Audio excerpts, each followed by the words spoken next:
Hello, hello. It is Minecraft time, and for real, for real, gonna build this fucking farm today. Opening it I up with wish a you good luck. swear. Nice. Yeah. Should be fun. It is about time I build this ocean monument. Okay, so we got everything we're gonna need here, except for the soul sand. So step one, I'll save that for the stream because the nether is still very dangerous. When is it ever not dangerous? True. Also, in the in between, I did a little bit of exploring, and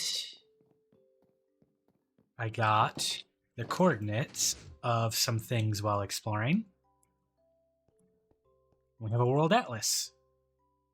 Important things to know where they are.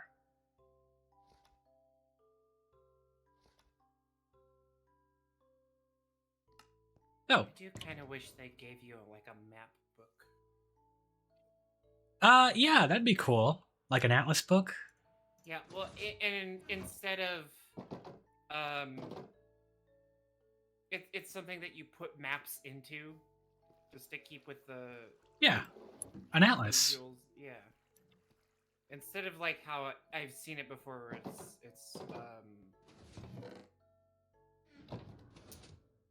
it's like a book that has a map in it and it updates as you go,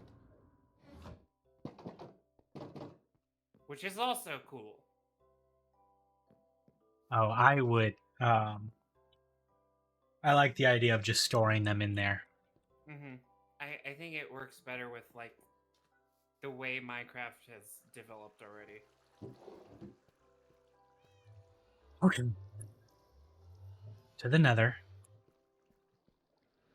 Just gonna pop in, pop out, get some soul sand. That's it. That's it. We only need like 12 stacks. Oh, hello. You don't belong here. Neither do you. This man always leaving his yamas everywhere. Well, he's not too far off. I think that's him. Mm. There he is. Yep. How, sir? Sure, this is not a place for you. You have slime. I have to buy slime until I get a slime farm going. Hang on. Be right back. Getting my money. Left my wallet at home.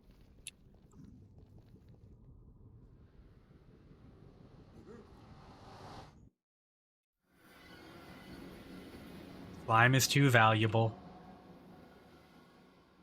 Truth. Okay. Money.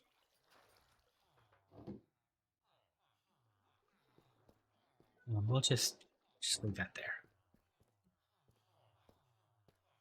Okay.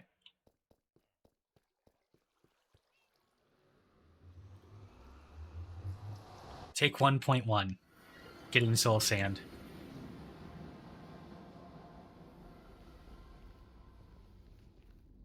I should probably get like the saddle and fungus on a stick while I'm in here. Like I have those things, I just don't bring them in. And we'll get the black dye because we don't have Yeah, that yet. yeah. It's all those like miscellaneous tools that you think you might use. Every time I take them, I never use them, and then when I don't take them, I need them.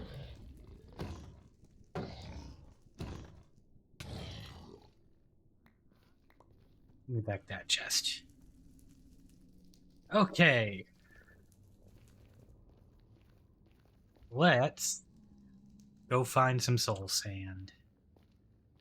I'm going to do this without shaders because that's just much easier to see what I am looking at.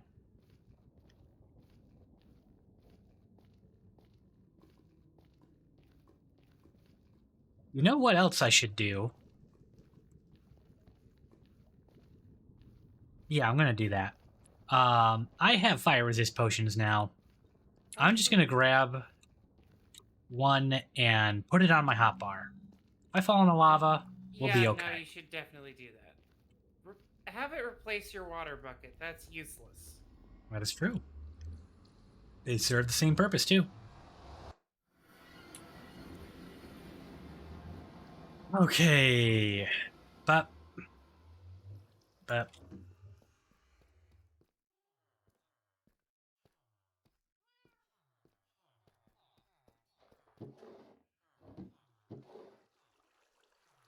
I am upset. should I? No. One of my NPCs died. He had a fire axe. It despawned when he had it. It wasn't on his body. I know I should care about human life, but Man, why'd you have to do that? Hey, it was such a bitch way to die, too. Like, he died to 2 zombies. damn. Weakness. Okay. Take 1.2. Okay, I stab a zombie, I push it over, and I go to deal with another zombie. A zombie comes up behind him, right? And he just gets sandwiched by these 2 zombies. But he should be able to deal with it. I've seen them deal with this before, but no, he just fucking dies. He just gets pulled down. Like the pull down animation plays. And he starts screaming, Weakness. "Fuck you, Kai. You were useless."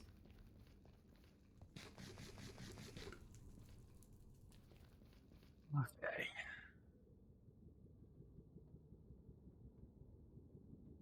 I'm tempted. Just drink the potion and dive.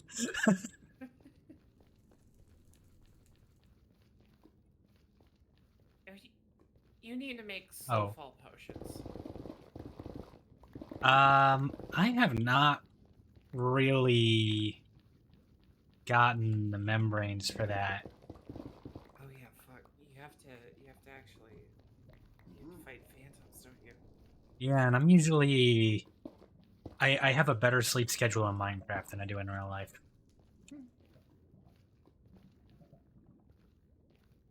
Okay, let's go this way.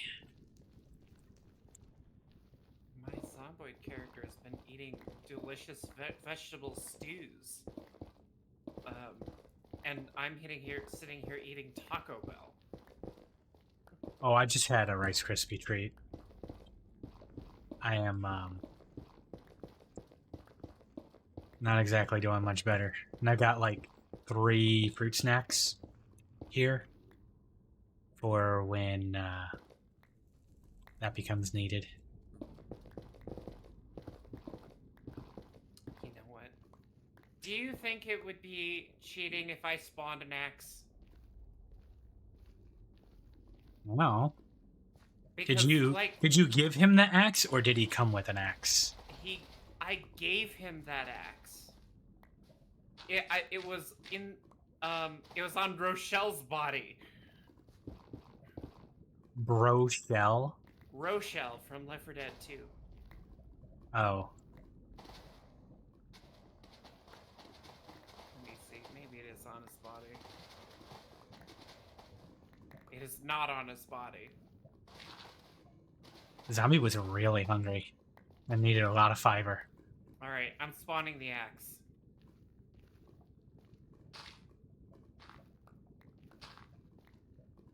I have cheat menu on because sometimes the game is bullshit. And likes to break. It's your world. Yeah, it's not competitive, so yeah, whatever. I mean, I just don't want to. It feels like that's a really precious resource at this moment. You're not actively streaming it to show people you can do it. Ha ha ha ha ha ha ha. Yeah, I don't have the internet for that.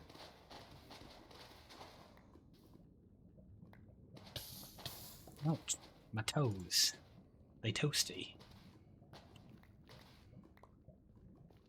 How much is that? Not even 3 stacks. Okay, we need like 12.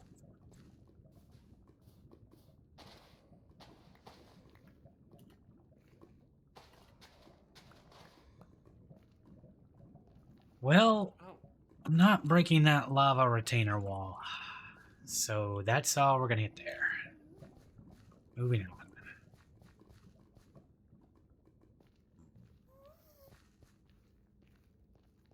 Where did I come down?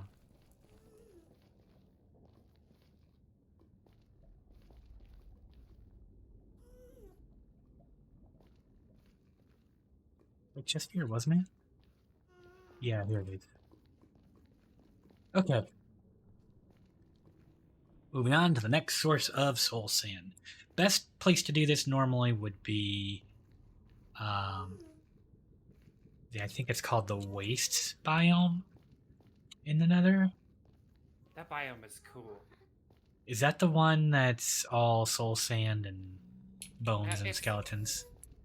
I think it's like basalt or something. Oh, okay. Yeah, I'm thinking of a different one. And it's got like the Geiger counter music. You know, it's kind of green. Yeah. Green music, man. Green music. It's toxic.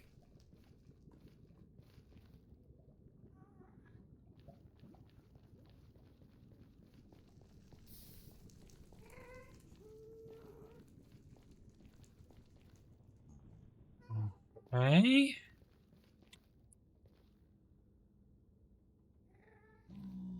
I'm gonna jump down here.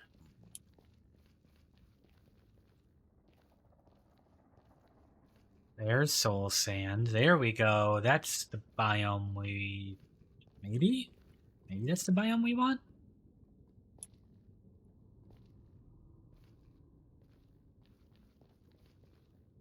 Ooh, they're not making it pretty to get over there.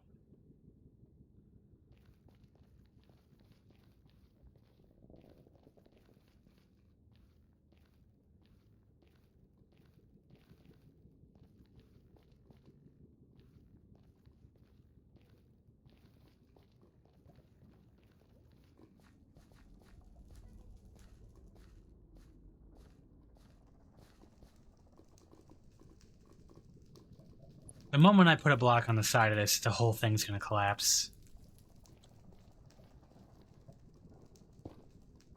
Do it. Find out. I You're did. definitely right.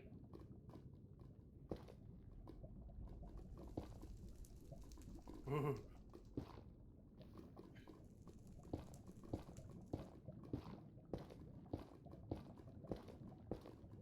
Soul Sand Valley, that's the name of it, Aiku? Thank you. Also, hi, thanks for stopping in.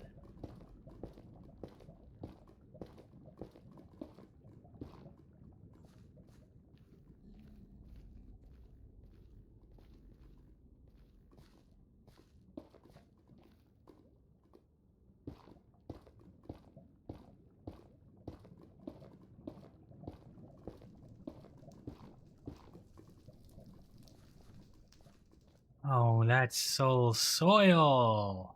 Not soul sand. Oh, there we go. No way to convert. There isn't. That I know of.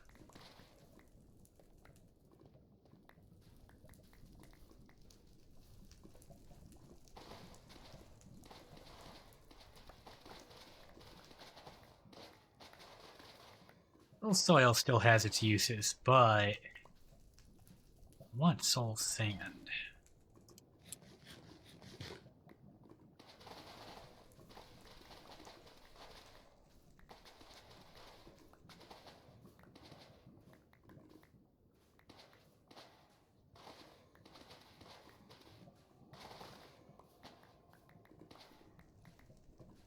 Oh, God. Right. This is brilliant. Got one Yeah. person gathering bodies, got one person chopping wood, one person gathering the wood.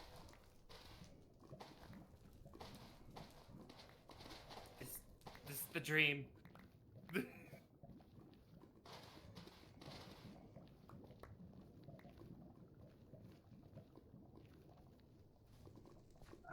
Okay. Measure this out. 1, 2, 3, 4, 5, 6. Halfway there.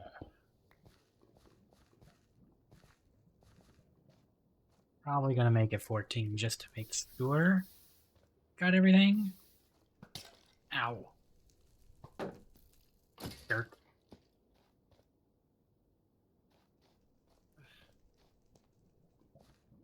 I just wish the skeletons didn't knock you so far back.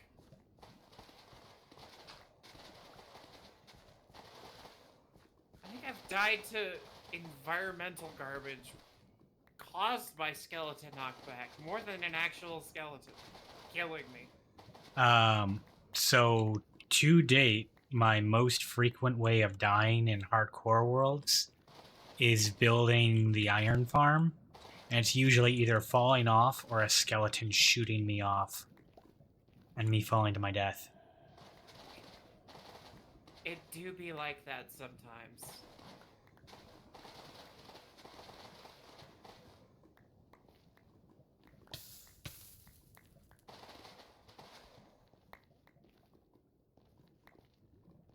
Oh, nice. Just started bugging me.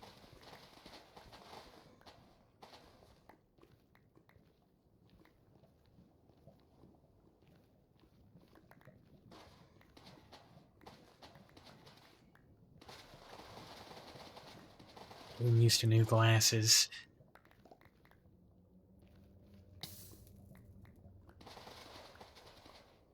Always a bit of adjustment with that.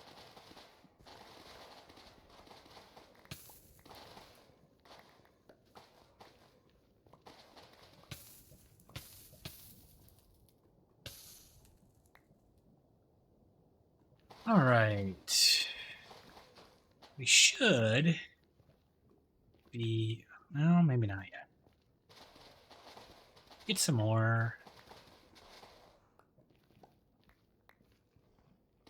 So I do try and avoid complete environmental destruction, usually. But for me, the nether is fair game. Yeah, the I don't Nether wanna is be already here. a wasteland. I don't want to be here. I don't care what it looks like. I'm never coming back. You know, just give me That's what pretty I much my want. mentality. Give me what I want. I'm getting out. I'm coming here to hang out with Hades.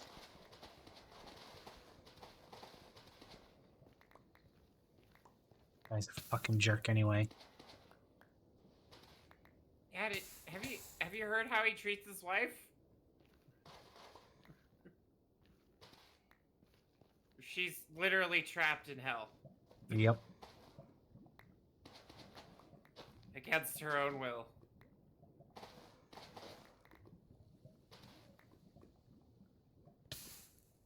Well, I guess that's dependent upon who's telling the story. Yeah, it can vary. What was it? The game Hades. Persephone is on Earth, but hidden. Hmm.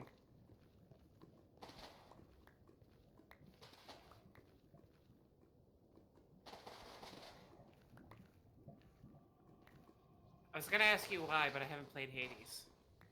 Oh, that's a very Yeah. good game. And most of its like the gameplay is good. The gameplay is very good, but the real selling point is the story, the voice acting, the music. Oh yeah, I played Bastion, so like it's from the same studio. Oh yeah. Yeah, so I mean that's why you're there for their games.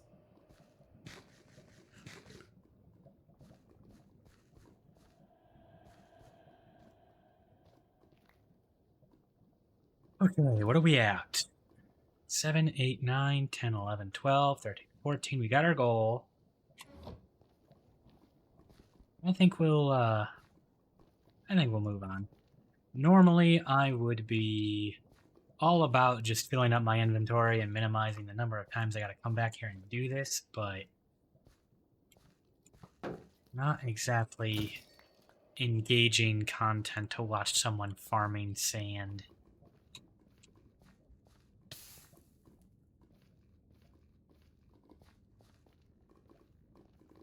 I don't stream to be an entertainer or anything, but as long as I'm doing it,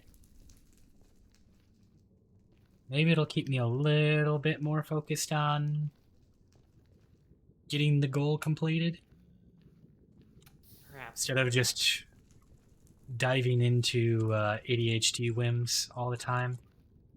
There's, you know, that mode when you're just like hopping between chests in your Yeah. house, Yep. and you don't even. It's like, what the You fuck just- am I even doing? You're just having a conversation or, you know, just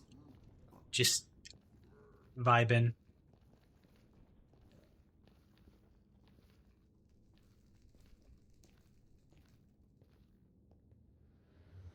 I'm not doing anything more engaging. I'm literally chopping trees.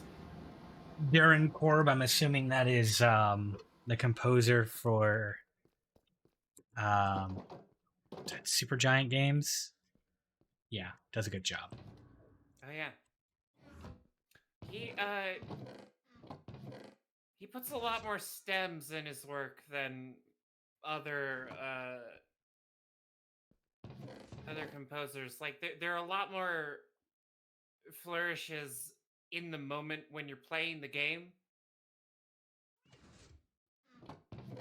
Like you know, it's not just like a track that is playing in the background. It reacts to how you're doing. Yeah. You know, and there's a lot of that. There's like, it's very good. The music becomes shaped by your actions.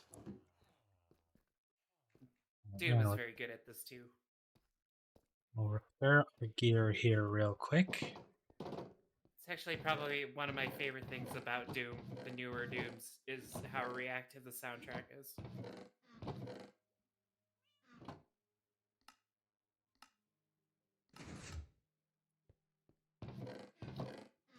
Oh yeah, the game is fun too. I know the game. Game's alright. Yeah, it came with a great... This soundtrack came with a great game.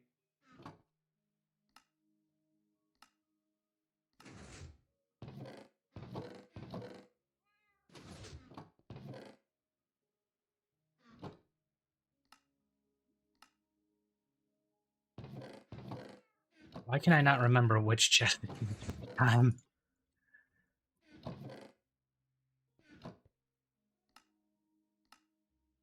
Wait, it's 3. There we go.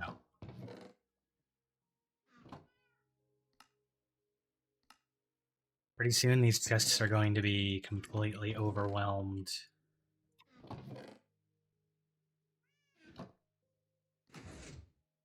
As I will stop consolidating these things and then it's all over.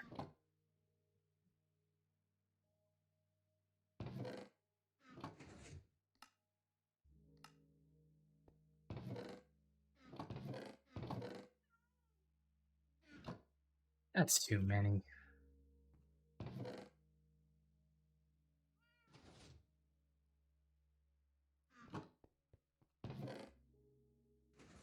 Pumpkin farm, melon farm's doing good. Doing very well. Ooh. Do you have egg farm yet? I do not have an egg farm yet.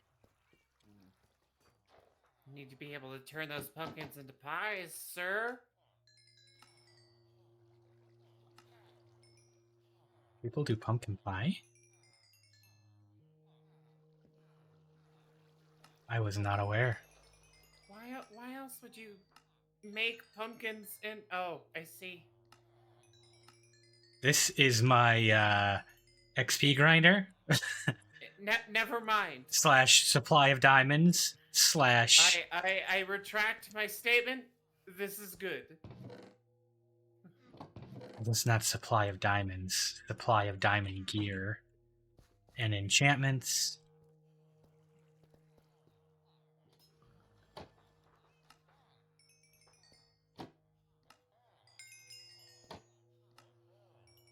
One supply of breadstone and lapis.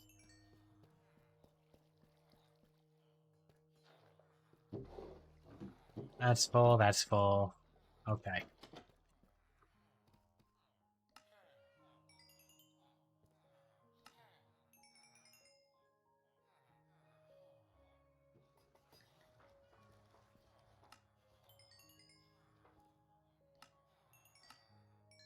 And glowstone. Oh yeah, so I was at like level 78 or something like that. And then I decided, you know what? I'm going to like enchant a few more things. And I enchanted I think like fungus on a stick. And what else was there? The new thing, the brush. Yeah. So weird. Just like unbreaking and mending. Most of those that like don't really have stats, it's just unbreaking and mending. That's about all you're gonna get on there.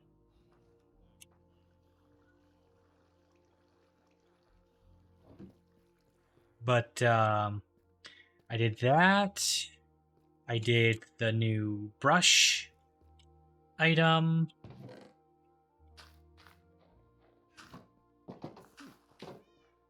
So. What else did I yeah. do? So you can put unbreaking on that. That's good. Yeah. Oh, I made this was the real XP burner, making the mending bow just to say that I have it. Why? Just to say that I have it. It's so much better. It is. A good bow can last you for so long. You just gotta put unbreaking on that sucker.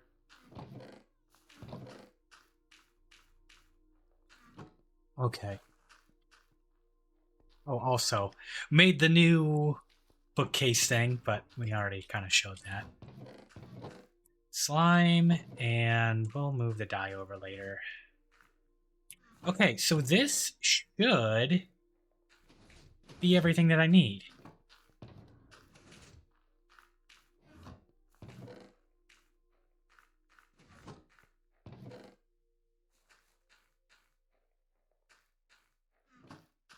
So we'll move all these over.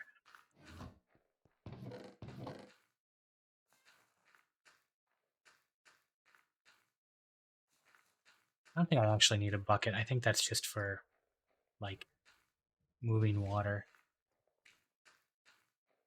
Okay, this should be... Oh, and we're going to need potions, too. Scaffolding is the best thing they've ever added to the Scape, period. It's pretty solid. Odin. I don't leave the house without it. It's a really, really solid block to have on me now. Oh, that was another thing I did in the in-between. We have a conduit. Bamboo farm? Oh. What do those do? Oh, it gives you some effect, doesn't it? Water breathing, and it slowly kills. Yeah, Swift Sneak. I also need that. You're right. I don't consider these boots completed yet until I have Swift Sneak and Soul Speed. Is that another? Oh, does it make you move faster when you're crouching? Yes. Interesting. Okay, let's I feel like that get. could be dangerous.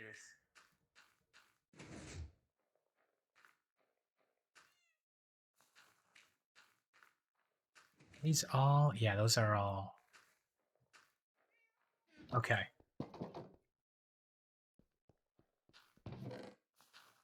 That's fine. Okay. So, something that I kind of just assumed that I was going to use the Ocean Monument. So if this is the pagoda, it's an Ocean Monument here. I might use the one over here, though. So what I'm going to do, let's look in here. We've got 124, 223 is where we're at.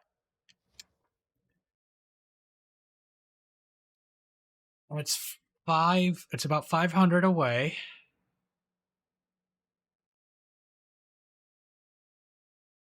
Yeah, that's still the closest one, isn't it? To our east. Yeah, okay. I always carry a notebook with me and never use it. I gotta write shit down in it. I just need to screenshot it quick. Yeah, I mean, I do too. But this time, like I was taking the screenshots, but I wasn't exactly like showing off all my screenshots in the on the stream. So it's just kind of like, take my word for it. This is where I need to go. Even you can see in the corner whenever I take a screenshot, but I just went through all those screenshots and started like cleaning them up and decided to take the notes from them and put them in a book. So now I have an in-world thing for them. I think that's better, to be honest. Yeah. Like I think it's more organized, arguably. I think and then like it's good to just have like a compact thing that has a reference to all the things I'm interested in. And it's a good, like, I'm not scrolling through my screenshots regularly. I'm usually looking for something specific. With a book, I can just glance at it and it's there, and I got what I want.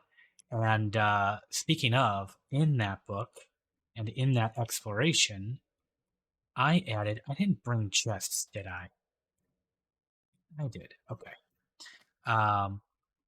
In that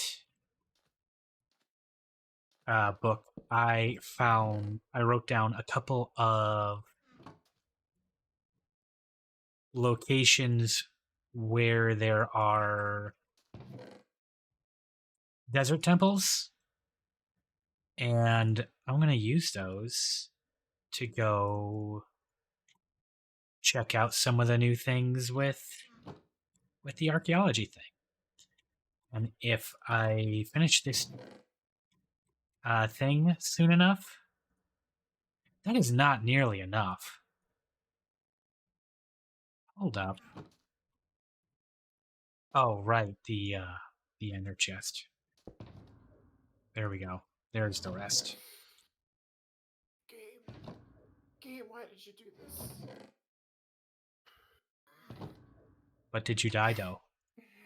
No, I might be about to. Have you tried? Not. I spent the day chopping wood. I've spent a lot of time chopping trees since we've been talking. So my character's winded. They're sitting down currently, trying to regain stamina. And what do I hear in the corner of my headphones? But the telltale sounds of a whirlybird. Ooh. I think we may be clear enough that no, there are zombies nearby that will hear it. You're gonna have a good time. Enjoy What that. I'm gonna go sit inside. Is 64 obsidian enough? I think so. The design I have is I think it needed like 50. Speaking of, I need to pull that up.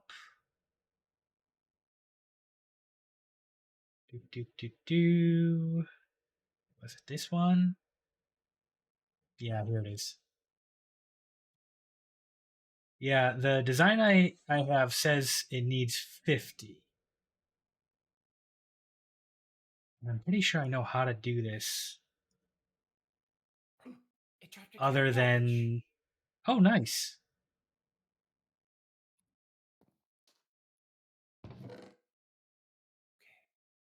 I got everybody inside just in time, but How did I leave my? Oh my god. I'll be back. Forgot my nether gear, my helmet, my flint and steel. I am so fucking lucky. Oh. It came in the best possible direction. Towards the town, not from it. Also, we'll pull them all away. Yeah. Nice. Oh my god, the US military actually helped!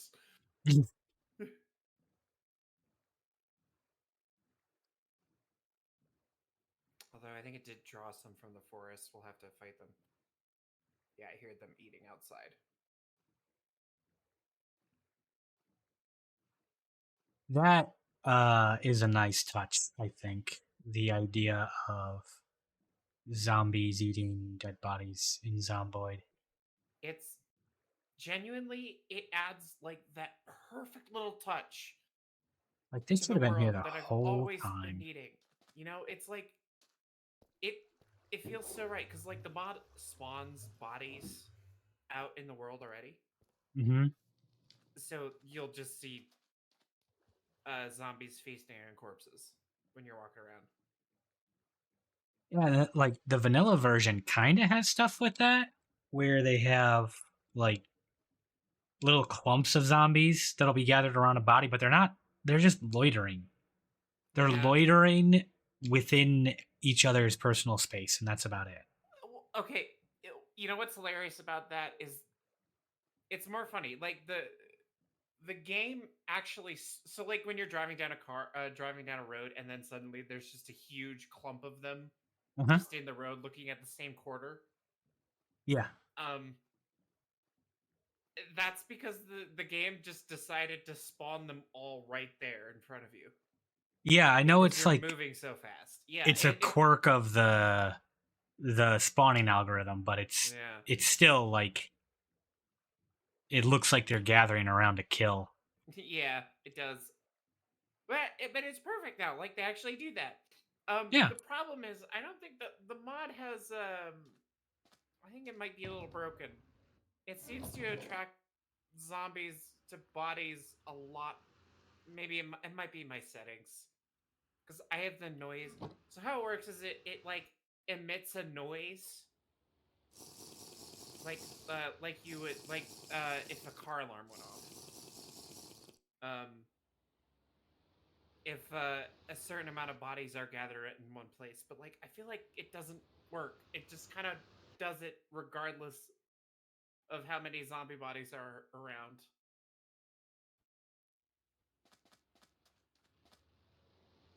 Okay, here we go. So you just get these massive hordes for killing like 5 or 6 zombies.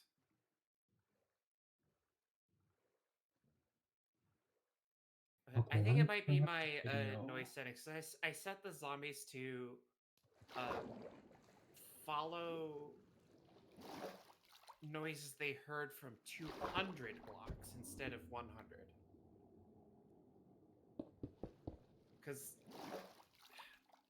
I don't like how the zombies don't like to follow you.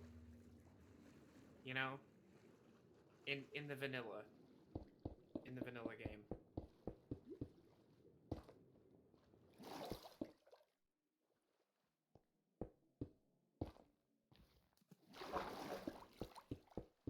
I'm not sure what you mean by that. They definitely follow me. Well, if you get a certain distance away from you, they sort of stop coming for you. Depending on how big the horde is. I don't know. It's a quirk with the pathing. I have some things that fix it, but yeah. Having them come for you, being able to hear sounds that are further away just means that I don't know, it creates better hordes, in my opinion. Moves them around better. Like,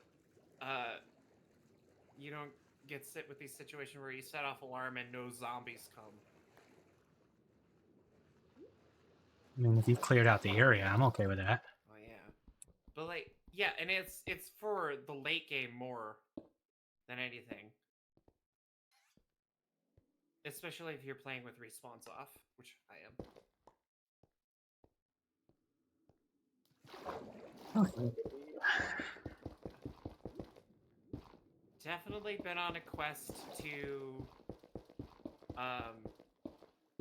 try and make it a little bit more realistic.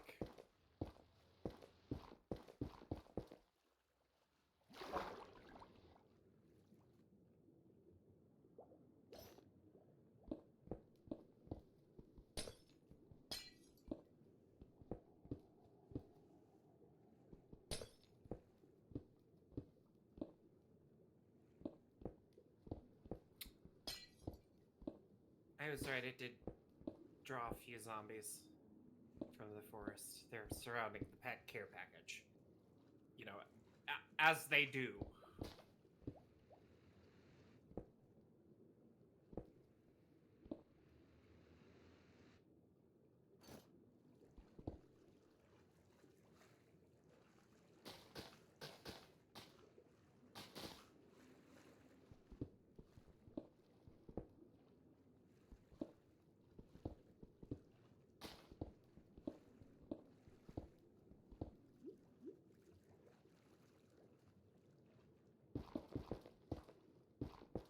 So, tell me how this works again. Okay, so what we're gonna do... Oh, crap. What we're gonna do is we're going to... remove all the little bits and bobs and greebles from the top of the monument and cover the whole thing in soul sand. Okay.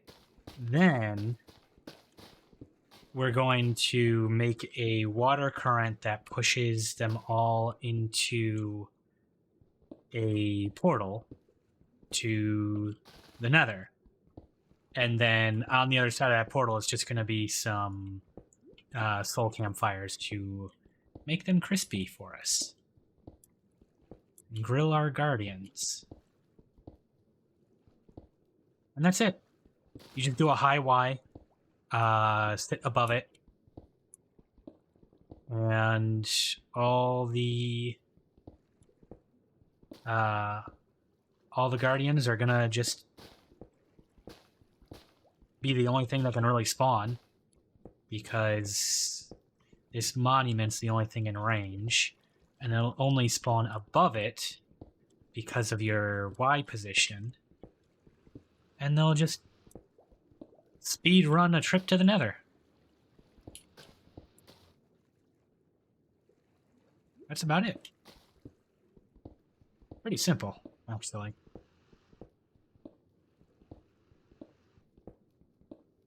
I think PubFan was the one that I saw do this idea originally, though I'm not sure if he placed him on top or if he was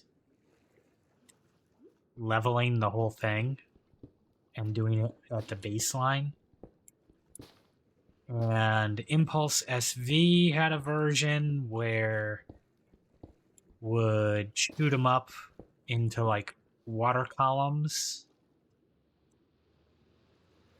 and then just kind of deposit them for you above the monument for you to get with a sword as an XP farm.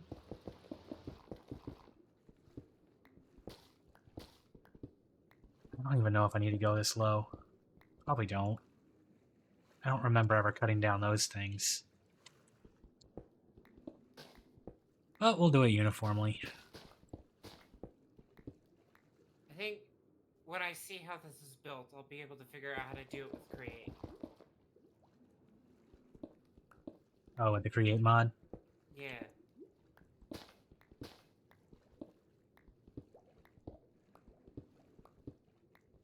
Yeah, I'm pretty sure I don't need to be going this low. Just like this section.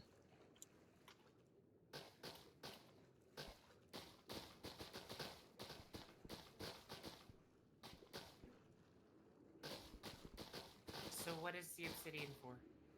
That's the What does it portal. prevent? Oh. To send them to the nether. No Oh, pistons, that's how this works. no slime.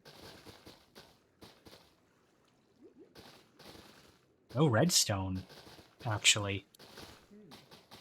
This is purely a farm designed on AI mechanics. AI and spawn mechanics. The version I'm using is off of a tutorial by Shulkercraft. I'm not going to pretend that I know who the originator was of the concept or this particular... Oh, we need a drink.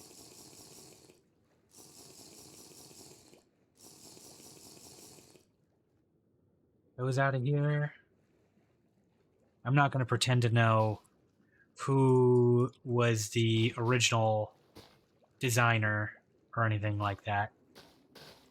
The tutorial video I'm using is on Shulkercraft's channel.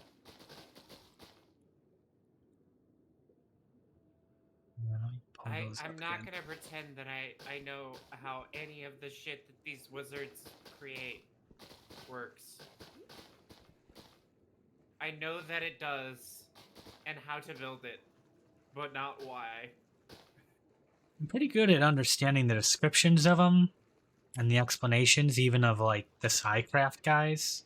But Yeah, I can pick up a few things, but knowing how to like fully implement them or like create something novel with them, pretty rare for me to like try. it's wizardry. It really is. I probably could if I like had a reason to. Oh, we got a guardian in our boat.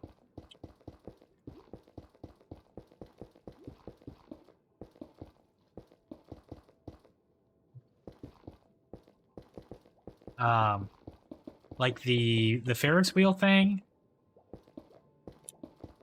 That is a... I think it was an Ilmango design.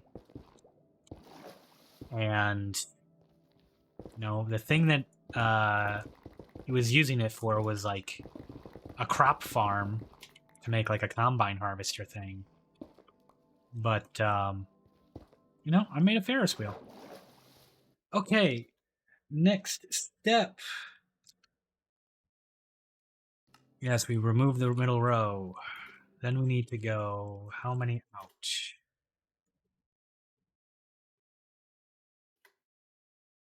17 by 21.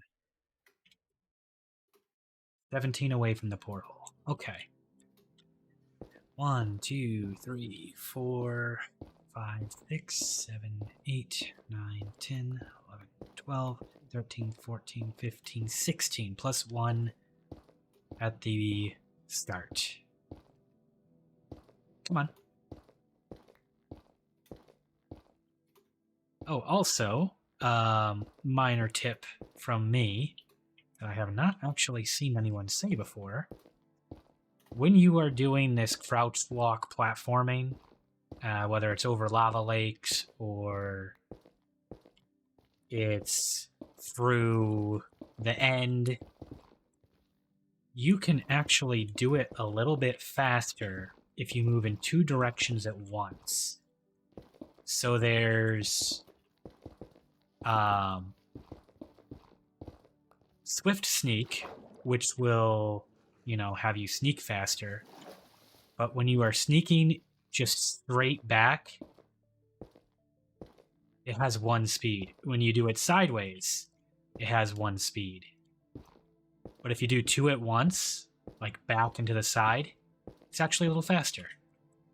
So you got straight back, just holding back, and then doing it at a diagonal. Speeds you up a little bit. Yeah, that's how it's the best way to do it. I have never seen anyone comment on that before, so I don't know how wide known that is.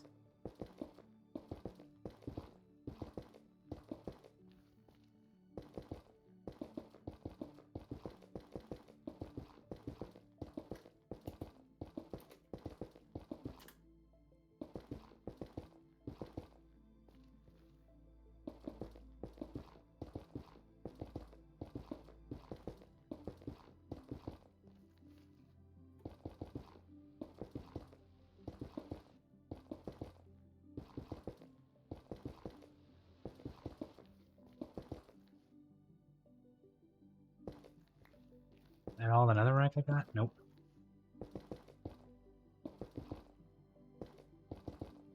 Alright, from here on out, I probably do not need the night vision or water breathing. Can get by with just the invisibility.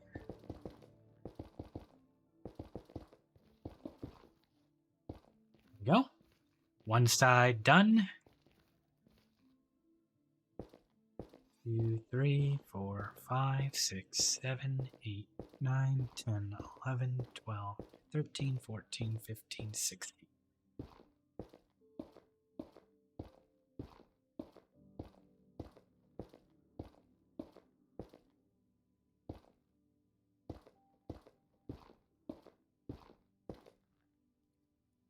Okay.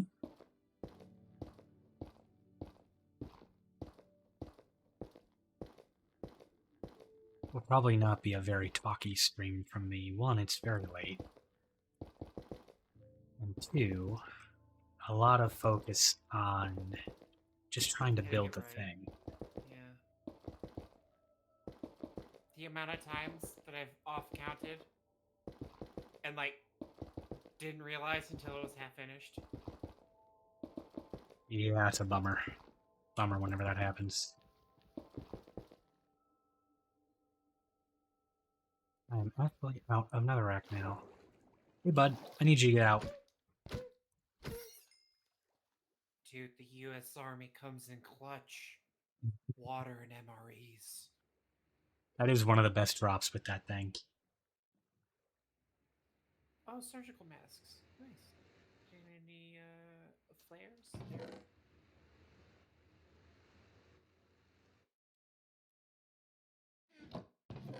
Get the glass, too.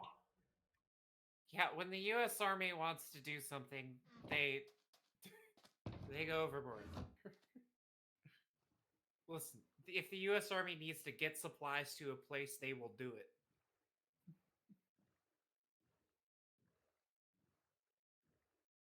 What's my time with that? Can't tell when I'm in a chest.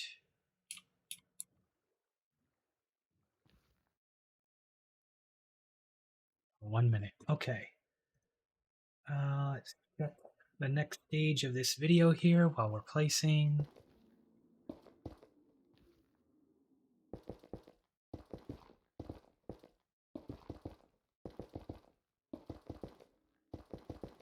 I think it needs to become.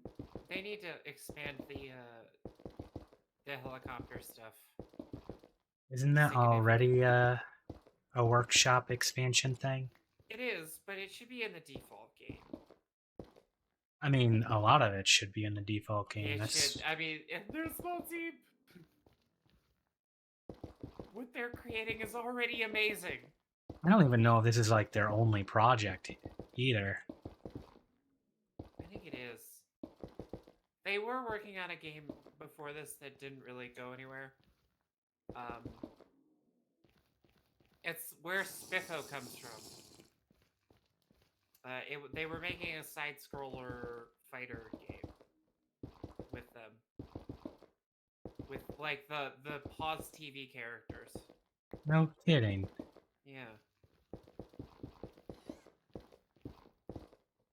Uh-oh. The water has gone out.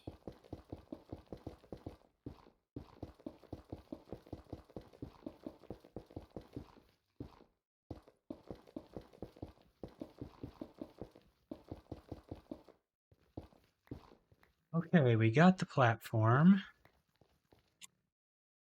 Kind of left the video running, but that's fine. I think I got everything I needed from it. You! Out! It's my boat.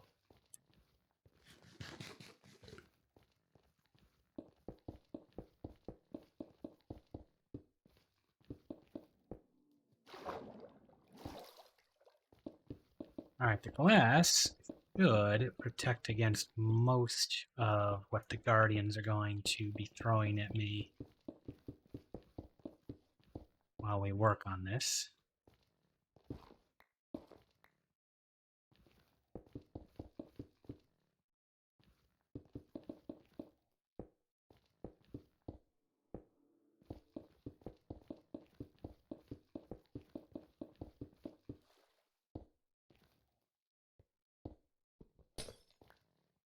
Nope.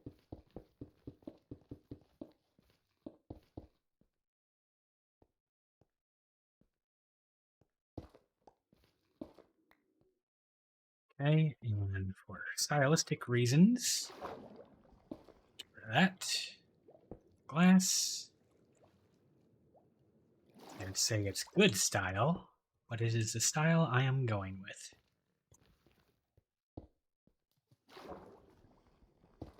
Did I ever tell you about the time I tried to make a creeper farm that didn't work ever? And it was a No. massive waste of concrete. Nope.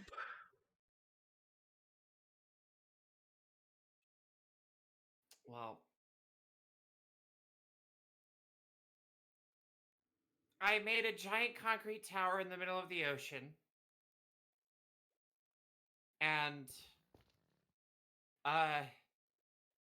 it just didn't spawn enough creepers. Like 1 or 2 spawned on all the platforms. Just it was so disappointing.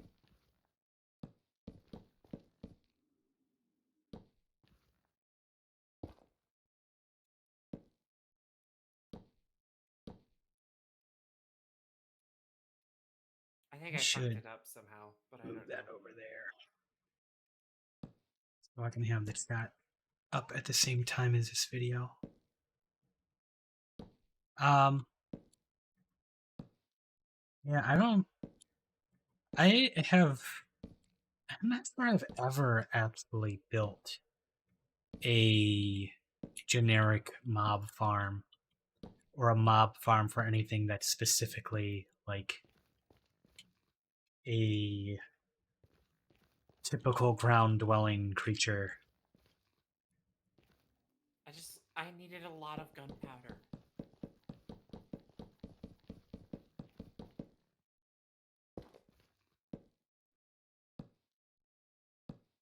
Understandable. Actually, even with things like TNT duping, you still want rockets.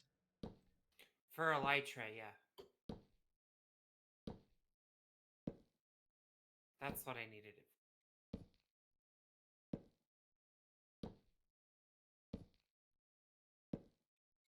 Okay, got that.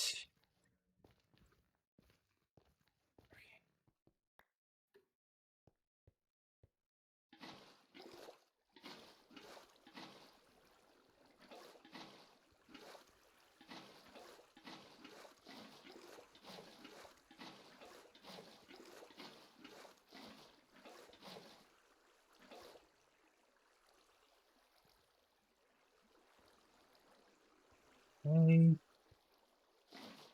This part's gonna be more a pain.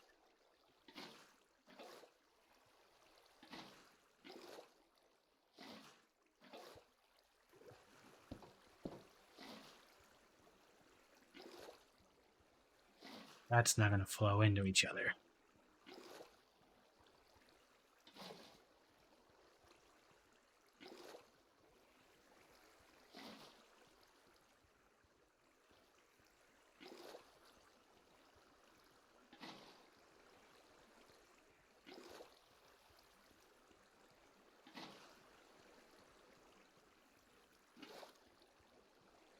Now, before this invisibility potion wears off, I should go back and get some more. How much I got left? 2 minutes? We got 2 minutes before we got to cut and run.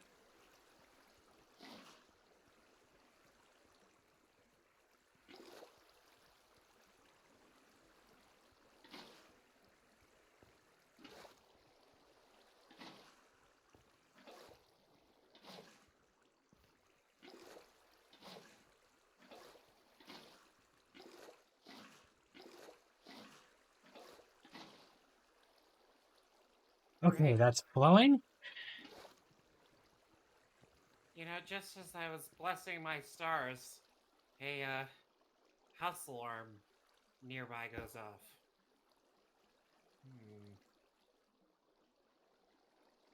That's gonna be a problem. Oh, this side. There we go. There's our portal.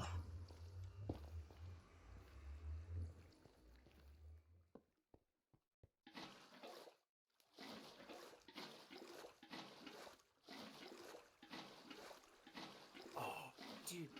Okay, so another just like fun little mod that I found. It's a rewrite of all of the radio broadcasts and stuff, and it adds a few new channels. One of which is a music channel. Oh, nice. And it actually plays music through the TV. So sometimes you'll just be driving by a house that has beats coming out of it, and it's just surrounded by zombies.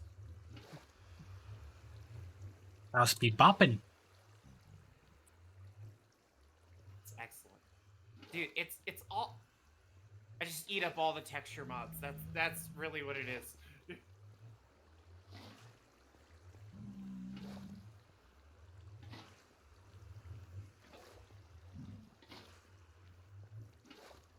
Okay.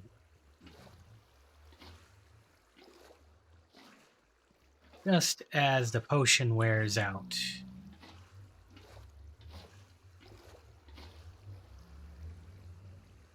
We got that.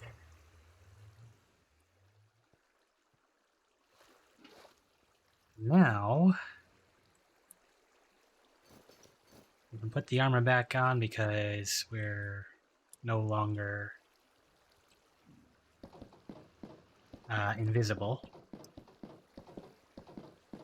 Open all these up.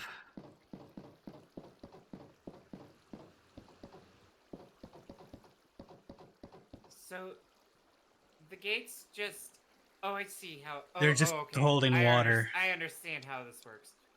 Does it? It's you can't extend the water flow any further than like the 8 blocks. Right. So you have to, and they're going to be bobbing on the surface, so it'll eventually just hit that other block and continue on. Continue, just like this. So, yep. Minecraft okay. is weird. Rush back to the shore before they have a chance to shoot me.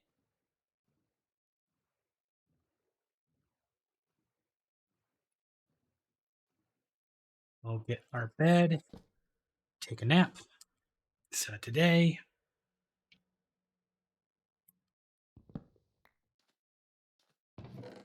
and we'll keep those. We'll keep one set.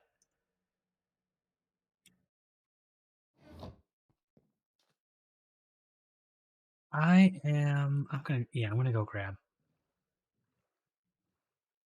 1 or 2 more invisibility potions. Just a moment. while we're cruising back, I'll get the video resuming, make sure that I understand what I'm doing. I'm pretty sure I know what to do from here.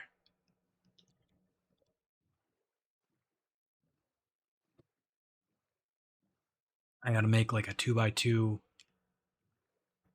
container on each side of the portal that they're come out of, and then just cook them.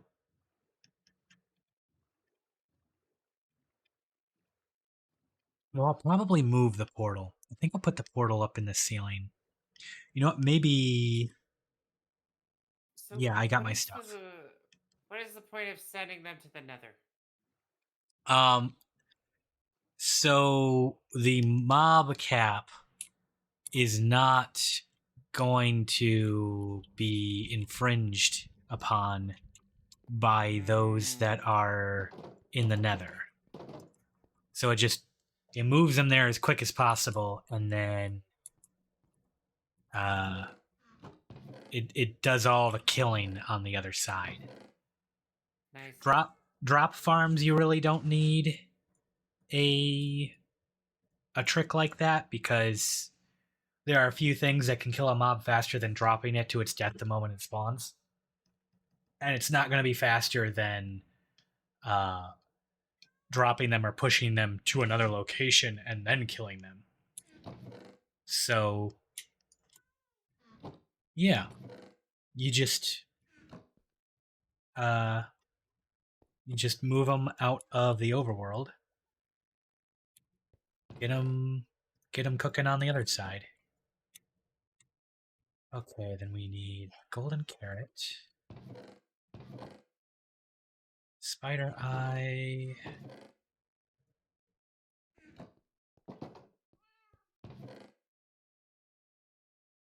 mushroom, and sugar. Fermented eye, throw that in there. And then redstone to extend it.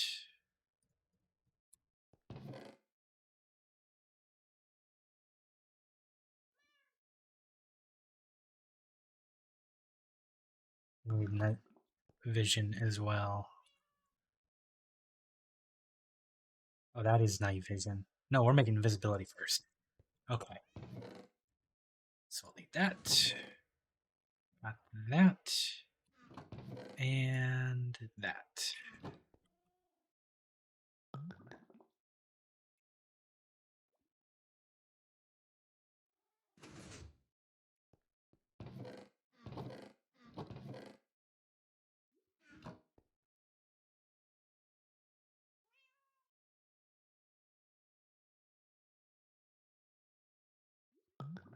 Alright, extended invisibility. Nether wart, golden carrot, redstone. Get those cooking.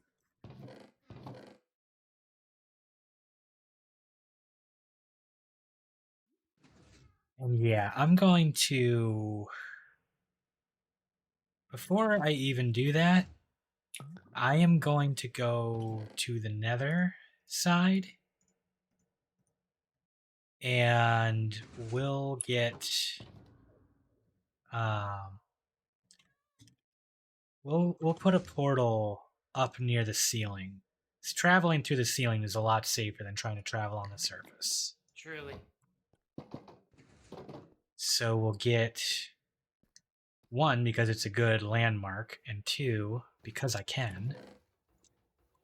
We're going to make a pillar, a safety pillar, out of iron, leading up and down.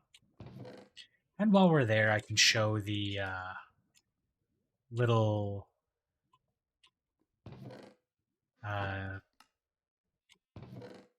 I guess it's another mine shaft that I made to find that netherite, which I can't use yet. I really just needed a bunch of netherrack for these building blocks, but you know, as long as I'm collecting it, might as well get netherrack at the same time. I let that video run, and I did not. You might as well just I mean, if you find netherite, there's no Well, reason to just leave it. there is, because of these trims. I Oh, cannot. You need a netherite upgrade trim. Blueprint schematic. So the tools thing now, there's a smithing template, there's your armor, and then there's the ingot. You have to have a template to do the upgrade now. So it's a little harder to get netherite. Hmm. Yep. And I've only got one piece, so it's right here. Speaking of, now that I think about it, I'm pretty sure that applies to all netherite upgrades, but you know, there's a chance that maybe it only applies to armors. Let's find out.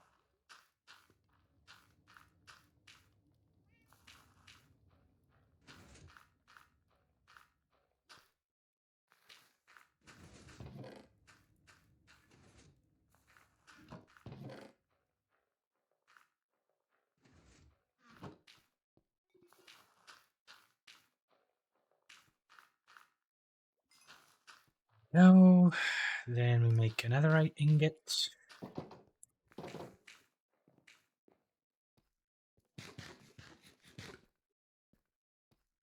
And can I do this? Nope. Gotta have the template. Oh. Hmm. Yep. Doesn't work. Where do you get that? That is from Bastions, I think. Bastions and Fortresses, something like that. And you only have to get one? I need to get one, and it gets burned up when you use it, but you can Oh, duplicate them. Hmm. But the cost to duplicate is 7 diamonds. Wow, they really wanted to put a diamond sink in. Huh. Yeah. IQ, because I completely forget that I forget that these are smithing tables. Plus, you know, there's a toolsmith. Let him do his job. I bring it to him. I put it on his table.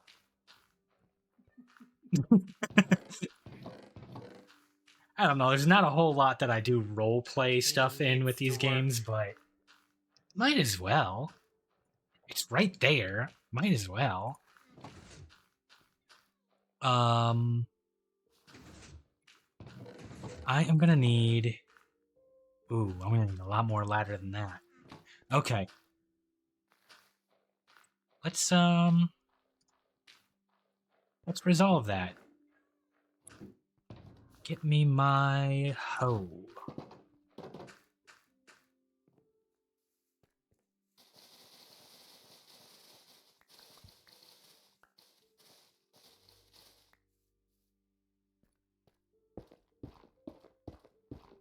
The yield from cherry trees feels like it's a lot less.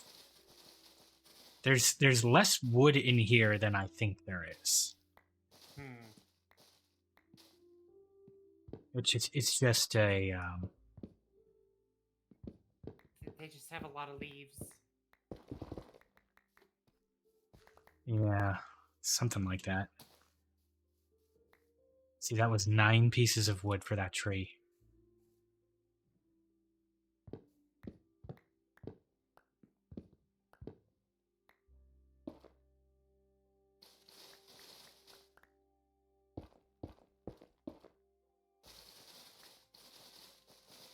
But right now, I need the sticks. I don't want to burn wood on sticks. Plus, I still need to get more cherry wood. Stuff goes quick. I think oak trees drop the most. Sticks. Yeah, but fuck oak trees. Really do not like them, do you? All my homies hate oak. there's no real good way to like contain them other than like putting a block over them, limiting their growth.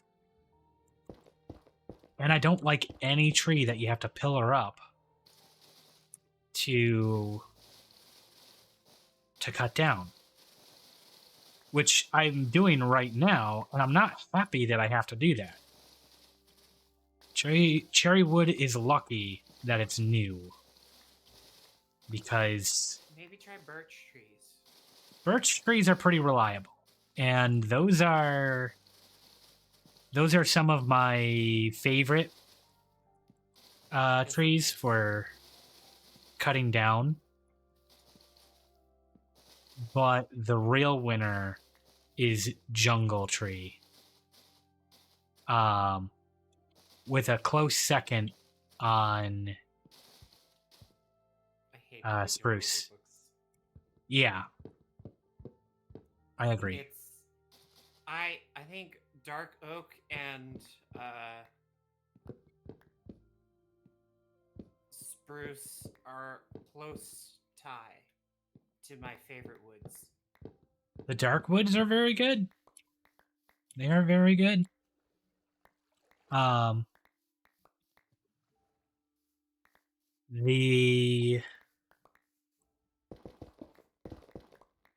spruce probably wins out for what I would like to have. Like, if I only get one wood, probably spruce. Mm-hmm. Yeah, because But the dark oak is good for isn't really good as a wall building material, in my opinion. they're good for. I mean, like, they look okay, but like my problem with the dark oak is that if you are not using a fortune tool, there's a decent chance you're not gonna get the saplings back to grow new ones. Really annoying. All right, so this is the reason why I like jungle trees for cutting down, because they grow huge. They grow huge regularly, and I can do the spiral up if I'm impatient. But if I'm not, I can wait for the vines to grow, and then I can start at the top and just chop my way down. You also don't have to do the double wide. They grow pretty tall with just one sapling. They do, and they'll still get the vines, so you can climb up them. So they get their own ladder built in. But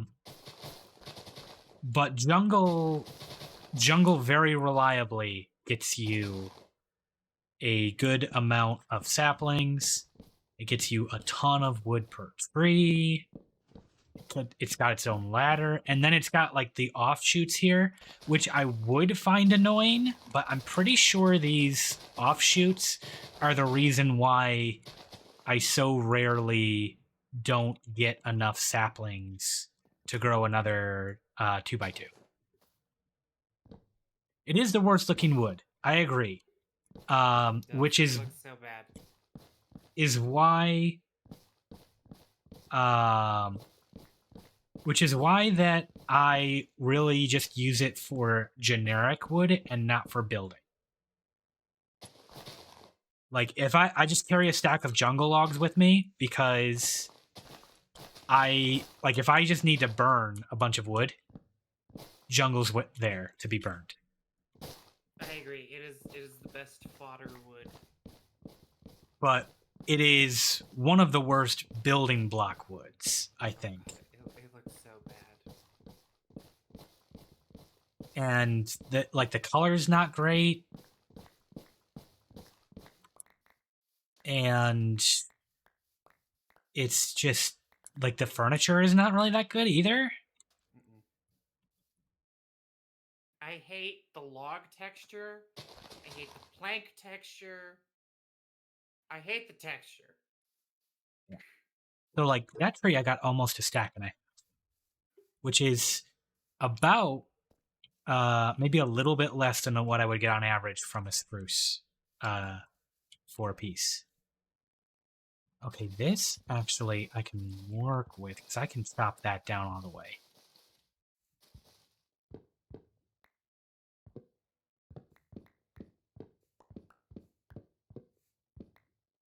Yeah.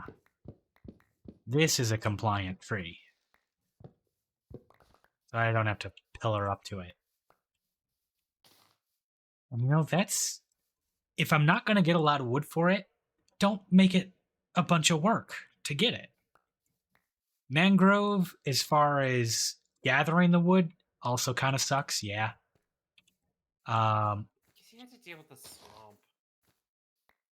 Usually, yeah. Swamp. I like the idea of the papagules rather than saplings. Because I am bad about like remembering to come gather all the saplings after the wood decays. So kind of being forced to grab them at a time is actually a good thing for me. Mangrove, I think, looks not too bad, but not...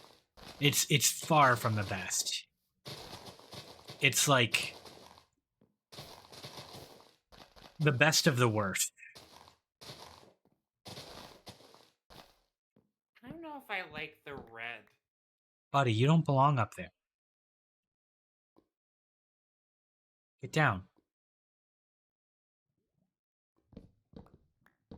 Actually, I think I could work with trim. Trim the red. But other than that, kind of not into it. I agree. The roots suck, Haiku. The roots suck. I don't know what I want to do with those. I guess I can use them as like... I can place a water source block that won't go anywhere because I can put water inside them, but... I mean, I can do that with a couple of blocks. And, like, that's such a niche use.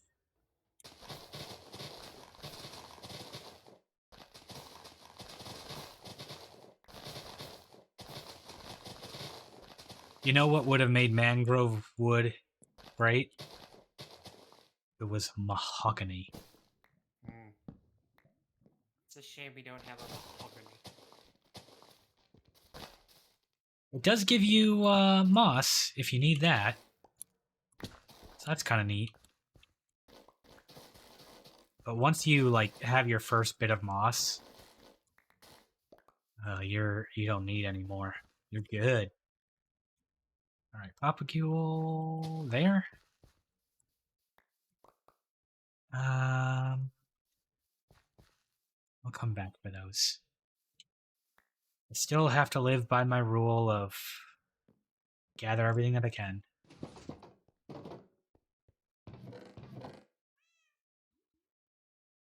That can be chomped. That away, put that there.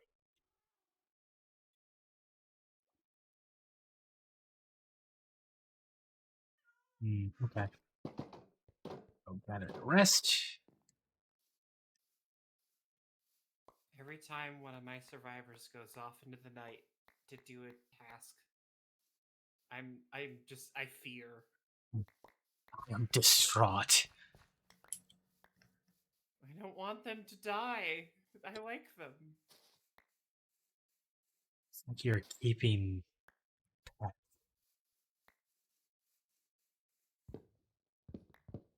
Oh no, you went up?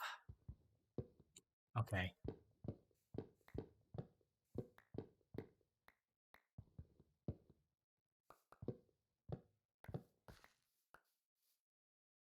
I do think cherry trees might drop way more saplings than other trees.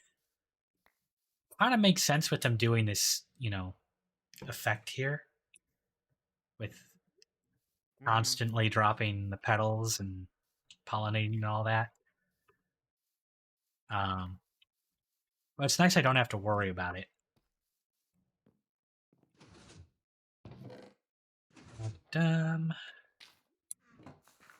Okay. All that because I didn't want to make sticks from wood. After talking about I could just chump the jungle wood. Sometimes the try and be efficient mentality really bites me in the ass. Time is a resource too. True that. Okay, that is probably enough. So we'll go to the nether. We're gonna get to the roof.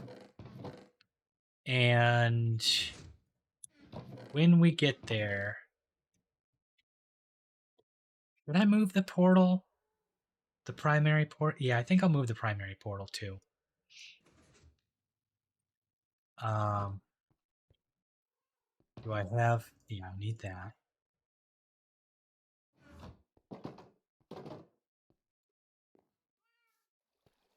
I'll move the primary portal up to the roof.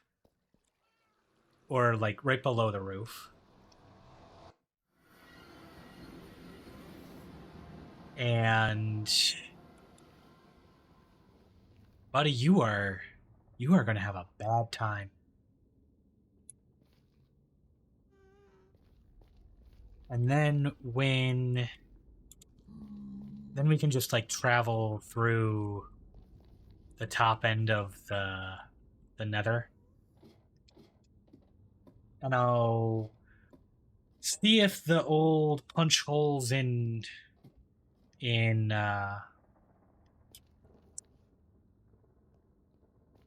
think of the name of it right now. Bedrock. See if the old punch holes in bedrock things still work. So that we can just travel on the roof. And go up and down easier than trying to, like, position a portal there or something. Okay. I don't think they've patched it. I know the one that I was using was, like, really weird. It was, like, using some redstone fuckery. That doesn't feel like it should have been possible. Oh yeah, the fucking, like, you break the piston but not the head. Yeah, that one. Yeah, I'll pearl through the first time, but I don't want to have to do that every time. That's really what that is. Oh, gold. Da-da-da.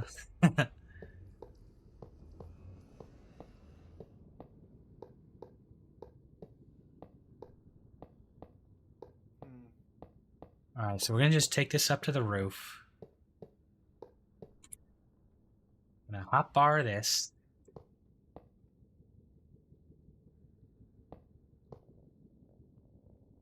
Okay.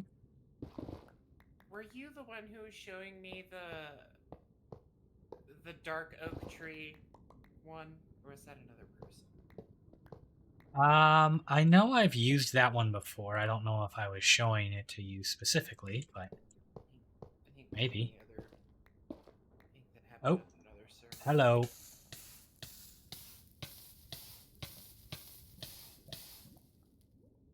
Fire resist helmets. Invest now. Hell yes.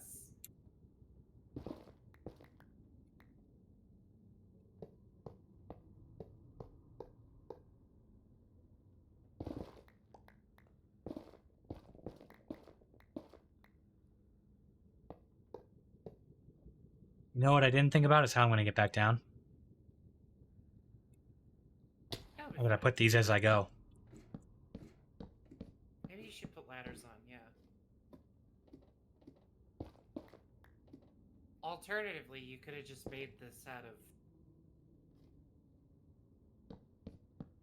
of scaffolding. But unless this is part of the structure. Oh my god, I'm holding fucking scaffolding. an idiot. Okay. You could just drop it, I'm pretty sure.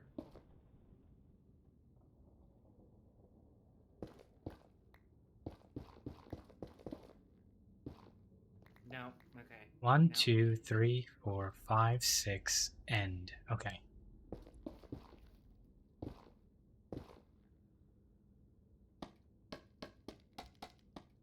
Drop?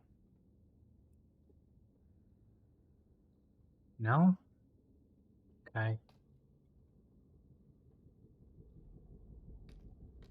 Right, plus the block, it's 6 away. Okay.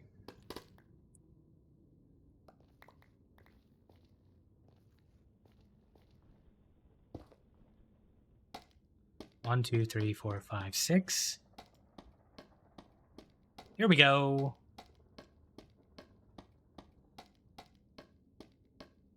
Yes.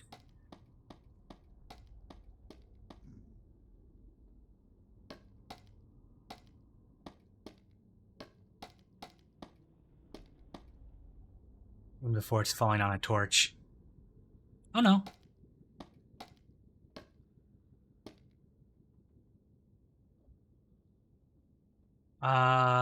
Huh. That's deeper than I anticipated. Oh, that's the hole all the way down. Haha. Semi-genius. That wasn't so bad.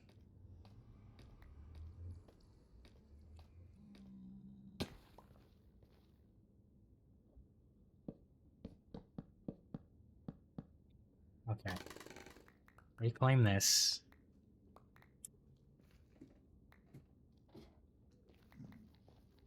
That was, could have been worse. Not my brightest moment.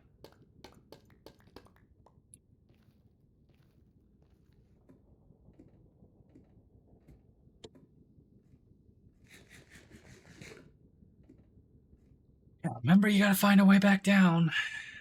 It's important.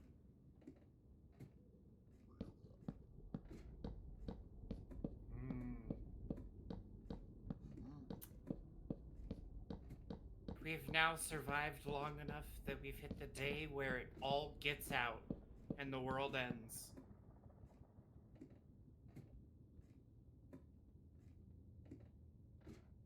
Here I am watching Life and Living.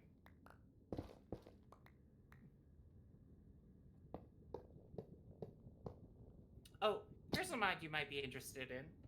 Portable TVs. Huh. You just carry a tiny little TV on you, and so you are always ready to watch Life and Living.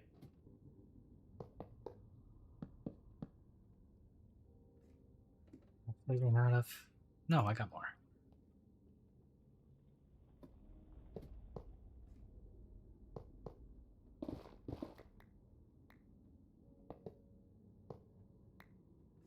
That feels,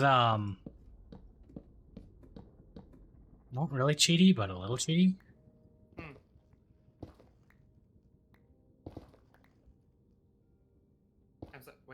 sorry. Say again. Feels a little cheaty. What feels a little cheaty? Meaty, the carrying the TV around. Oh. Half the point of those is to the challenge of being at a TV things. at that time. They're real things. They are real things. Okay. I see your point, though.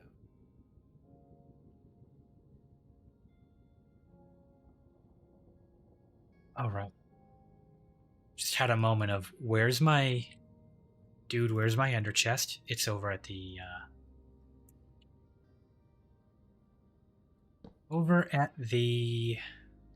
ocean monument.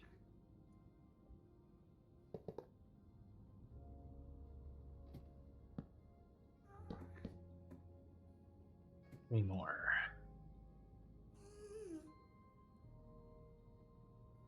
And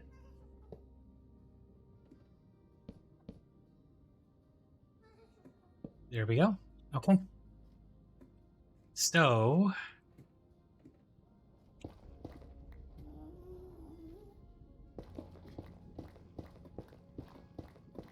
sort of on the ladder, tunnel our way down.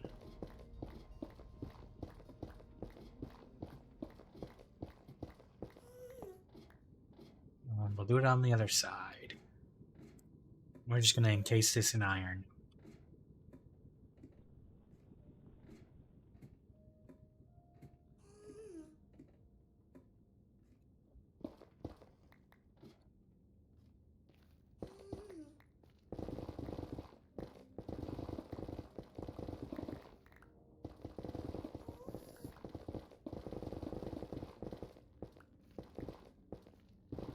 There we go. I would much rather reverse the nether in a little contained subway or superway above everything path than I would going through it. Super highway. It doesn't do information though.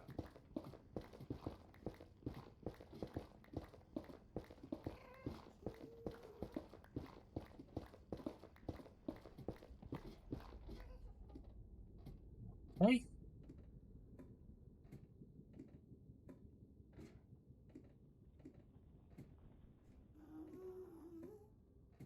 And number 3.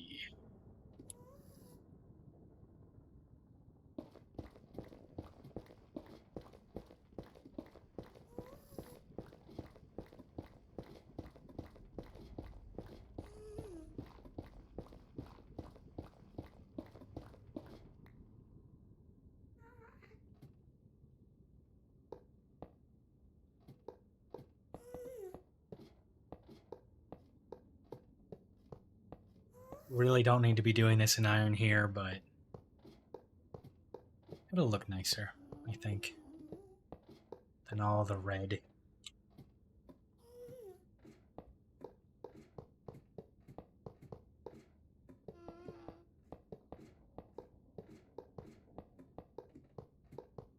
But it should be encased, because getting shot off by a ghast sucks. Having your ladder broken sucks. Being separated from your portal sucks. All things that can be prevented by overworld blocks. Get them today.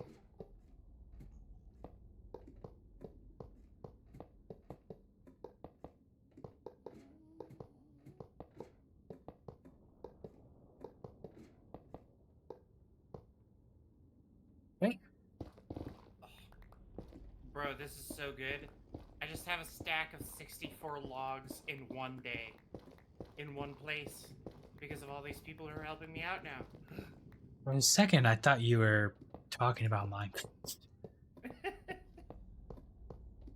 No, I have machines for that, sir. Well, I'll get there. Not exactly rushing this in hardcore mode. True.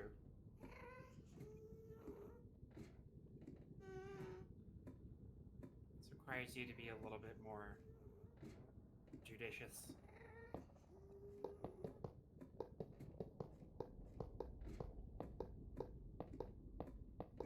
Ryan, how come you don't have a full double chest of iron yet? I don't know where it went. I don't know what could have happened. You really don't need to make this out of iron at all, but you're Nope. doing it anyway. Nope. Iron, the poor man's quartz.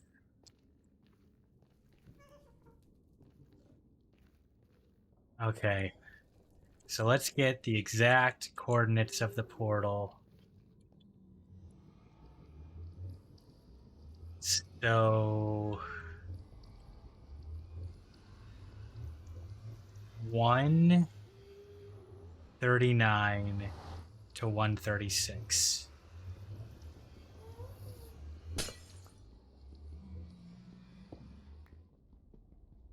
Portal, you are coming with me.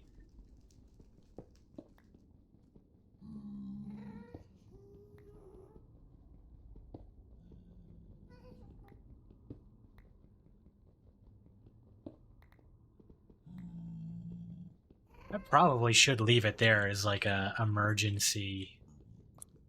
You can turn this one on to go back, I guess. But I'm not gonna.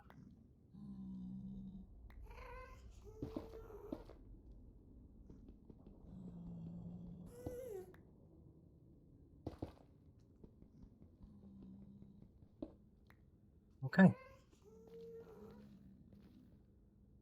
Was 139, 36 to 39. I heard you. Where are you? Now I need to drop that.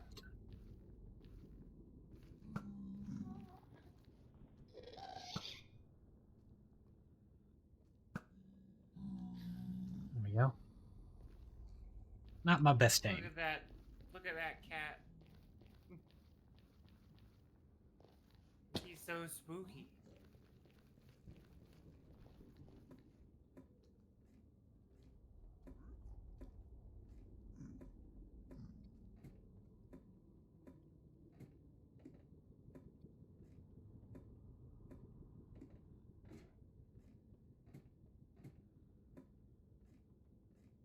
Almost there.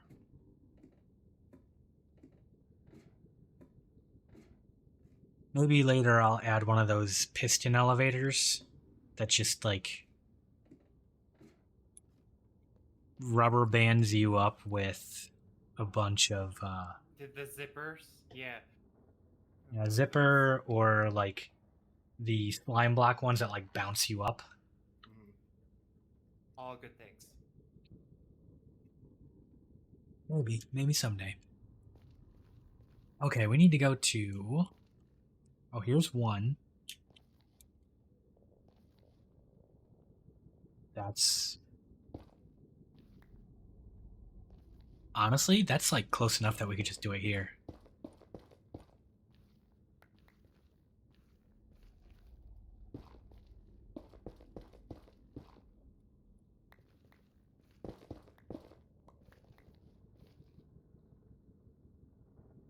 Okay.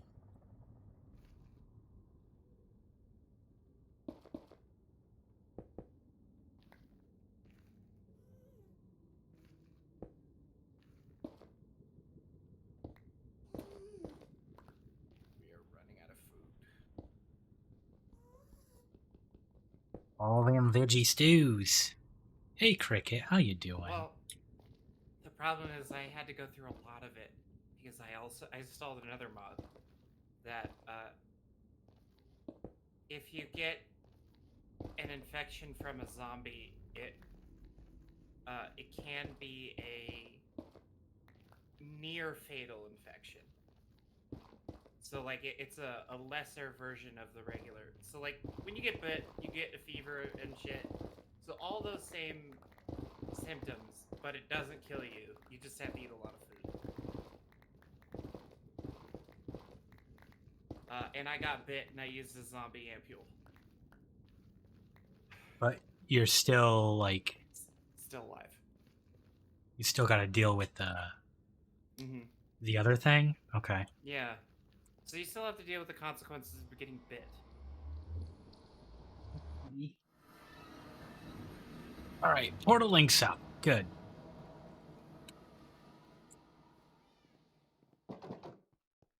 Next up.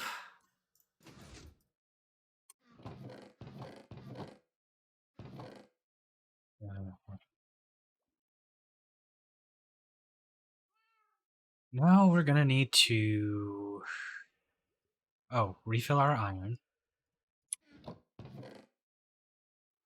Do a little restock.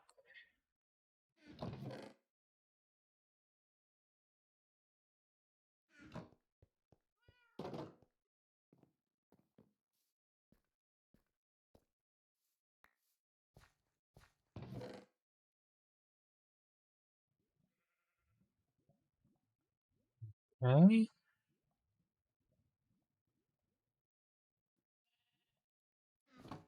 And what else did I need?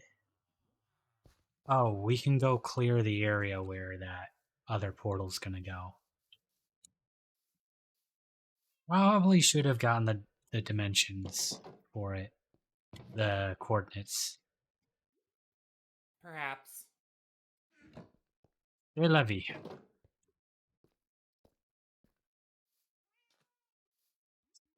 That?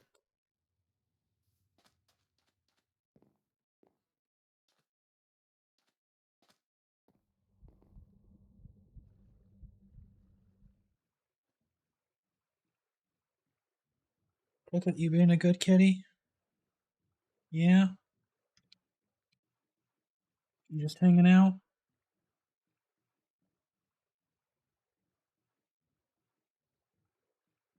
Look at me, I am beautiful. Give me attention. You getting attention. He has all the pets that my right hand can offer while the left one holds W. Minecraft mood.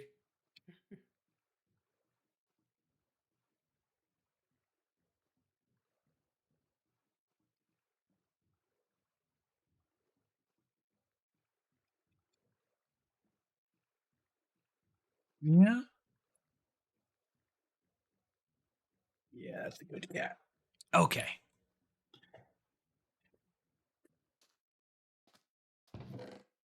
So, we need to put those on.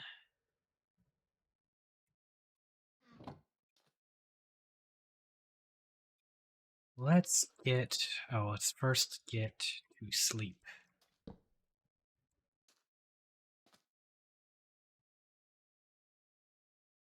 I have another complaint about Zomboid. The fact that disassembling a door doesn't just give you the door hinges. Probably a mod for that. But it. Thinking about how doors are constructed. Yeah, how did you... I'm going to go with the headcanon that the door has been banged down by the zombies enough times that the hinge is too busted to use. Alright. But that's a pretty bad cop-out. It's a reach. Or like, you only get scrap wood from it, Yeah. It's a whole ass door. What the heck do you mean I didn't get enough?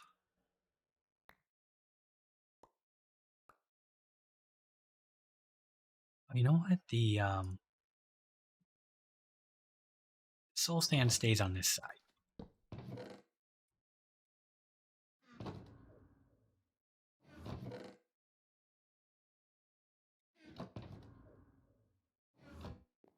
Okay. All right.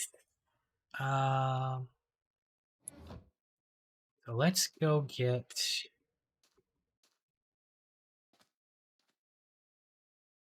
I think I'm going to put a portal directly in line with the other one, so it can be a straight shot all the way out here. And then I'm going to put this one just a little bit off for that portal so they don't link.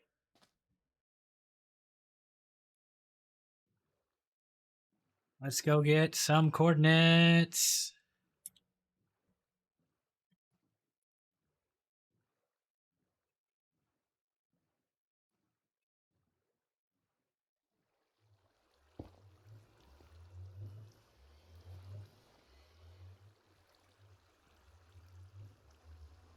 Use 64. I have a book for this. Get out of there.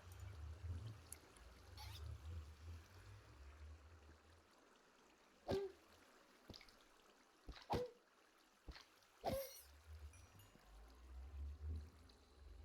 sort of starting to appreciate how much of Zomboid's early game is. I can't be fucked to pick this up. I'll come back for it later. and you just going back to get the things later and encountering more horrors. Let's see, the real strategy is to do the I'll come back for this later, and then 5 minutes later forget about it and never go back for it. That's the Except for- real Zomboid experience. Well, I mean, all the things that I couldn't have been fucked to go back for have been like pots, and now the water is out. Should have grabbed those sooner. I couldn't. You shoulda. It was one of those situations where I couldn't be fucked to get this because it's dangerous. There are more. Do it pressing anyway. matters. 264. 147. Okay.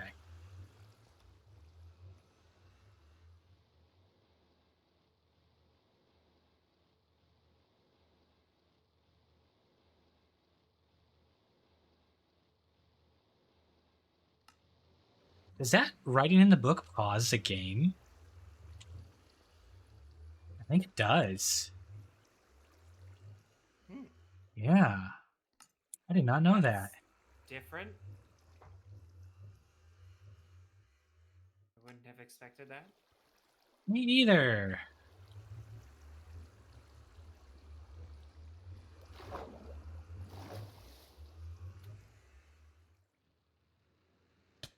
Wow. Monster. Okay, so we're going to do some math. Figure out where in the nether we're going to put these things. We got our coordinates written down. And yeah, that should be enough. I'm just going to do a straight line from one portal to the other and then do like I probably won't even need to do a ice boat highway, but I might anyway. To get to that quicker, and we can start doing our fast travel through the nether. So, for those that do not know, movement in the nether corresponds to movement in the overworld.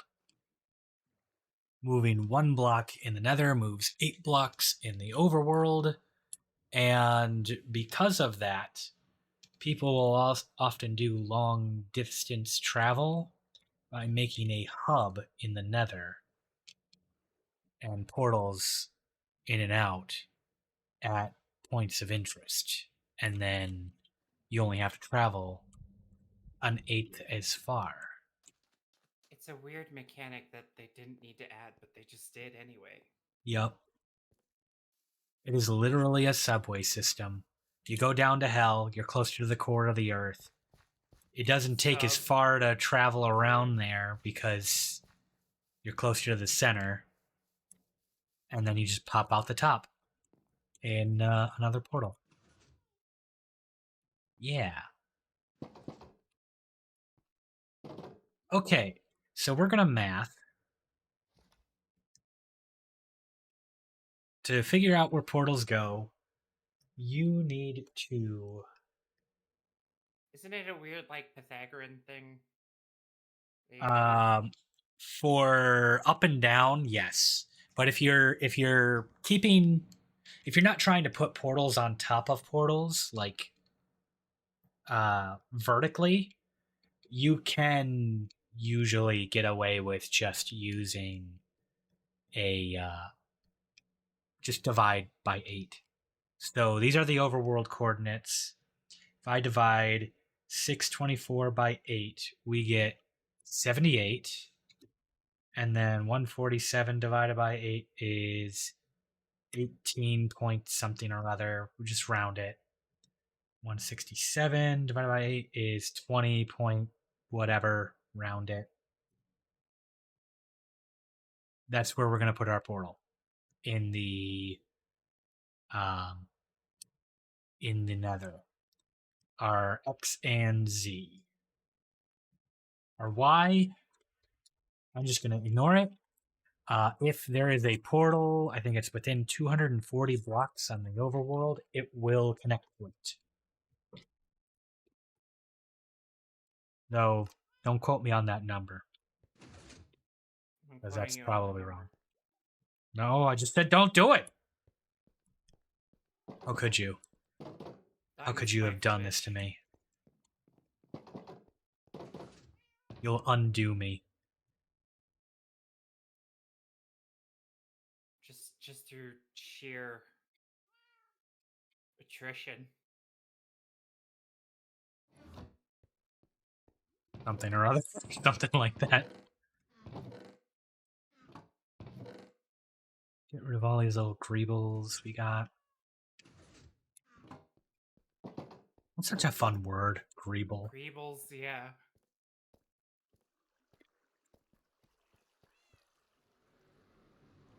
Think words that start with G and have B's in it. Okay, so we need to Are go always fun. that direction. 78 and 18 to 21. Might be kind of close. Do this inline here. We need to go to X78. We need to be very careful that we don't plow ourselves into a fall to our demise. In fact, switch that and that. Gotta remember to put on our netherite or nether gear when we're in the nether. Gotta be wearing gold. Having fire resistance is nice in case I fall in a lava lake. Here's the point in this game where I just start bringing a whole chest, ender chest filled with shulkers.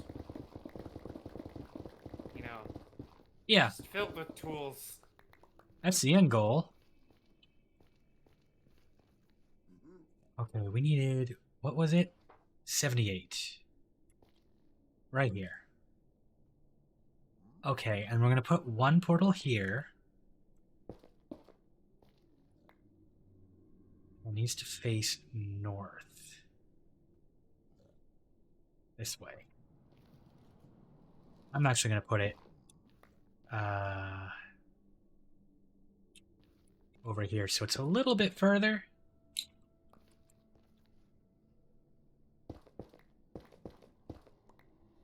Because this is really kind of cutting it close. I'm going to try and put a portal for me to travel through and a portal that the Guardians are going to go through.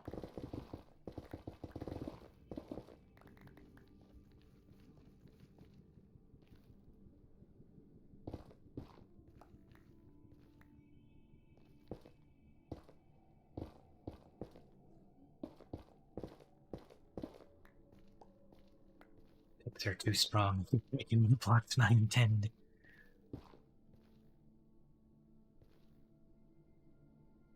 What do I need here? Okay.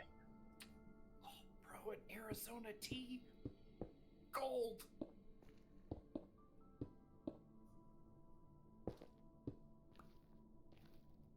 Go. Need this. Okay. And then the other one needs to go to 18 to 21.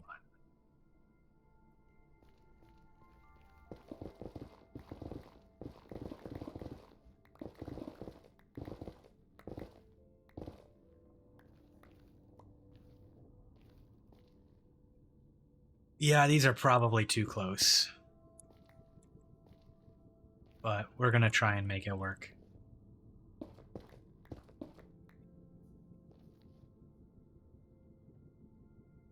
In fact, I'm gonna nudge the numbers just a little bit. You get a little bit of slush room. usually.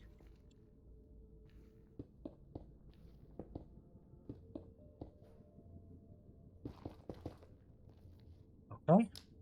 So, now the coordinates here are 7740. So when I go back to the overworld, 40 times 8, that's 320. And I'm just going to do it south of this one. Nope. All right.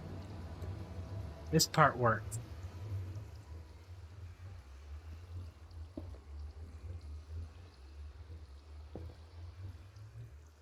Now, do I have my boat? I do not have my boat.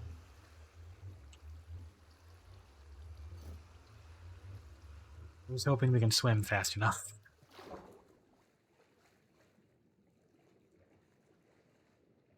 Alright, we got away from the Guardians.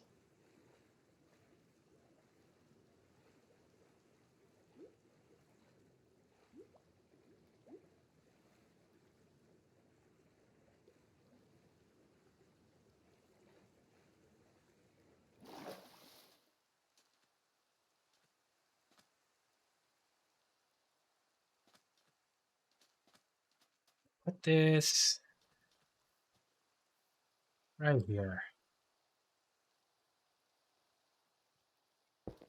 That there, and deal with these guys first. Hey. Die. Please.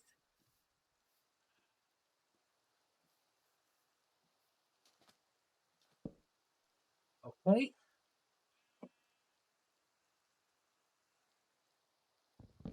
I'm like how I'm trying to eyeball this, and I have a book that has the actual number for me.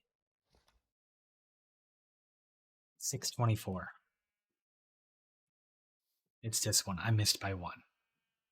Yeah, but That's you have okay. to, like, open the book, and it takes work. Like, you have to scroll on your hotbar. And...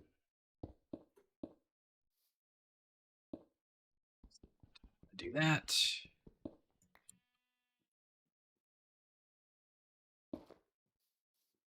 We are later going to make these a little nicer looking. With all the Prismarine we're going to get. Look at that. Almost exactly what we needed. Okay. So this one should go to the southern portal. It does. That goes back. If I go through here, it should bring me back to that island. Gotta test it both ways.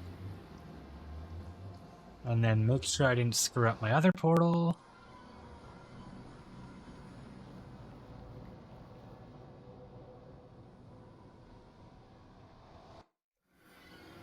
Fantastic. Okay. So I'll go back.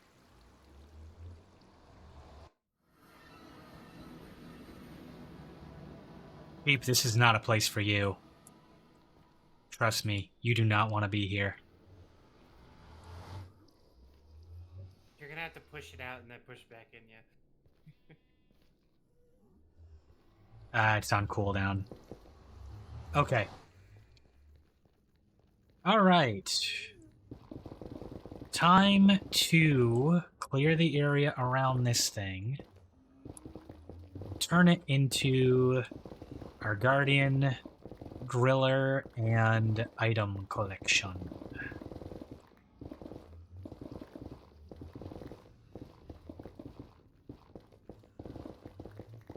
Which is pretty simple.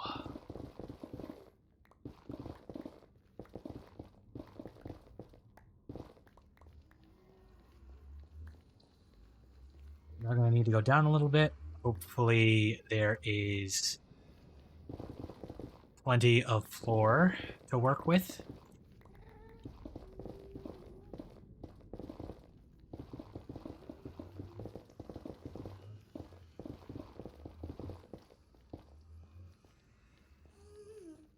And let's get our under chest back here. Get rid of those seeds. I don't care about seeds. Get some glass.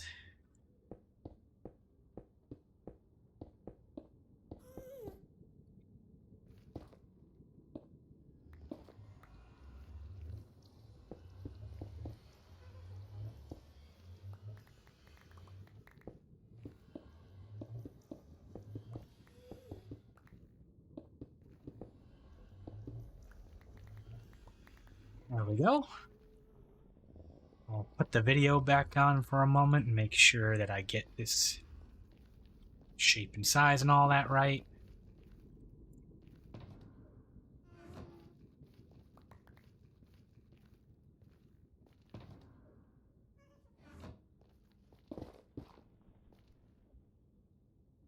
No.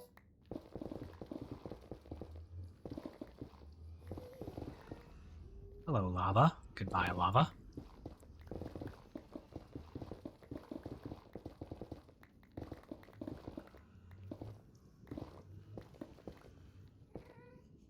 Looks like it goes down one more.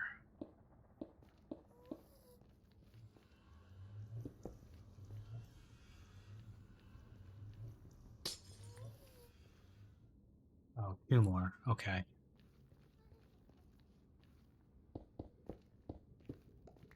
And then the campfires go below that. Campfires, weirdly useful, outside of their use case. Not so great as, like, actual campfires, but if you want to use them to, like, kill things, sure. Just throw them in the fire.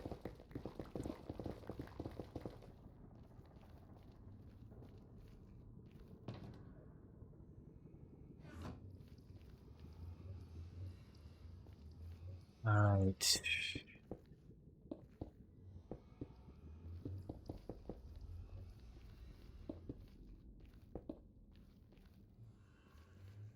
More of the purple stuff.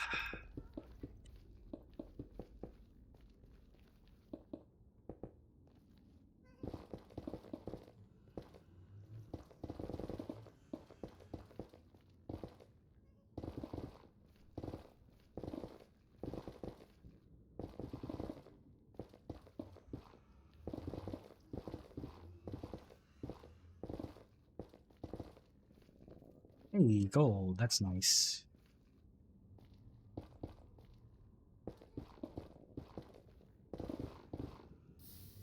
More lava.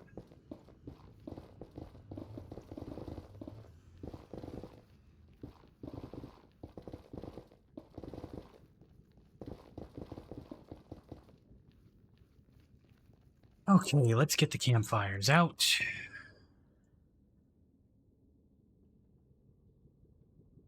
Oh, I have them. Okay.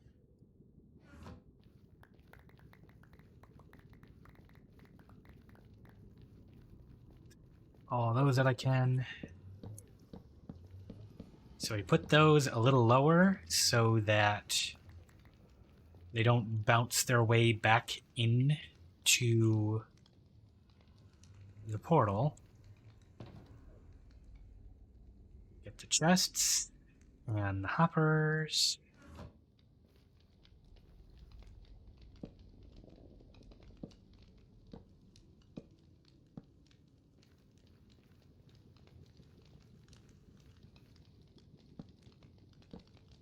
Probably gonna need a few more chests. That's all good.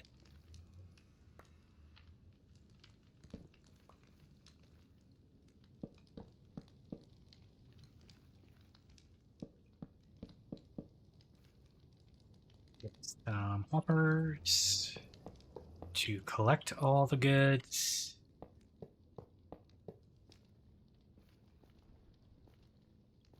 And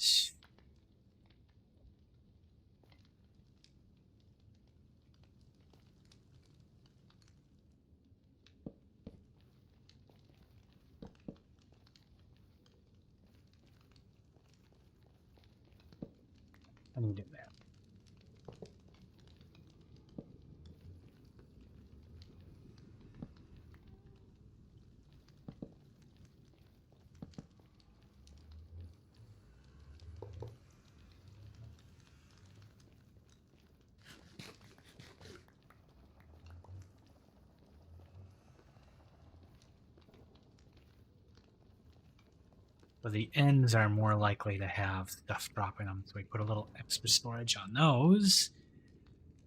And then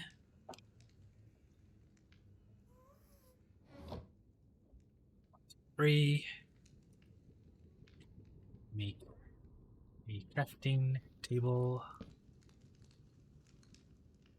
Make another chest. Fill the hole I may need. There we go.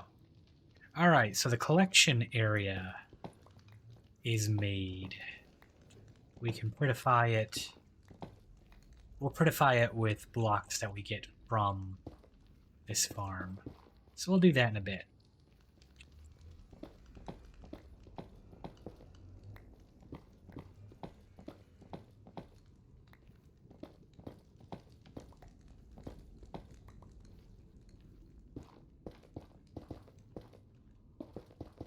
And the reason we're using the soul sand campfires is because those, I believe, deal more damage. I think that's the logic behind that. Okay. So we have our collection area. That only leaves 2 steps. 1, we need to...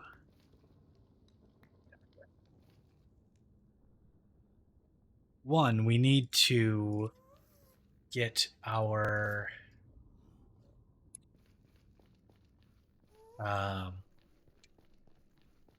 ocean monument covered in soul sand, which will shoot them up into that water stream current that we made. And then step 2 is going to be removing those temporary blocks that we put down to create the water current. And then I guess stage 3 is we need to make the AFK platform out to surface. Yes, I really did just carry it down. You know what? We'll finish it. We'll finish it. We got more.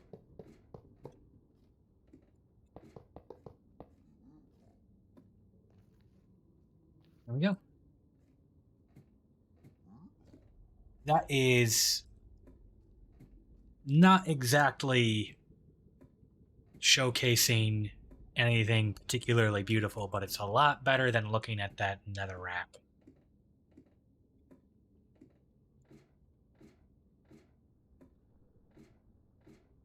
A lot better.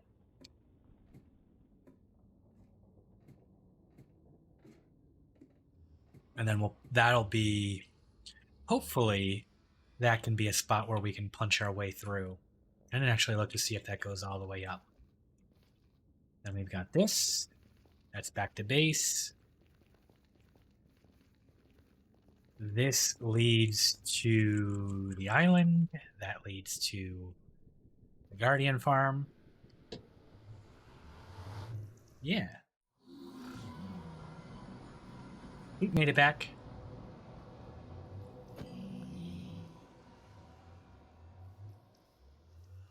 Hey. Be more dead.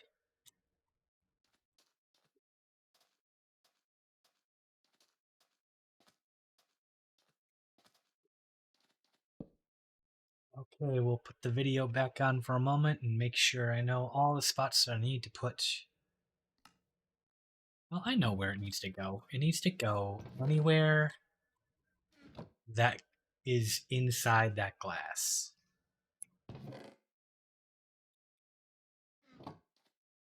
That's actually an easy one.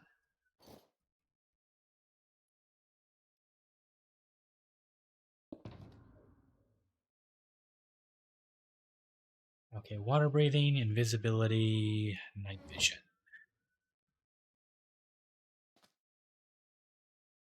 Night vision, water breathing,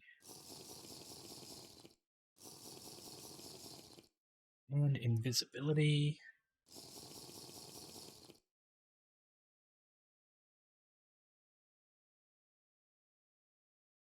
And here we go.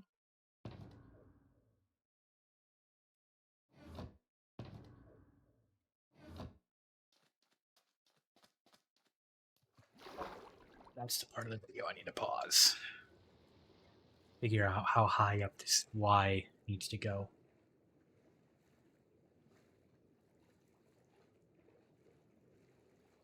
We are invisible. We got our boots on. We're good. Okay, so directly below this.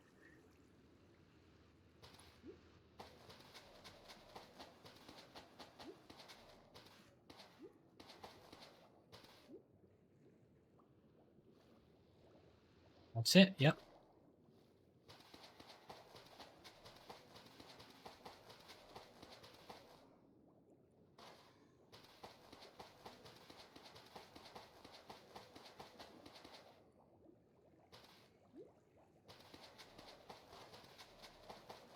So soul sand will make a upward air current, bubble current, that will force all of the guardians up to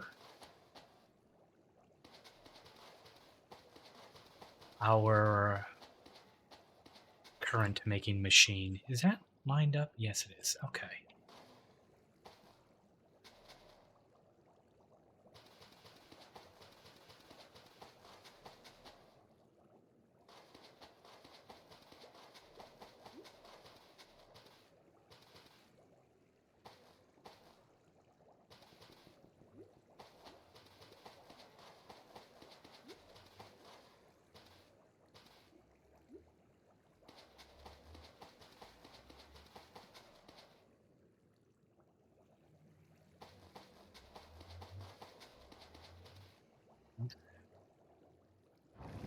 Oh, okay. There's a strong current.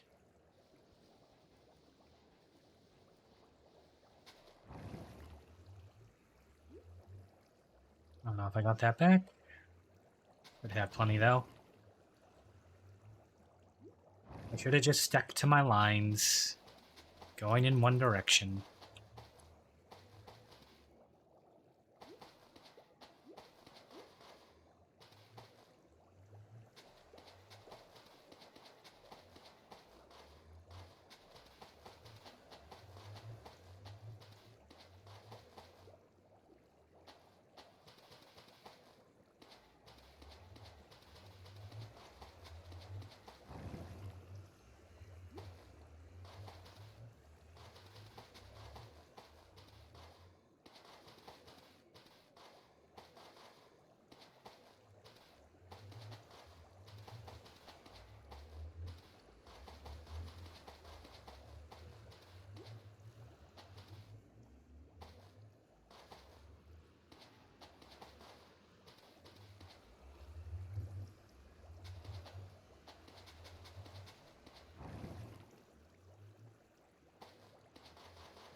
Oh, needs to go. All right.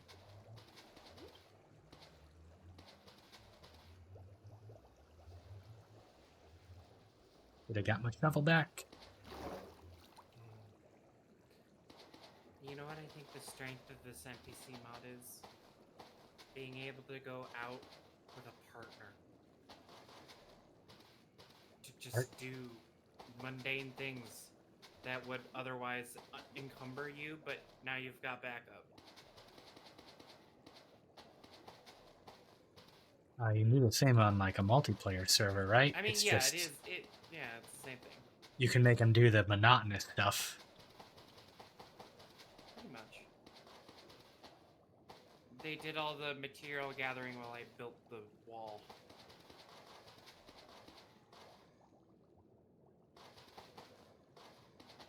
Which is completed. Now. I'm so Nice. happy. Yeah. It's day 9. The world is ending, and now I have a wall.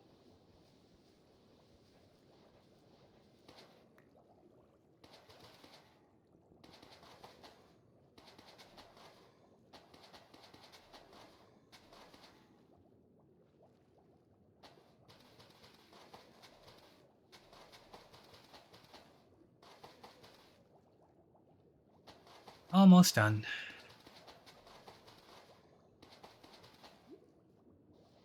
I really could have brought my shovel. So they don't spawn. They're not gonna spawn inside of the structure. Really? That much, are No, they? because I am going to position myself too high up for them to be in the spawn radius. Clever. Last row.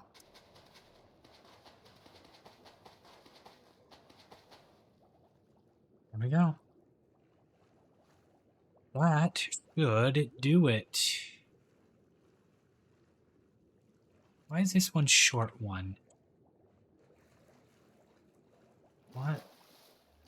1, 2, 3, 4, 5, 6, 7, 8, 9, 10, 11, 12, 13, 14, 15, 16, 17. And that stops 2 from the edge. 1, 2, 3, 4, 5, 6, 7, 8, 9, 10, 11, 12, 13, 14, 15, 16, 17. And stops 1 from the edge. Okay, it's asymmetrical. Whatever. Oh, right, because the center... Right. I have to... The center isn't... It's not an odd amount across. So it's offset by 1. That's fine. Okay. That's done. Now... Do I want to do this? No, I want to put the... I want to put the ledge up before I want to put the AFK platform up there before. Though, now that I think about it, I don't have Elytra. So, getting up there is going to be a little more difficult than just making a platform. I'm going to need to have a side entrance. Which is fine. We can do that. Oh my gosh. I think my group of survivors will survive for another week. I fixed my water problem. All right. For the moment.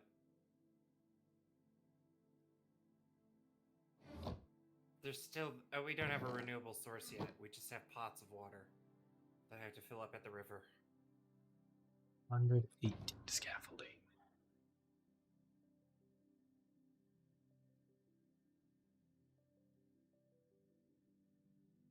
$118. Okay. We got And food, we got a wall. We're gonna lose power soon. We don't have a generator.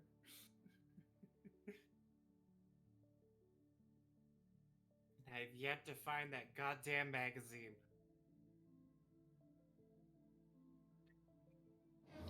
I'm going to be right back. I'm going to run to the restroom.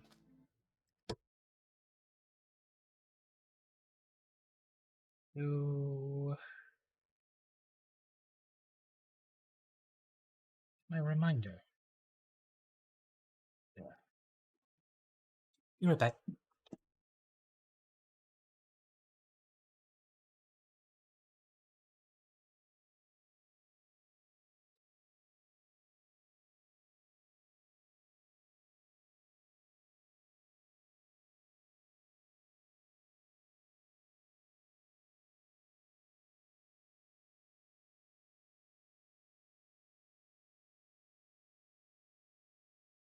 Static. I am listening to you poop. I am here from the living room.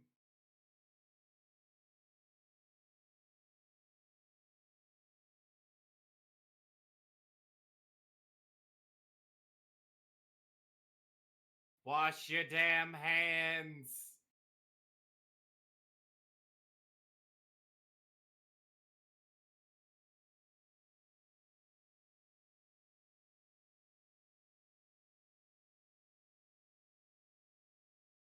Thank you for the audio check and confirming that you cannot actually hear me because you didn't know what I was actually doing. And yes, I did wash my hands.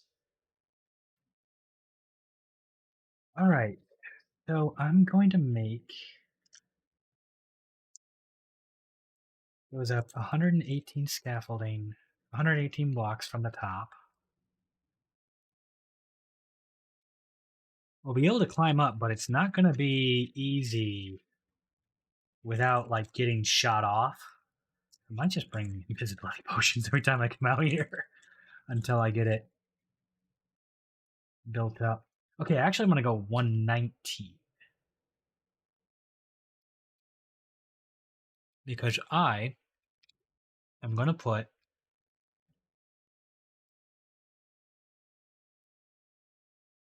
I'm going to make that scaffolding something I can carry all the way up.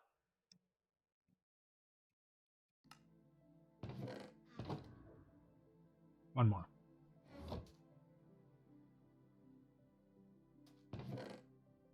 And potions. Water breathing, night vision. I only brought one invisibility potion. Wrong with me. Be right back.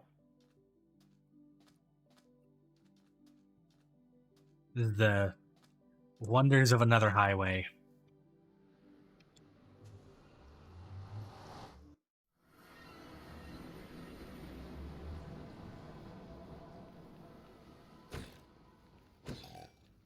Rude. I think I'm gonna finish out this day and probably go to bed. Oh yeah? Okay. Yeah. Sounds like you made good progress. Yeah, I'll send you. You know what? Hold on. We'll just do this.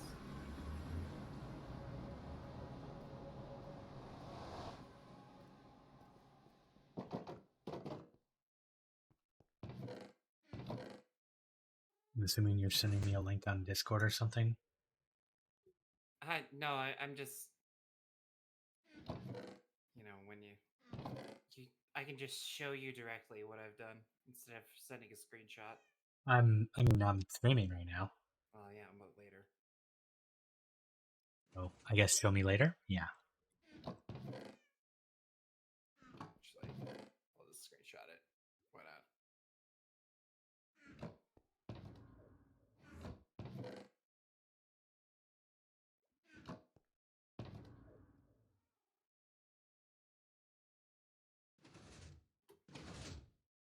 There we go.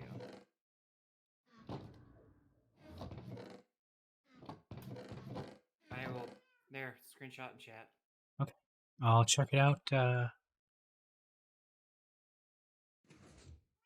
you got a nice little fort there.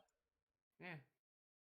It's the same place as before. You can call it Fort McMansion. No, that's where I started. In the McMansion? No, I started in a house near a mansion, but the mansion had a whole bunch of zombies around it. I blew them up with a pipe bomb. Was able to spend the night. Was planning on staying there and building a fort. And you know, the next morning there was an even bigger horde outside the house, so I had to book it. As you do. Out of cigarettes, winded. I had to go through Lake Ivy. Without fighting any of them to get to the gas station. And I was I was basically forced to come back to this place out of necessity.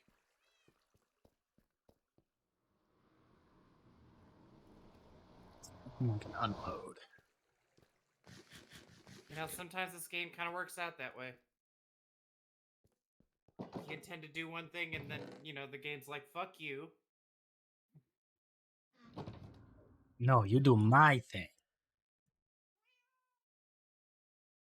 Yeah, I get you. Yeah, I'm gonna send you a hurricane, 200 zombies, and a helicopter. Good luck. Oh, you can't handle that? Sucks to suck, huh?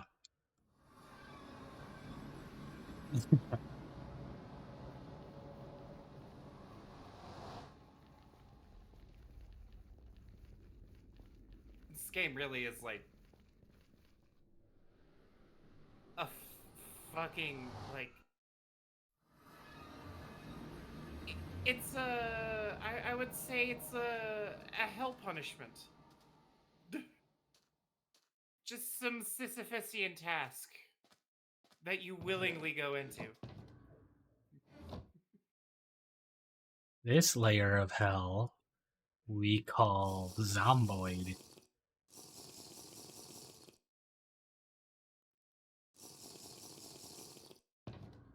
Okay.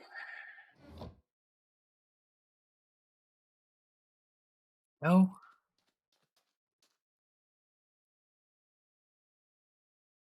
And got the glass. Good.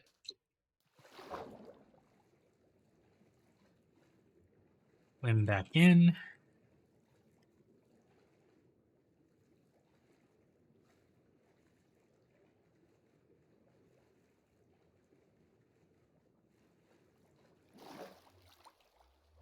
Put a piece of glass here for now. Temporary.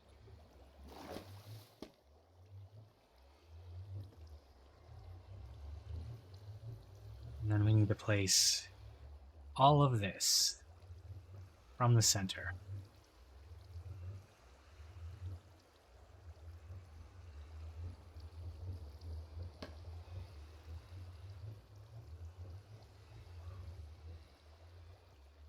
One. And Oh, I I need got to. rid of all the bodies today. Oh, 1, 2, 3. What is this block? 67.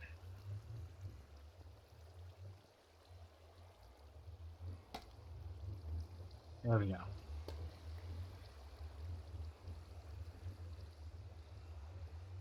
another guy came by and joined me. Oh yeah? They spawn a little too often. A little too powerful? Yeah. There's no way to change any of the settings, but like it's too interesting to get rid of. Maybe leave a comment for him. Hope he adds more options. Well, He or here's the she thing. or whoever. Fairly soon, it's gonna not matter. Yeah. Well, I mean, I say soon, in like a year.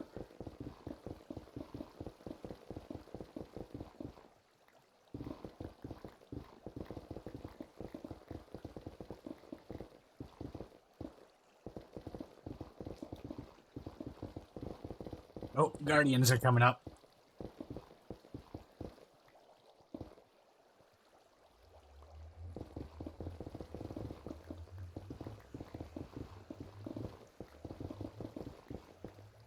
Forgot about the X-ray effect when I was planning what I wanted the size of this thing to look like. This shader pack. With your counting. It does, but when you are looking through glass at water, it just X-rays.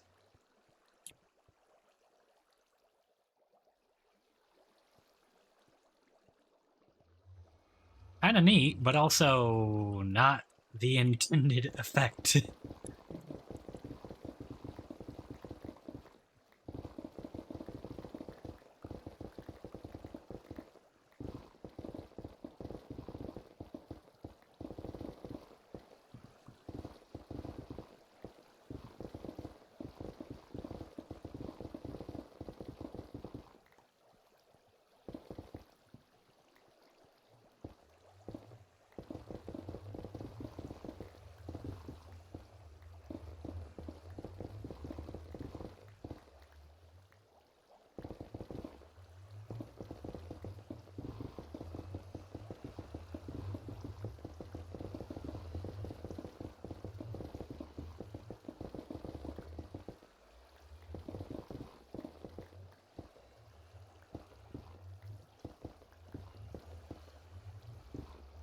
Okay. Glitters off for a second. Make sure I got them all. Look like it. Okay, shooter's back on. We are done with farm. Save for the 8th one.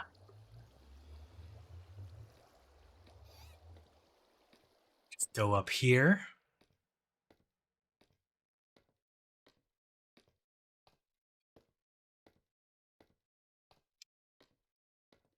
And then, for those watching that don't know why I'm doing this, so mobs spawn in a radius around you. And there's a couple of ranges. They won't spawn within, I think it's 32 blocks. They'll spawn frequently between 32-64. If they are beyond 128 blocks, they can despawn. And if they are beyond 256 blocks, they will instantly despawn. Did I just... No. Huh. What am I looking at over there? Oh, it's just grass. Okay. So, when you get to certain heights,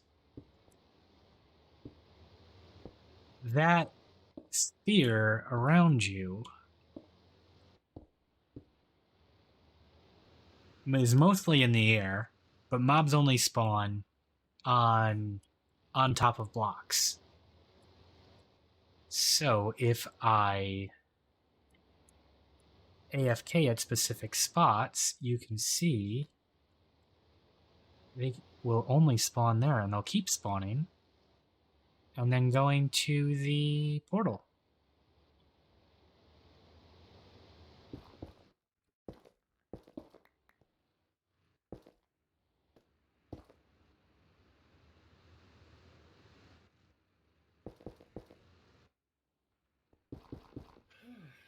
So I'm going to hang out here for a little bit. Wow, the glass just makes the water transparent. Yeah, it just nullifies all the water. I mean, Minecraft water is somewhat transparent already. Yeah. It's actually silly.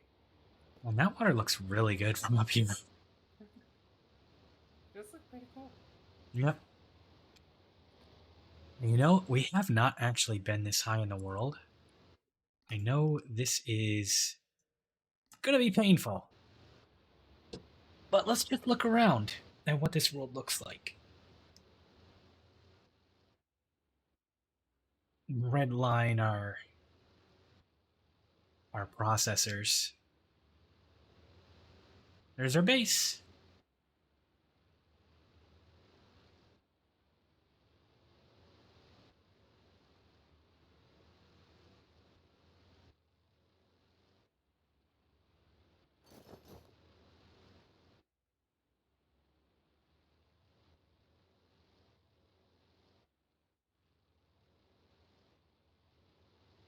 And F1, turn off the HUD. There we go. Here's the world.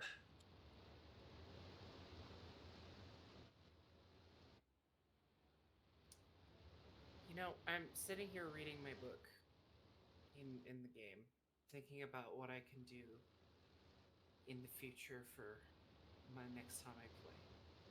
And I'm realizing that the goal now is no longer just to survive, but to actually build a functioning community.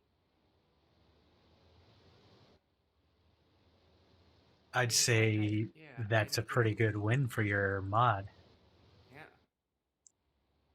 Like I'm no longer thinking about like what do I need to do for myself. It's like, okay, we've got 6 people here. We got to feed 6 people. But it sort of like doubles the things that you have to think about. in a way. Yeah, you're like on a base management now. Yeah. But now, but I can tackle bigger things now because I have 6 people with me. Like we can. I'm thinking about the next time I play, I'm going to stroll down Main Street of Lake Ivy and just clear it, so we can get to the gun store.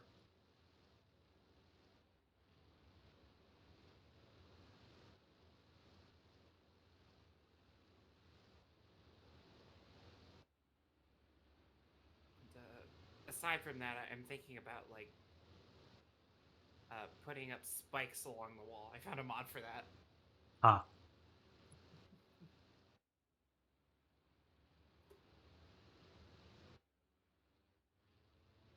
Your shaders look great. I really do. I love these shaders.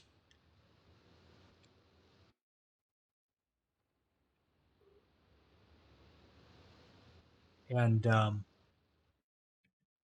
like I don't think they've been updated in like 3 years. They still work with the new updates of the game. I don't think they. I don't think that ever gets broken. How that works. That's cool. It's more of a visual thing. Actually, I'm Well, pretty sure it works off of how texture packs work. So. well, if you like introduce new blocks, when they do.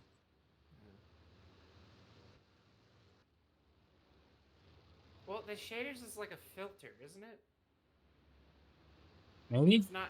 It's not really like a replacing textures. like light rendering mainly.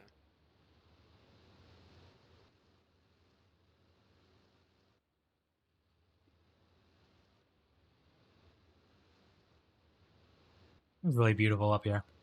Mm-hmm. I'm going to need to put some lights up here eventually. Lanterns. Oh yeah, there'll be lanterns. But Probably my favorite block they've ever added. it's a good one. Really good one.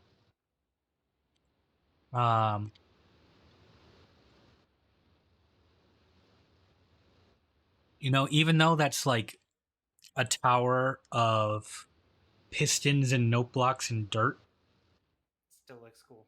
it looks pretty cool. Probably Need because it has lights. It has lights all over it. Yeah. Once it's done, I'm sure it'll look even better.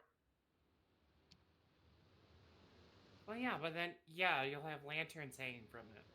Yeah, Probably. it's gonna be lit up. It's gonna be lit up. Really. The lantern and chain block combo were probably some of the best decorative blocks they've ever added. Oh look.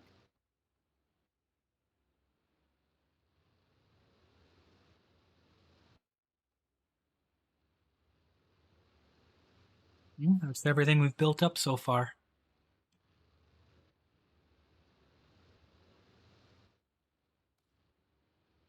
And you know, this thing.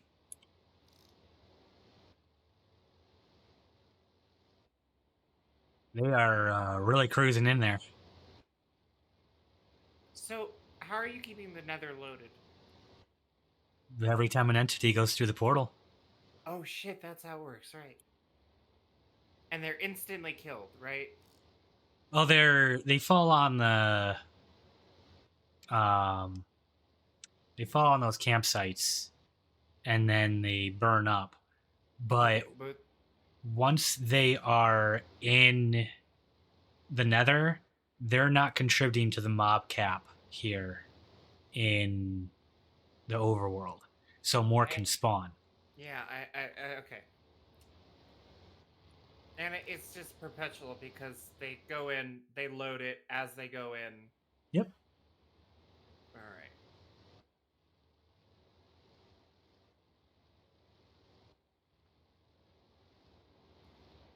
And because of their extreme aggression against all of these squids, I'm going to be getting some black dye too. Some black ink. Nice. That's a really annoying item to get. Yeah. There's farms for them. In fact, I know Aiku's built them before. I've never actually built a squid ink farm before. Yeah, the That- old farm was literally just place a singular block of water and a squid will spawn in it. Huh. Because it was that bad when they first added them.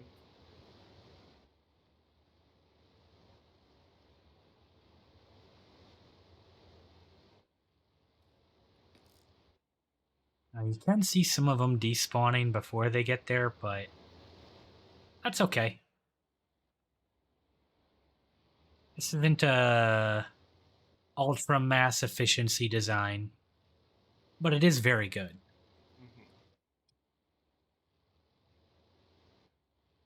Yeah, I don't think I need to improve on this with Create. It just works. I think the only thing I would... Actually, you know what?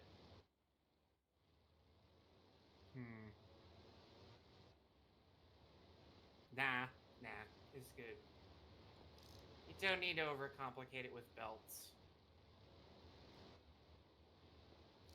The water is fine. So could you put like blue... Oh wait, no, you couldn't put ice underneath that because it wouldn't... Because they actually need to come up into it. Okay. I believe they have a higher spawn chance if they don't have direct sunlight above them, so I might put like a slab roof over it as well. And I'll probably do that with Prismarine. It's working though. We're almost at day, and I think once it's day, I'm going to go see how we fared.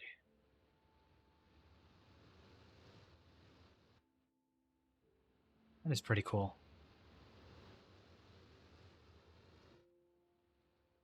Wheat farm,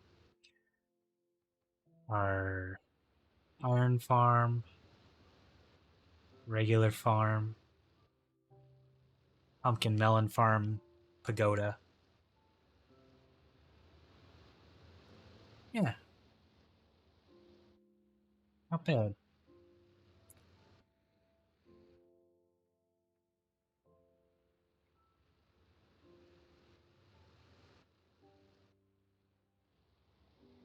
And that's dawn. Okay, so we did Oh, one damn. night. Looks good. Let's. That is a good sunrise.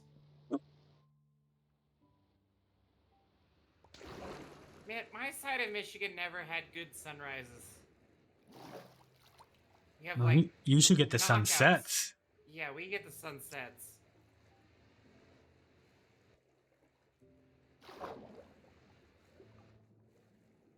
Which arguably is pretty great. They're the ones I would take. I don't want to be up for the sun coming up. All right, so that'll be our AFK platform. There's our little farm. So my brother, in one of the houses we lived in on top of a mountain in New York, the sun would rise uncontested and shine right through his window into his face. Because the window was facing east. Just a big wide open window right into his eyeballs in the morning. That's rough. I'll leave those there.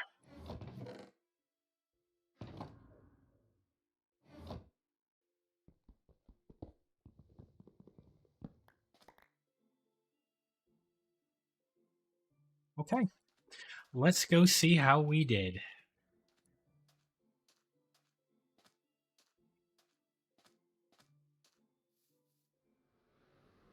And then I feel like I got a little bit of energy left in me, so maybe we'll go check out those temples for the archaeology.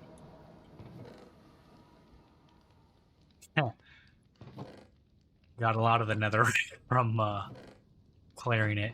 But yeah, it looks like we got some fish, we got some prismarine crystals and shards. Worked out pretty this is well. what I would use create for the collection of items. That's about all I would change. I mean, I can always make like item sorters for these, but all good. All right. Belts are just really good. They act like hoppers.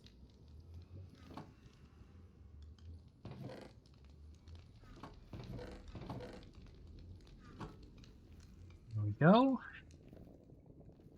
Bring these back. Gotta make sure we can pass the guards. Oh yeah. Nice thing about axes with smite. No aggro. They can't scream for help if they're dead. Oh, it kills them too fast. They gotta survive the hit.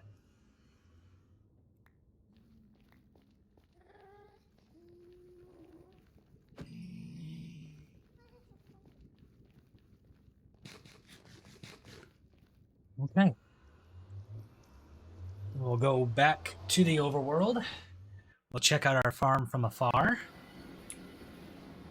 It is just close enough to be in that 32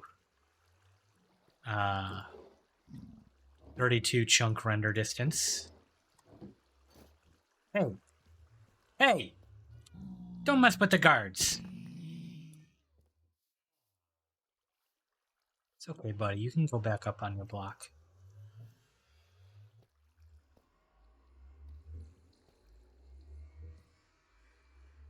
There you go. Some of my creeper guards.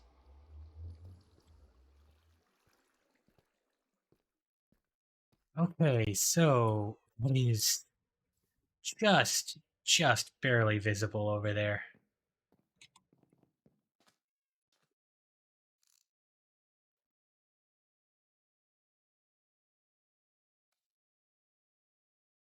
Still pretty cool. All right. We'll stop frying the stream. Man, my day just ended out too. I'm going to quit and save before I sleep. All right. Well, thanks for hanging out. You have yourself a good night. Yeah. I have so many things that I'm happy about with this new mod load order. It's very good.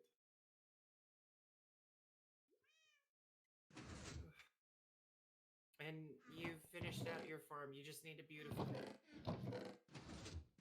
Yep, we'll just make it a little nicer. I'm going to do some of the archaeology stuff before bed.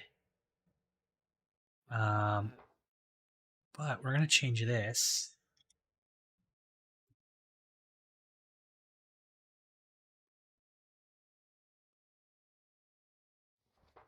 Locations.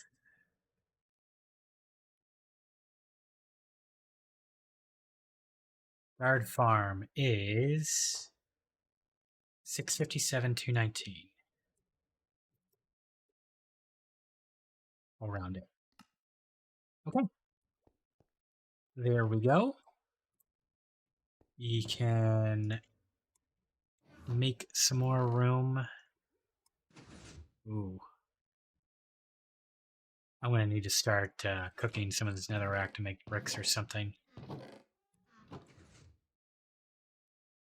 Or store it somewhere else. Put that there.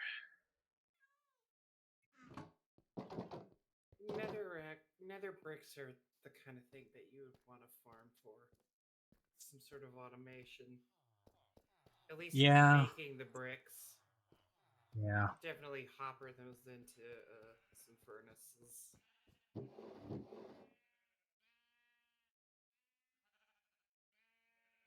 There we go. another one of those things that is annoying to get. Yeah, it is. I pretty much only ever do it to get fences because I like the way they look. I'll use them in some builds, but not very often. It is good for like making if you need fences to not touch each other, you just use nether brick fences. Makes sense. Oh, you know what else I can do? Now that I have the beginning of a nether hub, I can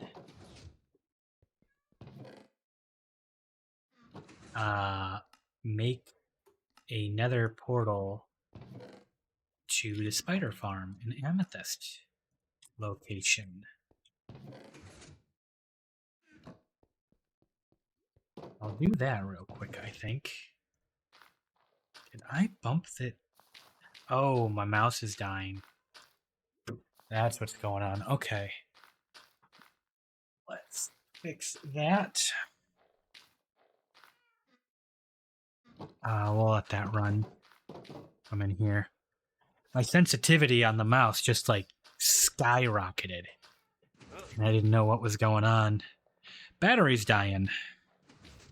That's not what mine does. It just cuts in and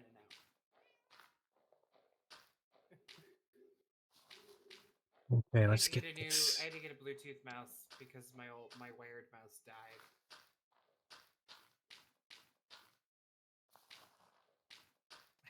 And I think the receiver is too. I think it is too close to or too far away from where I have my mouse normally. Probably. That happens to me a lot. Or I'll get interference from other wires. See, what I'm gonna do is I'm probably. The problem is my front panel USBs don't work, so I can't put it on there. So it's on the back. Oh, I have so many things plugged into this. Yeah. It doesn't help that like some of the things I use are USB hogs. My my keyboard has 2 USBs. Oh, that's what I should get. I need a keyboard with a USB port. I mean, it takes up 2 USBs. It takes up 2? Oh. Yeah. Why? Because it has a LCD screen on it as well. Oh, okay. And that's for like monitoring my temperatures, making sure the water cooling doesn't fail me. The good stuff, you know. I'm still thinking about how I can water cool my current PC. It's been on my mind for a while. Honestly, an all-in-one. Get an all-in-one. You do not have to go as over the top as I did with mine, and frankly, it's probably not worth it. I don't need anything that crazy. I mean, the case is already built for water cooling, so I just need to get something that fits the tubes, the tube holes.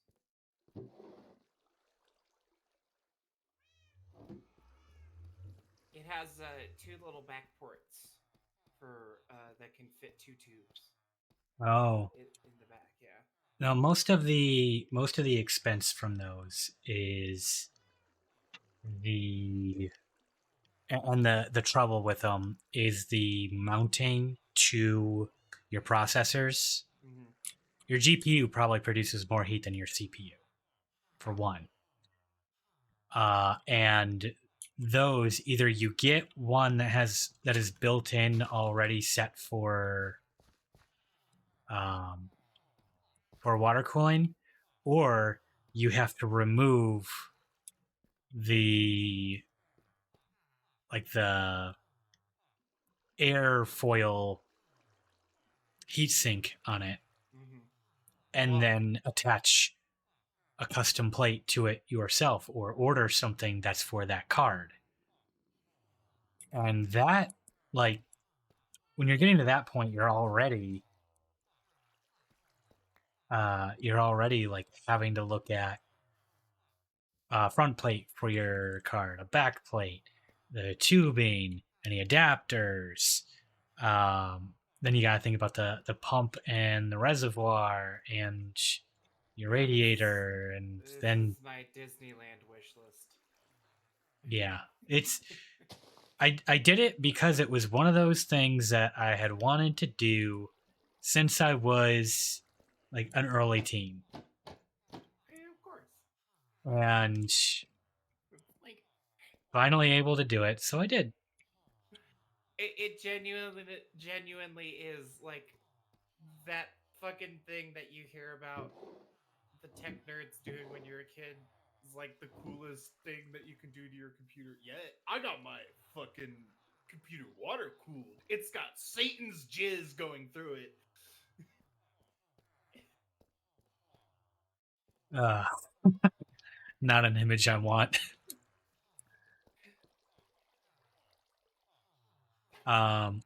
Or like goat blood or some shit. I don't know. Yeah, that those you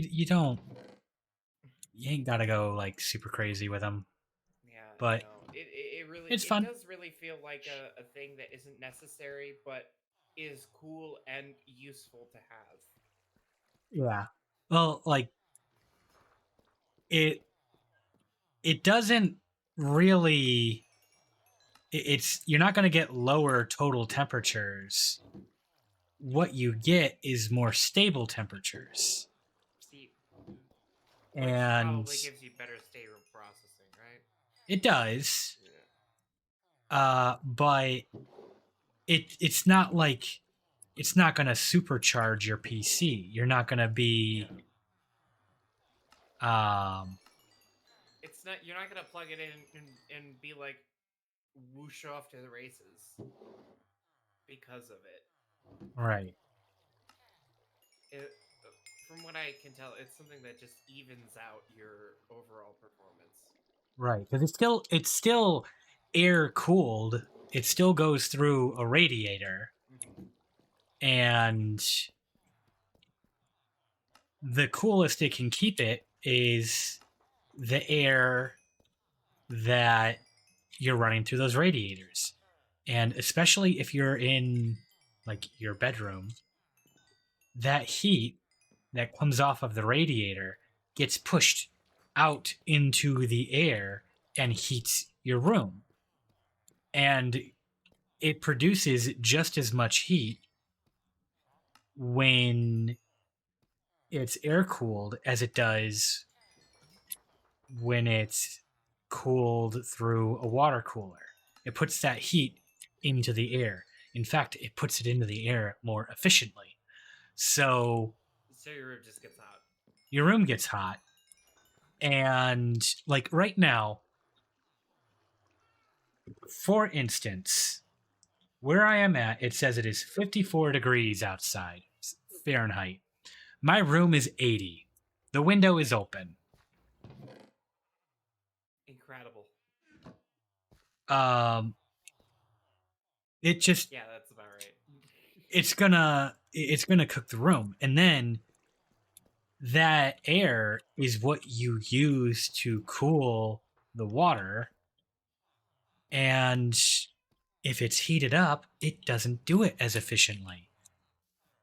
So you're still going to have your temperatures rise and rise and rise, and they're going to rise to probably about the same places where they usually would, at like stable. They just are not going to spike as much, and you're not going to experience performance throttling because it's spiked to 80 centigrade in your PC. Yeah, no. Here's where the engineer in me is screaming. Build a thing that routes the water outside, and you just use Michigan winters to cool your PC. I've actually thought of doing stuff like that before too. I bet you have. Like, would I ever actually execute it on it? No. No, I am like not even doing the minimum to like route the air from my 3D printer outside. I was thinking of getting like one of those laundry um, dryer vents and attaching it to the wall and then venting it out.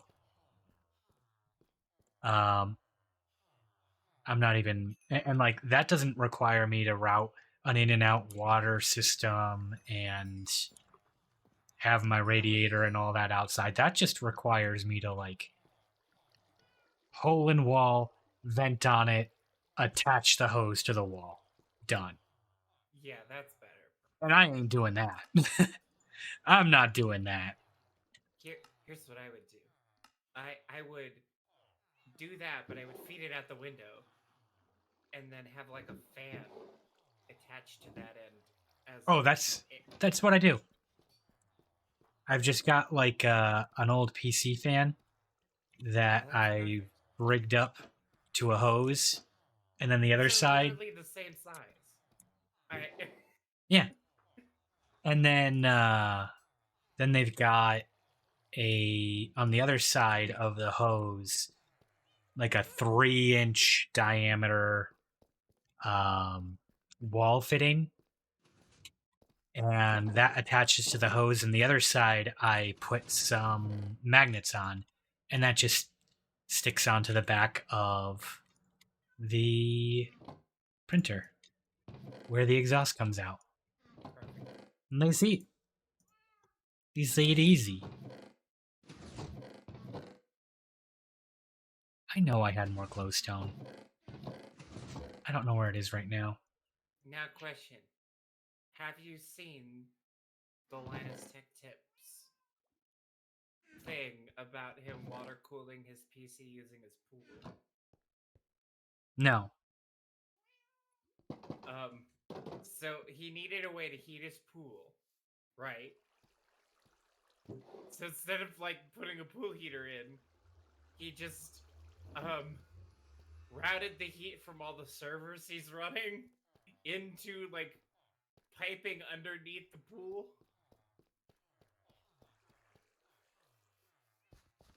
It's fucking brilliant and stupid. Yeah. Yeah. We are talking about Linus Tech Tips here, right? Yeah. We have a lot of disposable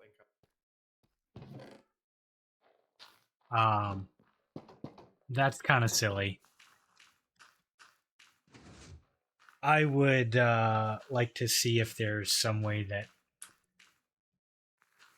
there is control of the temps doing that. Right. That's just me. I think they Okay. had to strap an actual aircon unit into the system.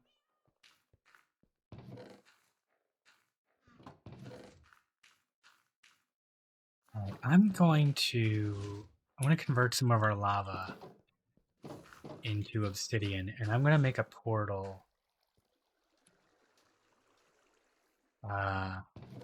to go to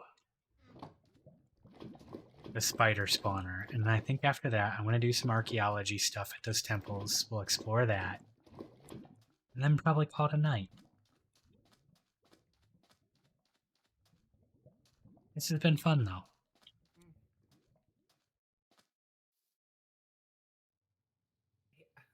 I like the lava farm. Very, very, very basic, very jank and Yeah. ugly thing. Yeah. But at least you never have to go down spelunking for lava. Nope. I got all my lava. That's what I wanted. Okay, so here's another fun thing that is happening with Zomboid development. So you know how there are a bunch of mods out there that are just like person's tiles. Yep, They just added a bunch of different tiles. Okay, well they hired one of those modders, that's and interesting. he is currently revamping a lot of the structures within uh, the world map. Huh. Good for them. Yeah, Congrats, buddy. You made it. I know. Isn't that awesome? Actually, this is not the first time they've hired a modder. I know that for a fact. But I think it is. I think it's Dylan's tiles or something like that. Congrats, Dylan.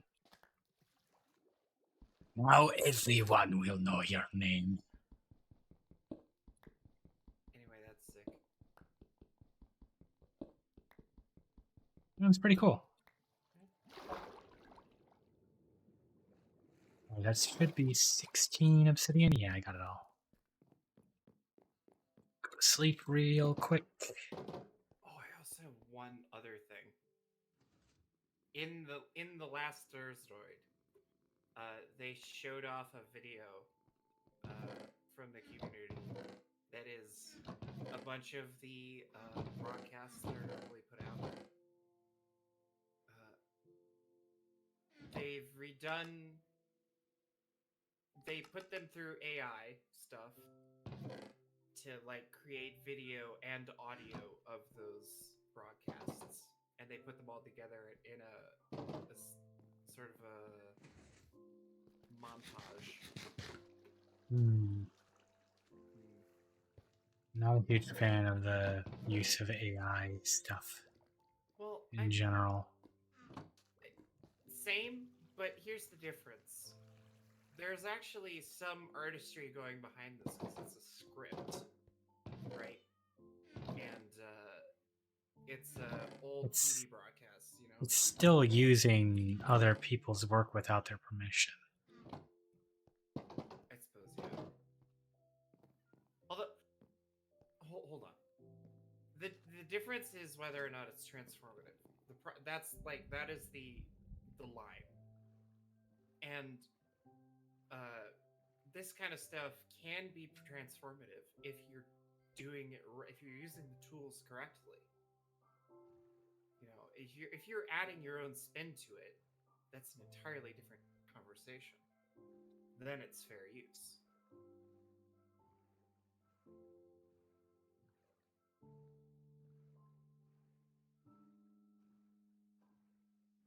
Not sure where you would draw the line on what So, counts as like, creative, because a lot of people count a lot of the people that are doing that are counting the creative bit as what to put in as your prompts. oh, well, no, obviously not. So Like, you should see the video. It's actually very well done.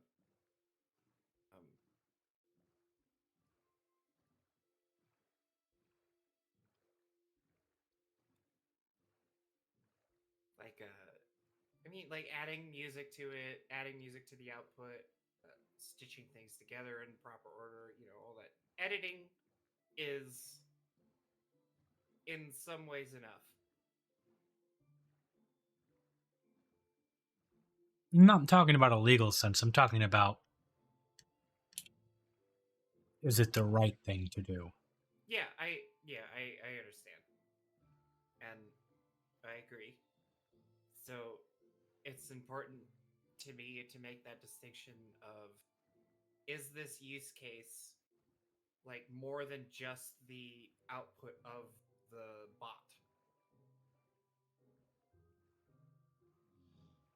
Like, you know those the text, those speech AI memes where it's like like the presidents or like Dagoth, or you know, like there's an actual script that went into it, and editing to put in comedic timing.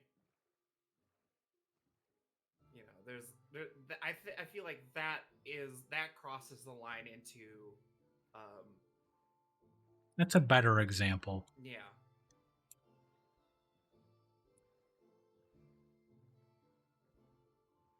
I'm fully with you on the whole anti AI art thing. Well, like, just use it appropriately. And there's good uses for it. Even like if you want to like use it to get ideas or as a means of getting, I wouldn't say a rough sketch, because one, it's a lot more produced than that, and two, it's if you're using that as like an actual rough sketch, then you're just tracing. But um like trying to get ideas for what you want, trying to experiment with things quickly, uh to use as reference, and then working beyond that, I could see that. Like this, perhaps? I don't know what that is.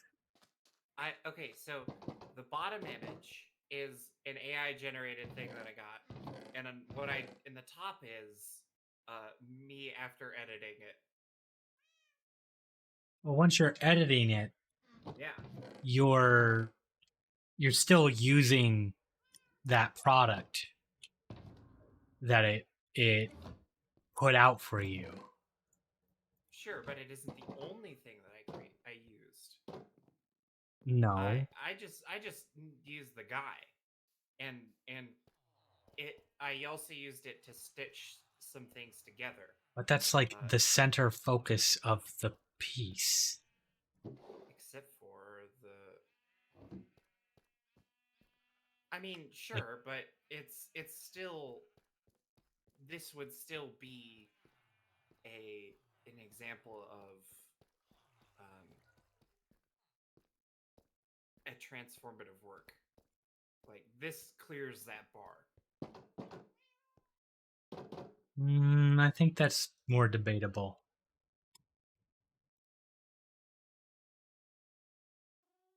In any case, this is just for a fucking token.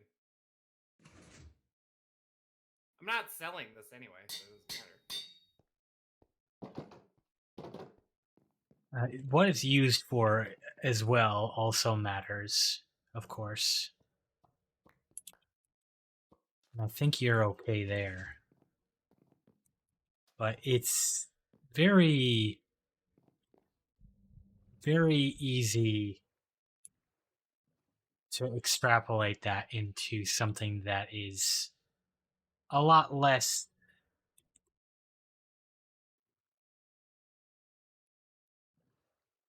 a lot less benign, I guess I'll call it.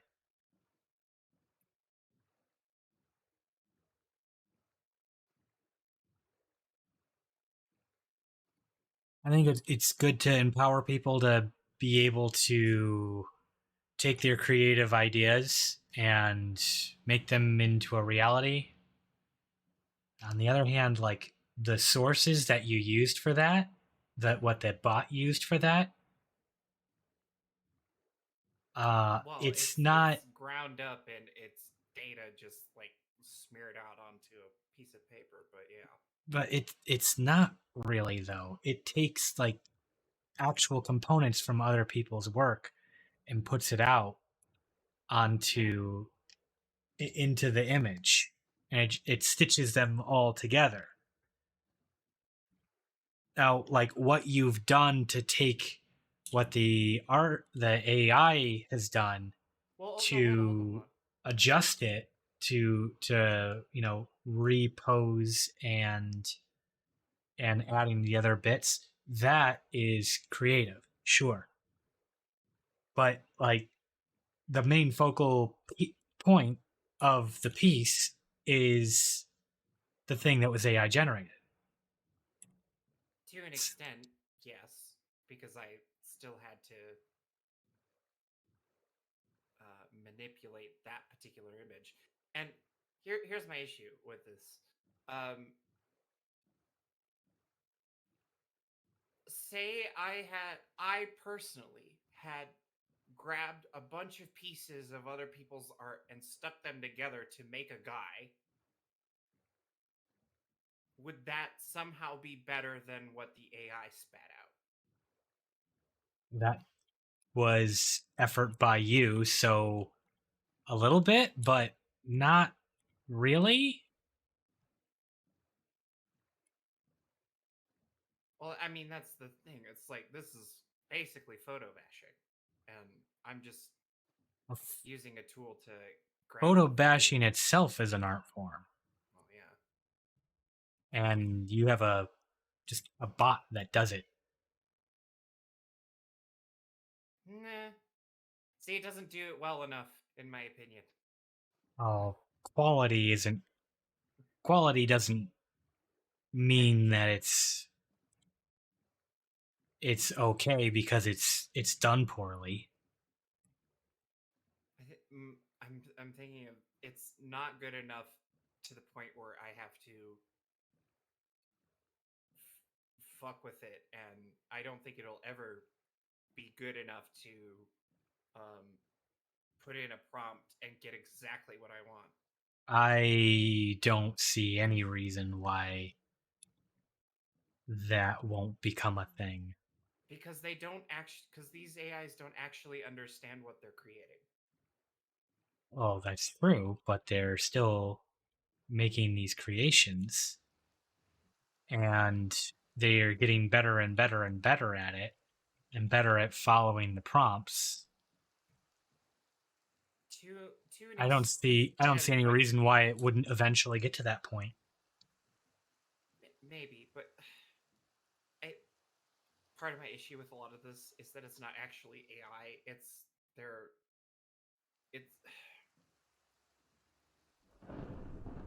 programs that skip over a lot of human intuition, and they do their own thing, and they don't actually understand what is being put in front of them.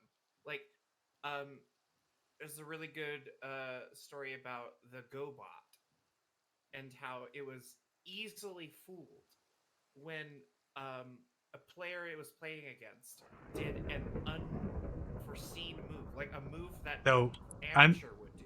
Like, I'm familiar with that, but like that, just because it's not there now doesn't mean it's not ever going to get there. No. And it doesn't mean that it can't figure those things out.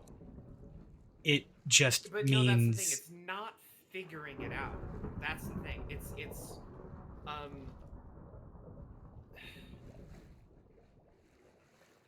the way those things work is that they perform different actions until there is an action that gets the result that is the goal, and then it starts acting more and more towards that.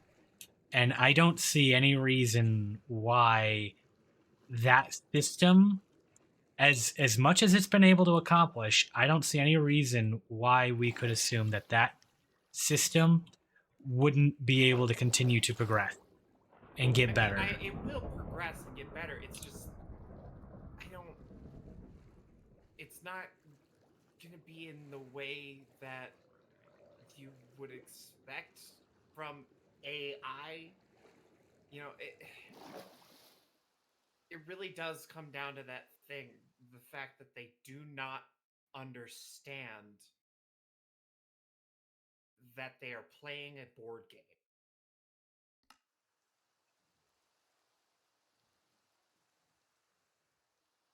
It's probably not going to be able to... That's the wrong way. It might not be able to understand the concept of a board game, but it can perform at a board game better than humans can. And it doesn't need true. to... It is. No, it's good at predicting patterns that are already inside of it. Right. Which means it's not playing the game, it's placing patterns. Which is what a lot of playing board games is.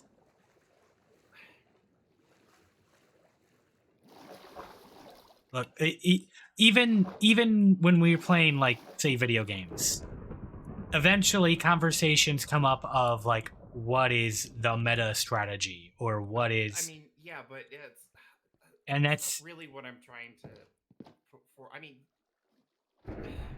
but yes, you are that's, correct, but it's there's an extra component that is missing, and I'm having trouble explaining it because it's sort of a thing that a smarter person should have to explain. But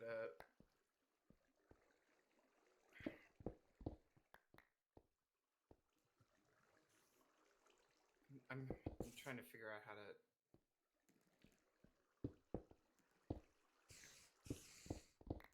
Hmm.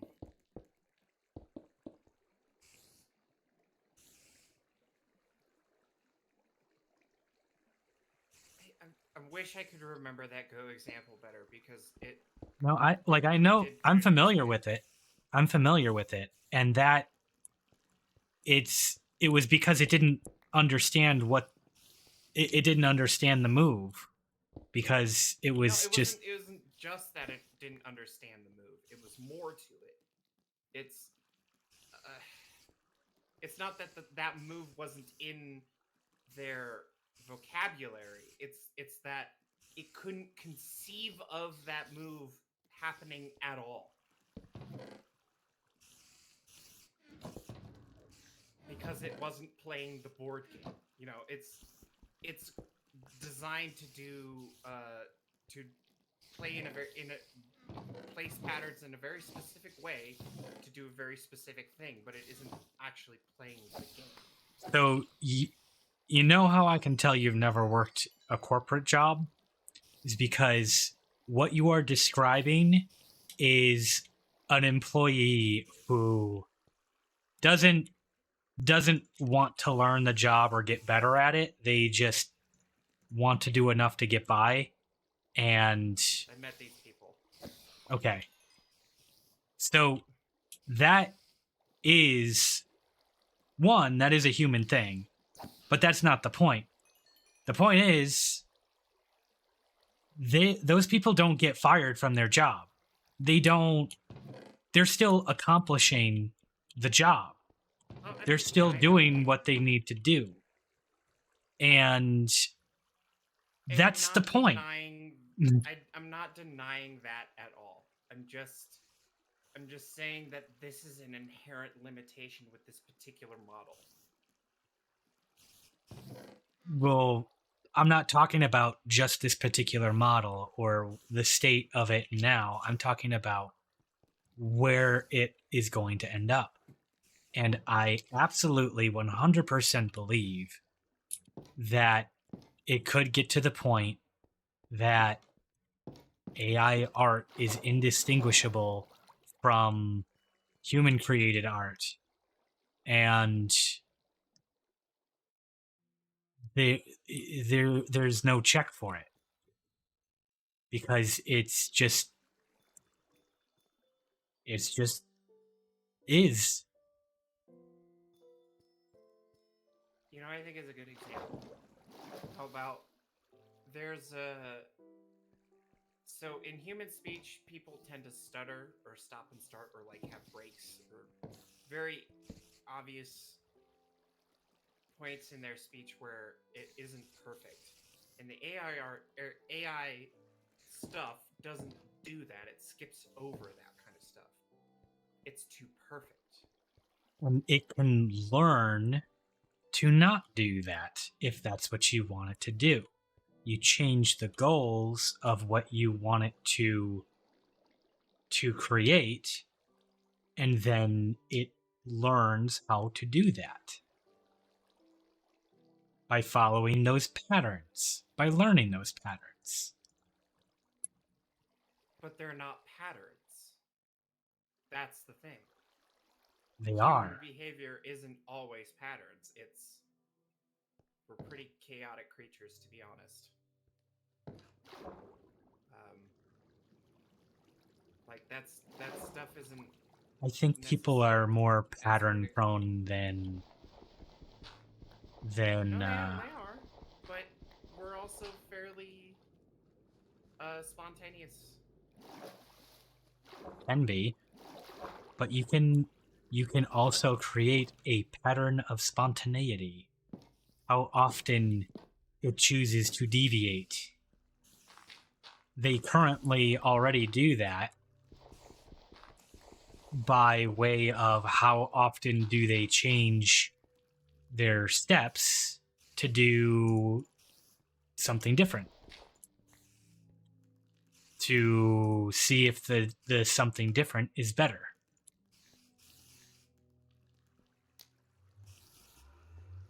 And that is an input that you can put in there.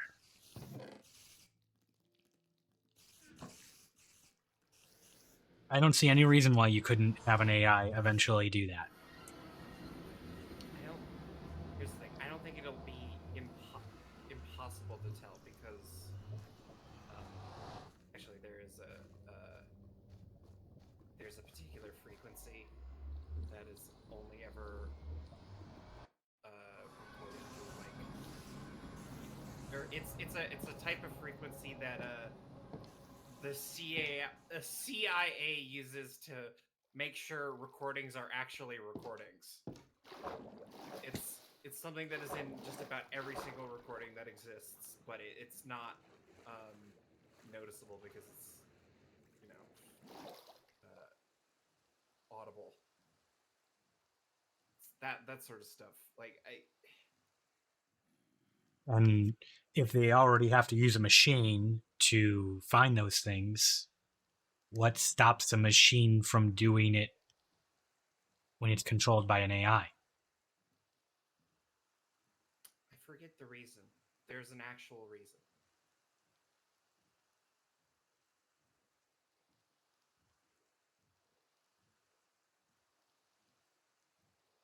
It's like one of those things that the AI generators don't put into the audio. But they could.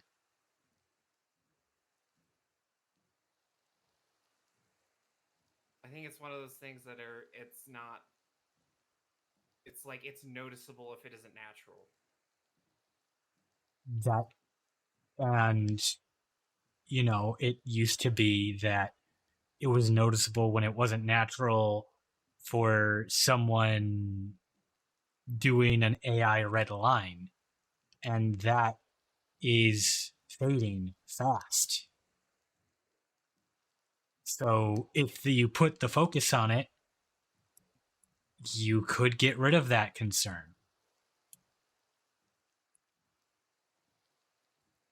And they're going to need to find a new way to determine if it's actually recorded or not.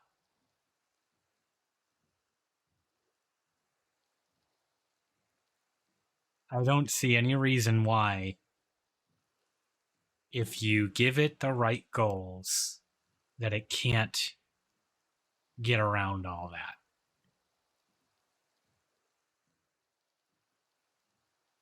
It's just going to take time and somebody wanting to do it. I don't see how it could be perfect. You know? Why not?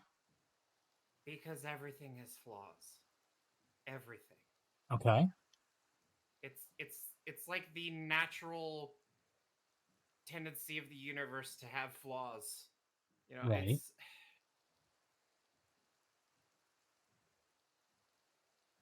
I always think there's going to be ways to pick out shit like this. So, but the problem is that it isn't immediately readily available that it is generated. So you know that like artists now will make flaws in their work intentionally in order to make it appear more natural. Yeah. Like wear on a prop so that it doesn't look like it was just created. Yeah, obviously. I know this. Yeah. So whether it's the kind of flaw I'm talking about, though. I'm just in terms of being able to pick out art generated versus non-generated, I'm almost certain there will always be a way to tell. I'm not certain at all. I think eventually it's going to be impossible, or at the very least, so difficult to tell that you that that the vast majority of people are not going to have the means or the resources or ability to figure it out on their I own. mean, It's already getting pretty close. I'm just saying that is the latter option that you just listed is probably the most likely. I think that's the minimum. I think it's definitely going to happen.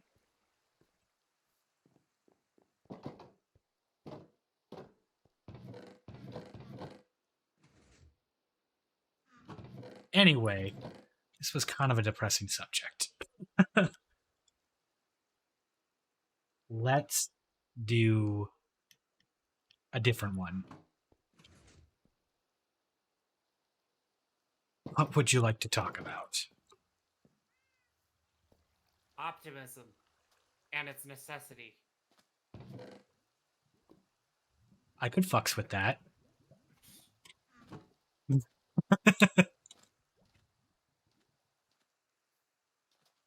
No, I jokes aside, yeah, I can definitely agree with that. Me, literally, I've been trying to support optimism this entire time.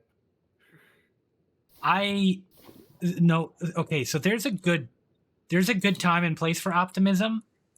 You need to it needs to be grounded in reality, though. Well, yeah, I know, but that's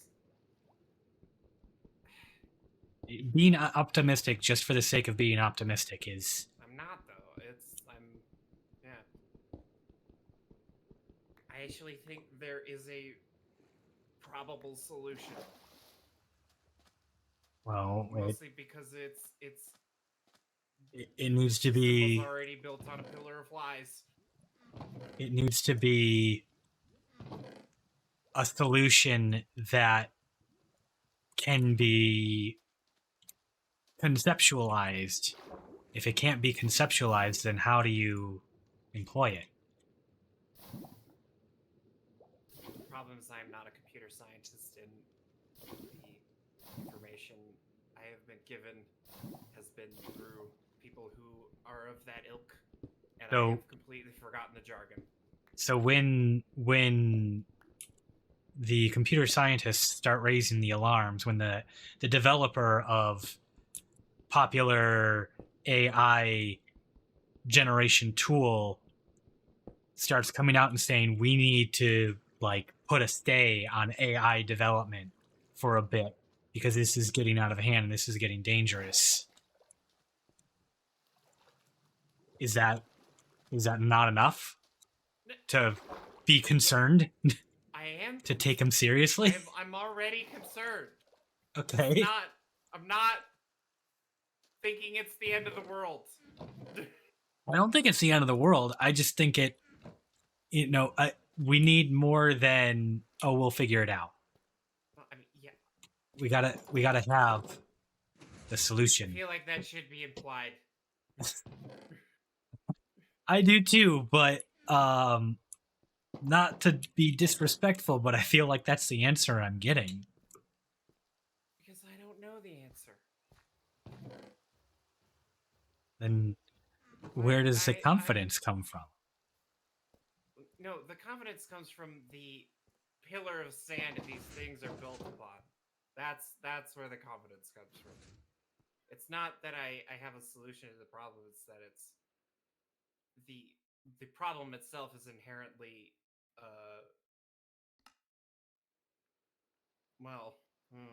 I don't know.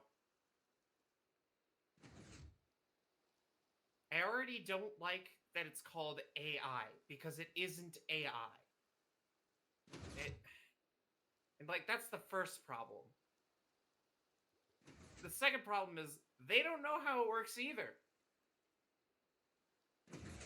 How do you counter it if you don't know how it works?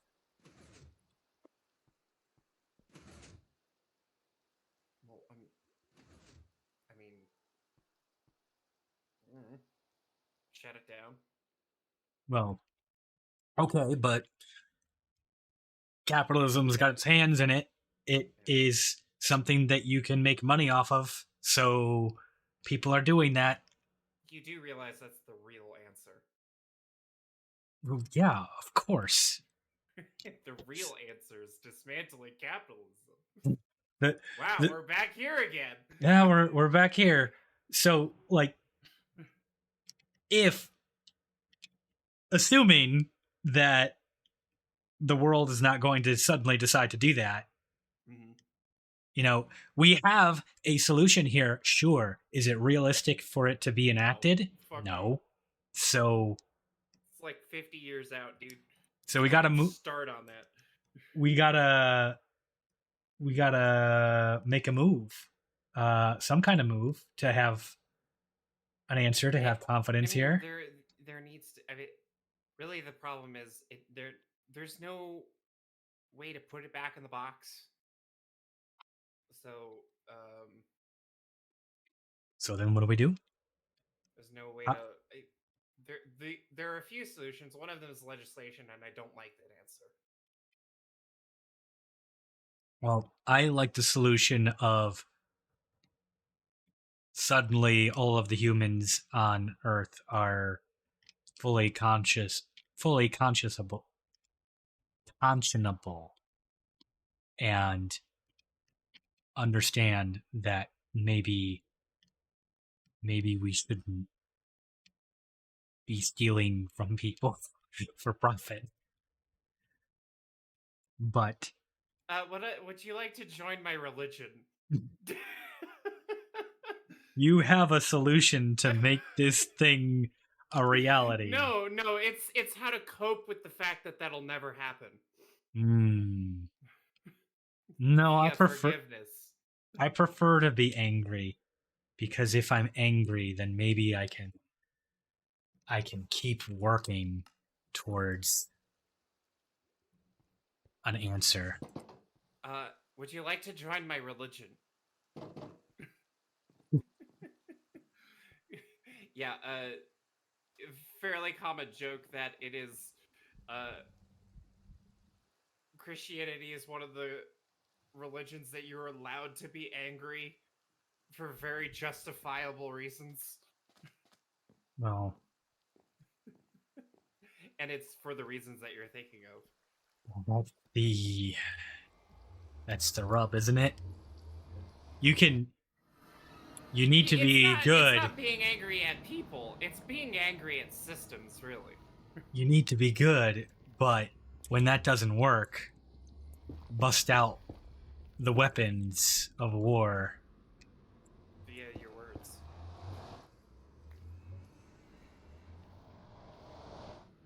This is actually one of 16 and 188. Okay.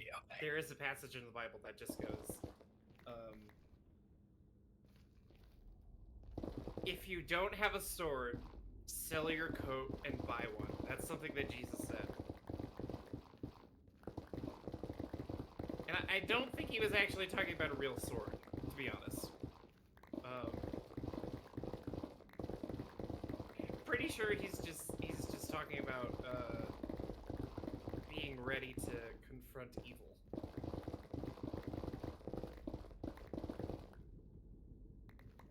But is it with a sword? Well, I mean, obviously, I like the solution of not resorting to violence. Yeah, Christ wasn't really into violence, to be honest. He just wasn't into violence? No way. Yeah, actually, one of the only violent acts he really does in the New Testament is he goes into a place of worship. Or no, not a place of worship. No, he goes into a temple. He goes into a temple and he gets a whip. I know that one. You're good. Yeah. It's probably one of my favorites because I had a pastor who did a great sermon on that where he kept repeating, he kept talking about like all the awful things that happen in the world, and it's like, is that okay, or does that make you angry? You know, and one of the sermons that it sticks with me the most because it's like that's sort of the whole point is like be angry at the injustices that are happening around you. Don't just let it slide.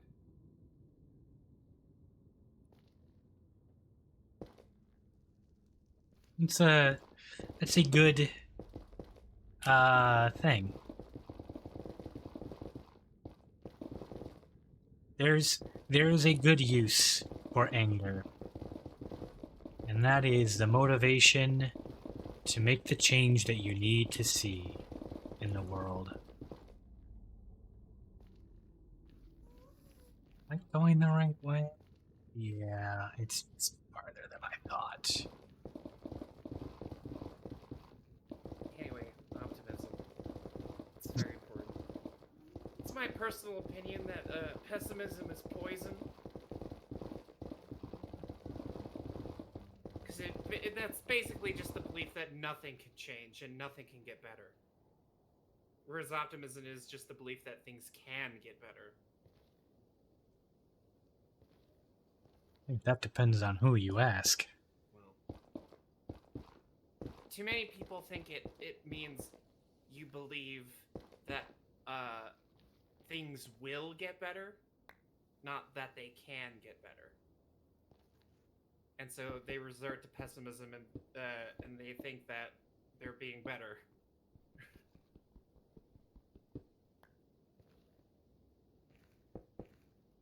I think they both have proper uses. Alright, is this gonna work? Let's find out. Hey, Spider Farm!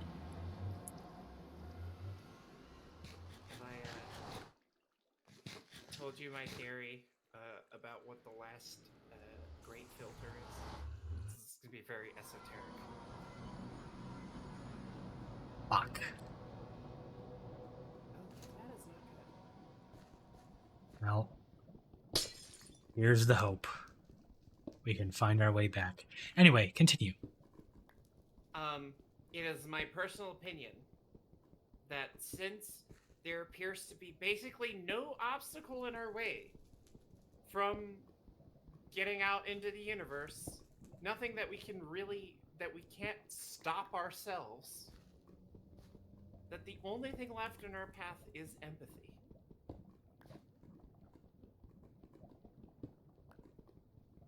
I'm trying to parse what you said.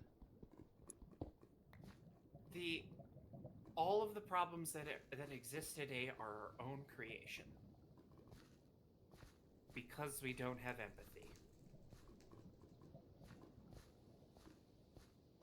Oh, I know where this is. Hey, we're back here! Like, okay, so let's say there's a rock heading towards our planet. We have the ability to deflect it now. Like, I mean, it would be of great cost to us, but we can do it.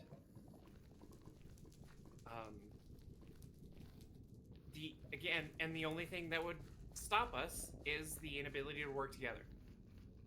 Okay. Climate change. We can obviously solve this problem yesterday. But we don't do it because the people in charge lack empathy. I'd say not just the people in charge. I mean, it's more than that, but in this ladder of culpability, you know, the people who are holding up the ladder are not necessarily the ones who are the problem. Okay. So, with this revelation, what do? Spread empathy. Well, okay. Teach it as much as possible. I agree with that. I like that idea. That is a good goal.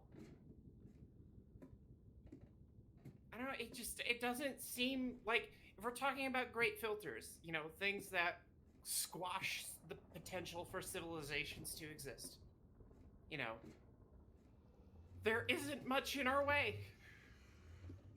bar like really rare astronomical events.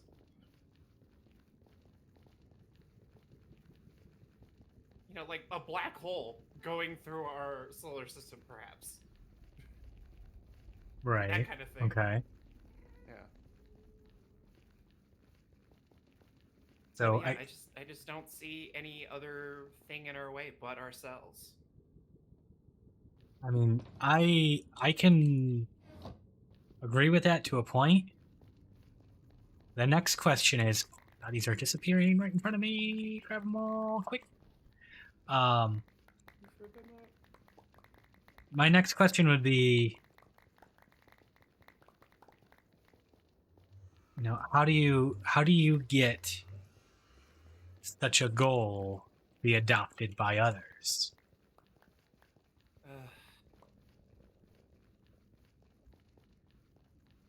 The way you always do things like this. The Be hard loud. way? Yeah. Fair enough. Okay. There is no easy solution, and there will never be. So, chat, you hear that? Solve all the world's problems. Spread empathy. Love each other more. Yep, I Okay. can get behind that. This is working now. Cool. It is 6 a.m. What the hell am I doing? I don't know. What are you doing? You're building tunnels. I am counting the hours since you have closed Zomboid to go to bed and then decided to become the pope of your own religion of empathy. Blasphemy! I did not create this. That's I true. am but a mere follower. That's true. Bob Ross did. True. That's not true at all. But this is a good example. Mm-hmm. Hey, he's a great. There are a lot of people who are a great example. Man, I want to do a whole thing about Mr. Rogers. What a guy. What a guy. What a fucking guy. Have you watched his deposition to Congress when they were getting their funding pulled? No. It's incredible. Like, Shoot me a link. I'll have to find it, but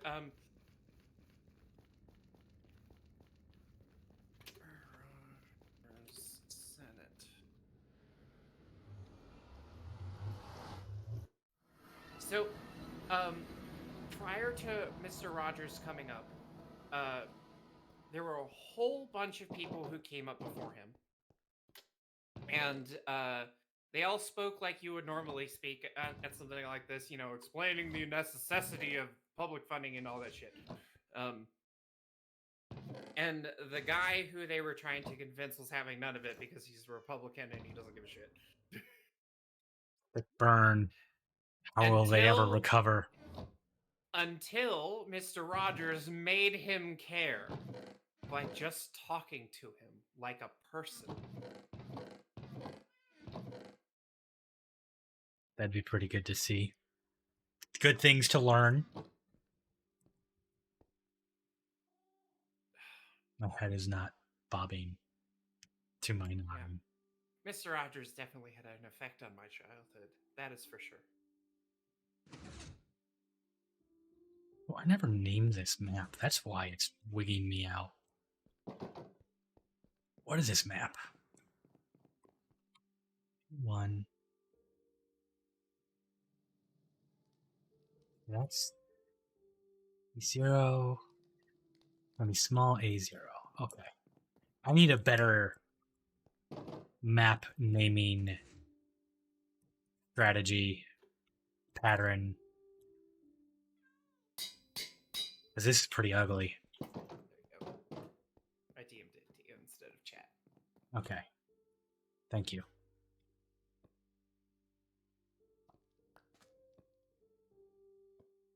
Okay, last thing we're going to do. I should mark that portal. I'm gonna do that. Yeah.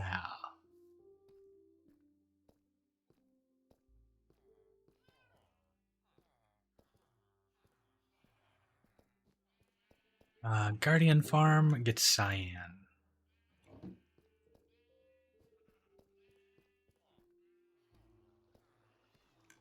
We're starting to map out and mark up the world.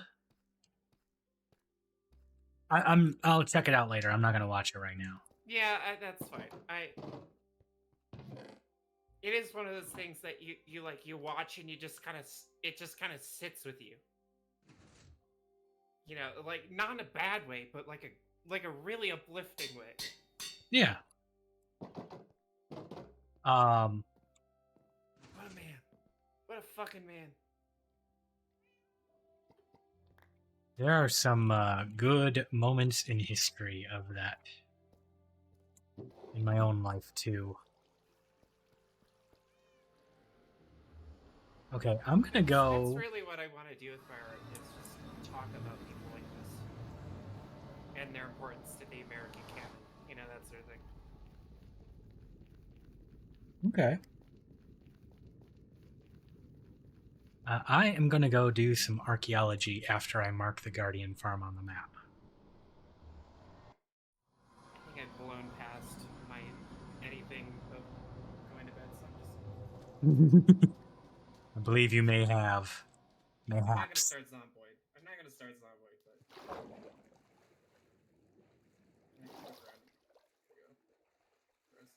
I forgot, do we have a watch party this week? I think so. Okay. Nobody calling off? I think so. Oh, No, we look just at all had, these dead last squids. Because Lee had some family thing, presumably.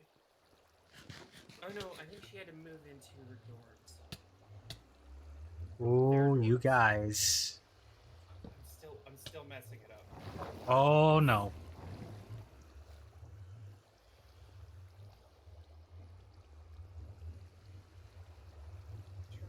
There we go, we got it. Yeah, the problem is I default to a gender when I should just be defaulting to they, them for everybody. That has actually helped me out a lot. Because even when they're cisgender or whatever, it's still appropriate.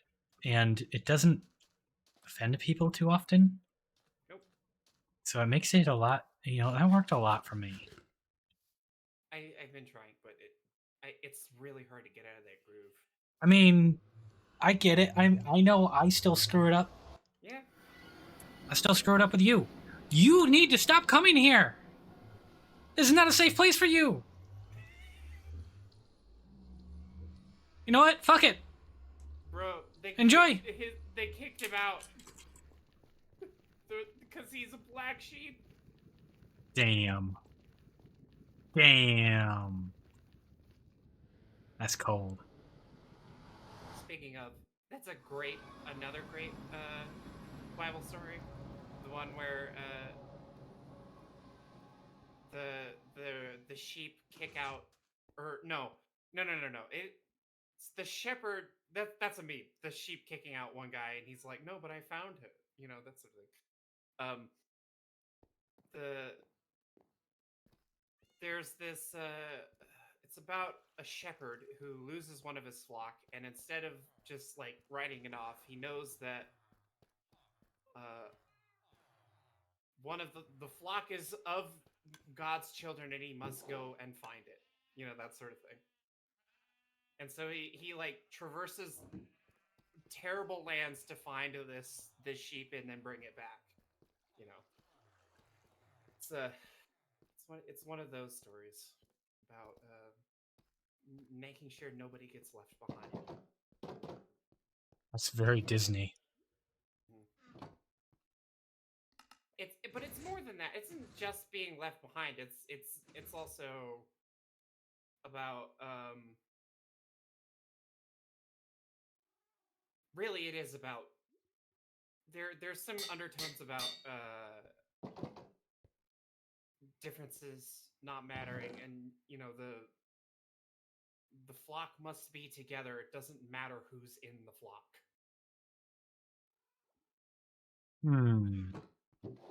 And there's a very popular meme where it's Jesus carrying a sheep, and the rest of the flock are telling Jesus, "No, we kicked them out," and Jesus is saying, "But I found her." You know.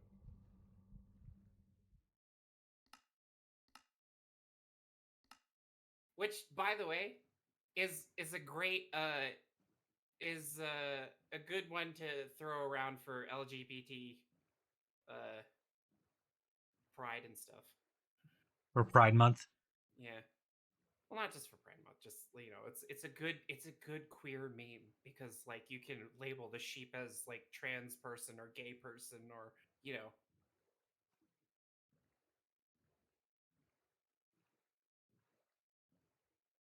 Maybe. Maybe. at least that's how I've seen it used. I've also seen it used by right wingers who don't know what the fuck they're talking about. Who are like, yeah, we kicked him out.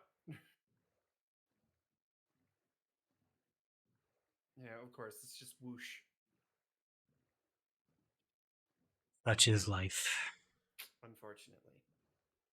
Man, it really just comes down to the fact that they lived an entirely different life than you and were exposed to an entirely different set of circumstances that pushed them into the way that they're thinking now. And a lot of the times it's just because nobody's given them a better option. Not really, at least. That mentality is largely responsible, I think, for a lot of the elitism being added to whenever leftists are called out. The sense that our way is better because of course it's better. And they just don't understand. They just got dealt a bad hand, learned the wrong things or whatever. It's more So like they didn't have the chance to learn it. And if they could, and if we were, down to earth with them and tried to speak with them on their level, they might get it. see, that all carries the implication that they're on a lower level, that they're beneath you. I don't see it that way. I know you don't, but that's the message that comes out of it. Well, And okay. that's what if you're just saying that to the person, then of course they're going to take it like that. But it's. And I do agree that there's a lot of, leftist elitism where they sort of. This happens on the internet more often, to be honest, where they're just like. They use the left as a social group and not actually as a place to try and change people's minds. no, that's likely what they're used to. Not Unfortunately. I mean, yeah, I'm saying that's also probably a part of it as well. Like you start there and you start at start not having the opportunity and then you get bullied for believing the wrong thing. And that just digs you in deeper. That doesn't help. I agree.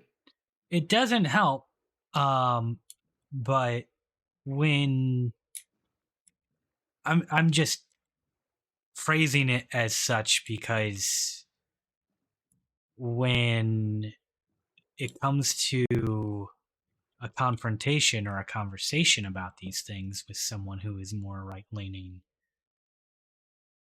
you have to choose a different strategy, or you're just gonna make someone mad.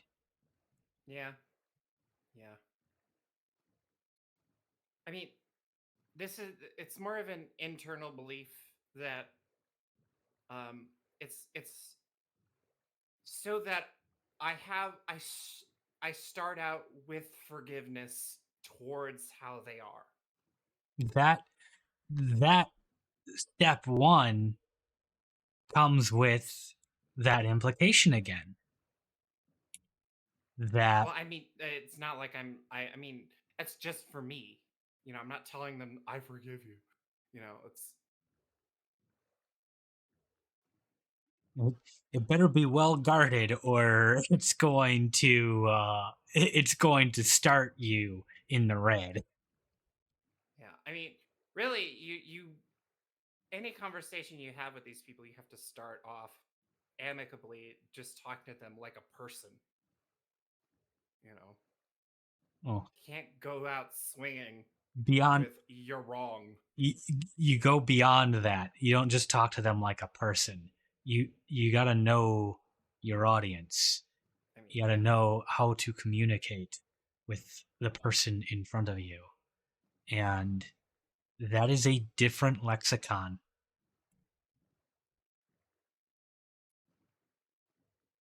A totally different way of approaching it. I did grow up in a city full of these people, so let's And you have some ran to experience. Santa Fe. Kidding. Santa Fe is actually pretty. Uh, the people are very similar. Of course, they're not as conservative. But like, see, that contributes to my belief here, because fundamentally, deep down, they're the same type of people. You know,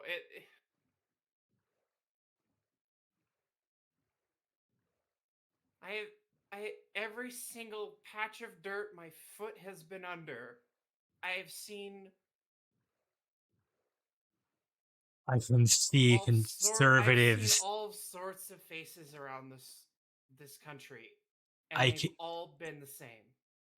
I can see uh whatever conservative viewer that may stumble upon this, hearing this, and just rolling their fucking eyes. But it's true. It really is. Uh, It, Jules, but why is that we're I'm not, different? I'm not certain that you can actually keep the parts that you're not wanting to communicate in. Well, I'm Your just poker face is shit. with you. I can't imagine a different outcome there. I have degrees of openness that I cycle through. Degrees of openness. Okay.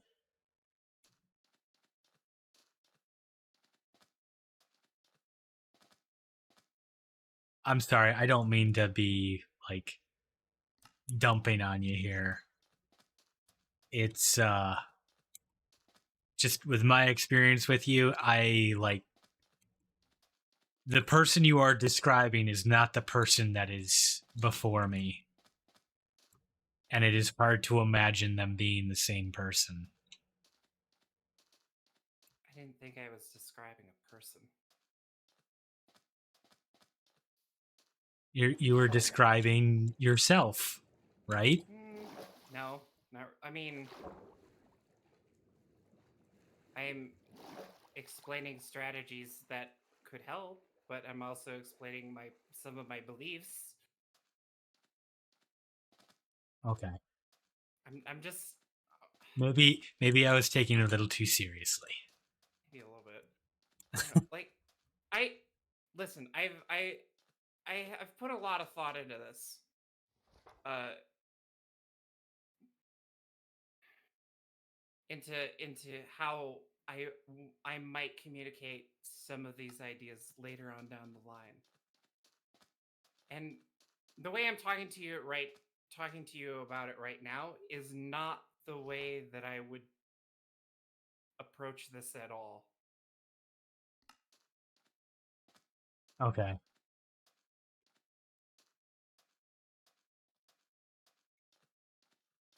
Like one of the things that I want to do is dig deep down into the conservative lexicon and just use all of their rhetoric, but positively.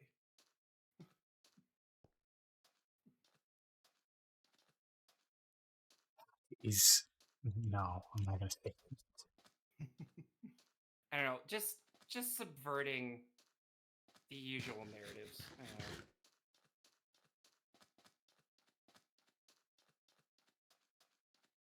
Like, I see how I've been watching how they. I mean, I've literally been living with this rhetoric my entire life.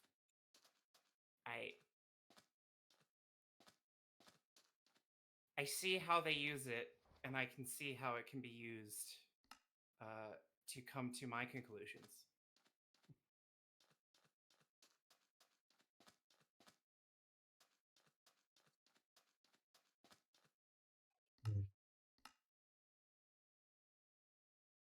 Again, Do we're in this. progress.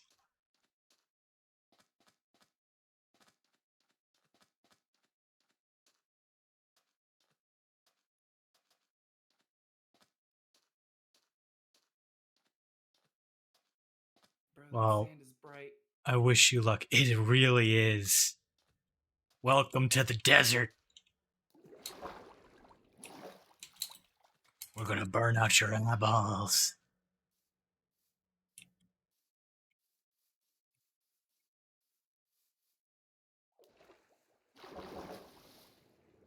Go blind from the sand. You're gonna rub sand in my eyes? No, it's just really bright.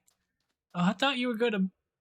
What? You thought you were gonna burn or rub my eyeballs out? No, that's crazy. It's just really bright. Jesus Christ. All right. So we have a temple. Let's start some proper archaeology.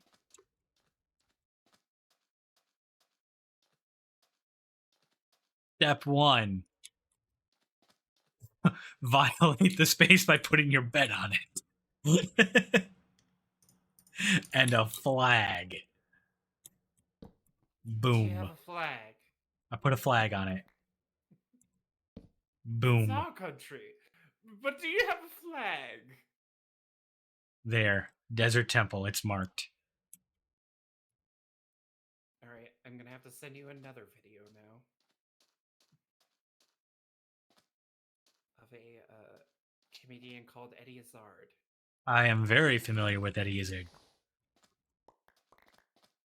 I don't know how to say his name. Their name? I mean, they now? I think it's actually she now. Oh, well, awesome. Because they were a transvestite for some time. Openly. Back, like, when I was watching early Eddie Izzard and at that time his comedy bit, he was very adamant that still a guy, just, like to put on dresses. That's how it starts. Yeah. Although, to be honest, femboy is valid. Even though every time I see Fittister in my recommended, I scream. Fittister? Is that a... He is a streamer who is a cis guy, but hold on. Let me get you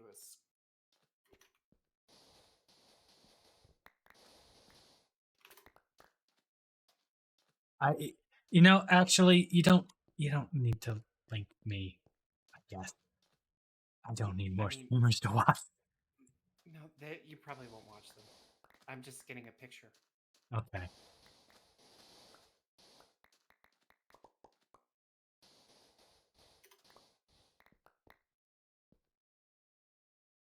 Okay.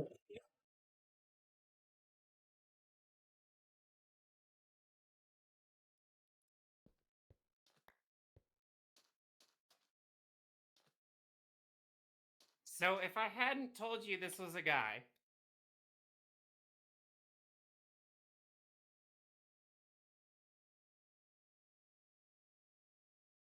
Surprising. yeah, every time I see any thumbnail with him in it, I just scream internally because it's not fair.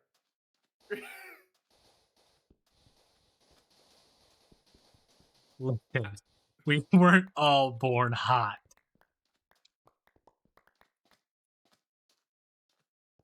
It's not that they're born hot, it's that they look so feminine so easily without estrogen.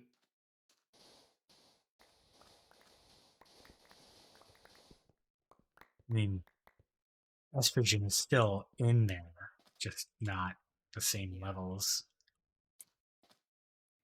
I learned that testosterone is actually technically a stronger chemical than estrogen is. Yeah, I think so. Yeah, which is why it takes longer for trans girls to transition.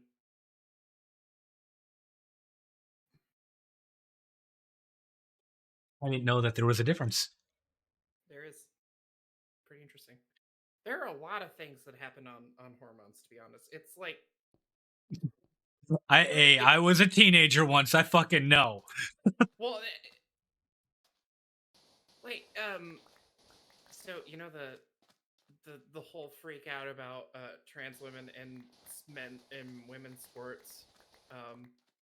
Turns out that if you take estrogen long enough, the differences is pretty much negligible. Because the hormones are that transformative. It changes so much about you, or your body, at least.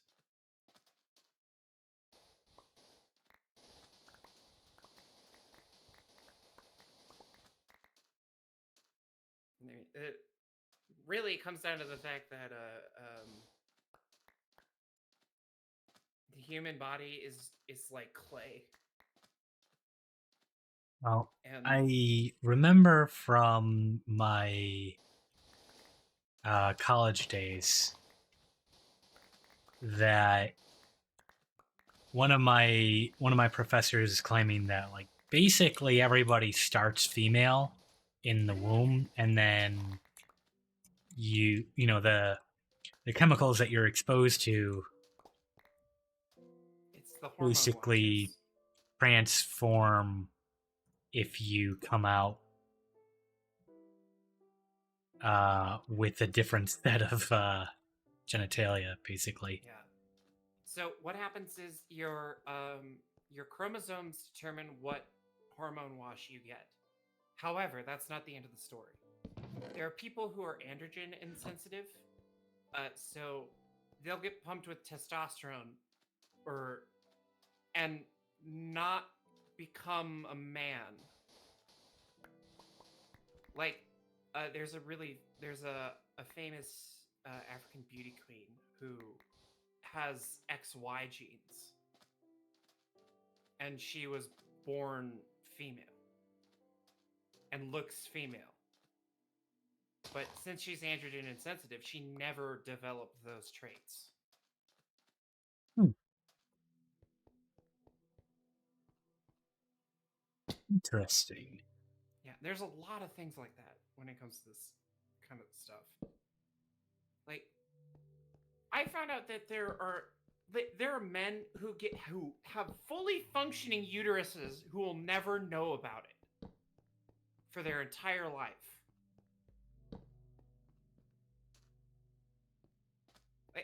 There's a story about a guy who went into the doctor because of like pain in his abdomen, and then they found out that he had fully functioning uterus and ovaries. Those are not common, though. Yeah, I mean, this is like we're talking about people who are intersex. Yeah, Yeah. but it's still it's like the human body is not this binary. It very much so is not.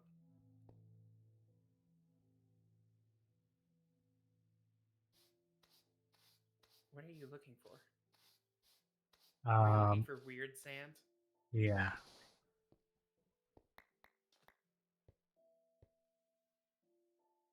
For like, I'm pretty sure none of I haven't seen these yet, but I'm still sweeping because I've never actually seen the suspicious sand in person.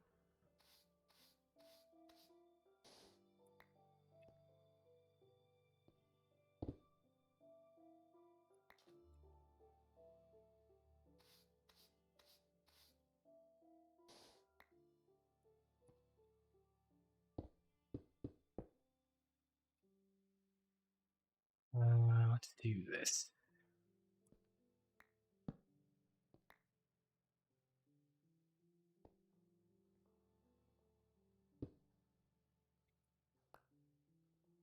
This is like one of the problems of Minecraft is like there's a hidden room here. You gotta find the puzzle to get in. Or I could just break the blocks.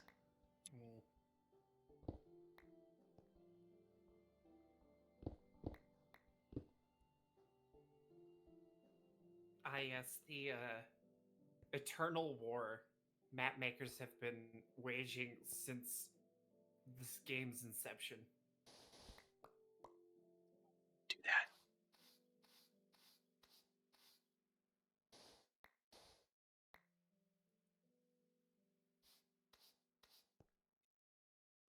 that. That no, it's not. Okay.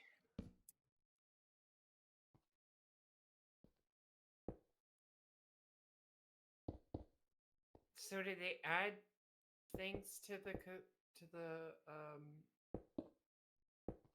temple's design? Yeah. I'm trying to find them. That looks suspicious. There we go. Oh shit, that is suspicious. Gunpowder.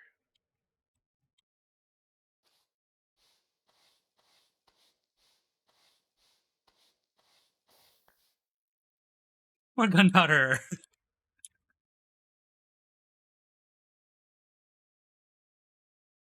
Ooh, I have a topic another topic about an American legend, so to speak, that I've been thinking about. Okay. Have you ever heard of a guy called John Henry? The name is familiar. It probably is. He is a folk hero from after slavery. Black people went on to go work on the rails, and John Henry was one of those men. Oh, I remember. Yeah. He the legend goes he beats a steam drill tunneling through a mountain, that sort of thing. Yeah. It's larger than life, that shit. Oh, it's so good. He's got a Schoolhouse Rock song after all.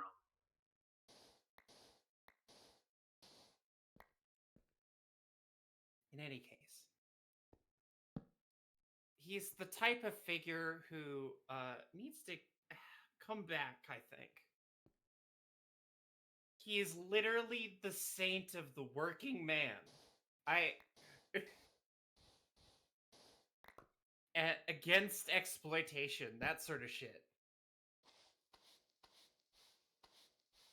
I think I don't know if that kind of thing still works. We have ooh, diamond. We have a lot of spin doctors that have managed to change the media landscape to the point that people will take whatever message they want out of it. And the intent. I was planning on talking about the whole history. What he meant then and what he could mean now. But mostly I want to talk about just like his cultural impact. He's a real guy. Yep. You know, and I don't want to just talk about it for the message. I want to talk about it because it's American history. And I love American history.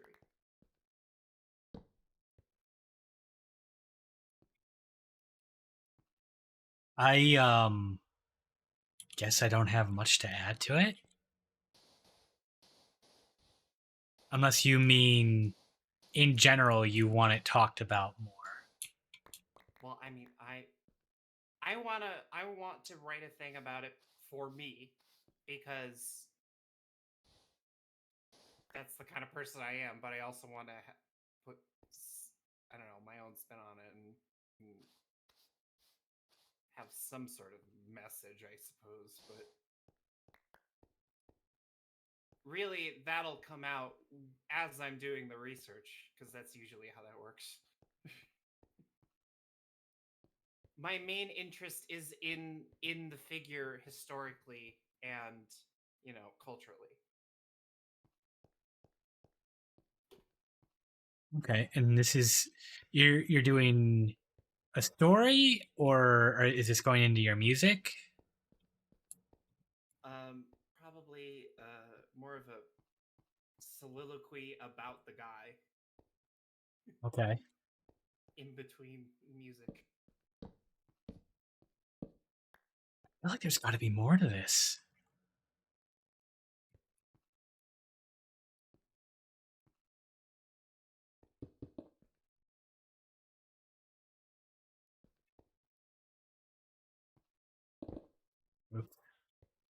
Really, it comes down to the kind of show that I want to create here, which is part history lesson, part music, part with politics just weaved in underneath it all.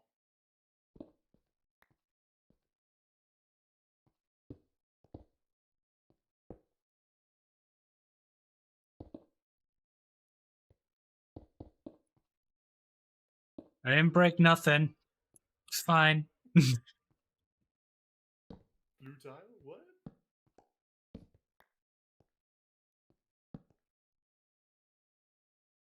Okay, so I think this is the secret room. I don't really see anything in it though. That's upsetting.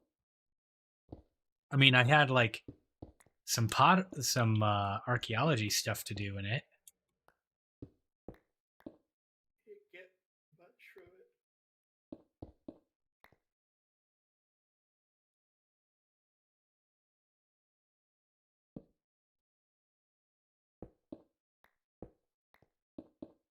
I have to be very careful with my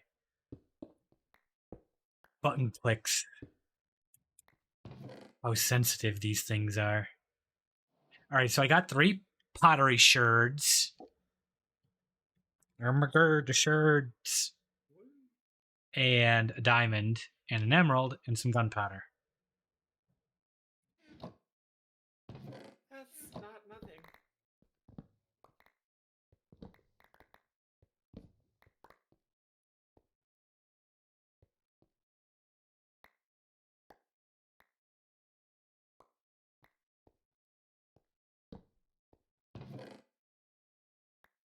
Okay.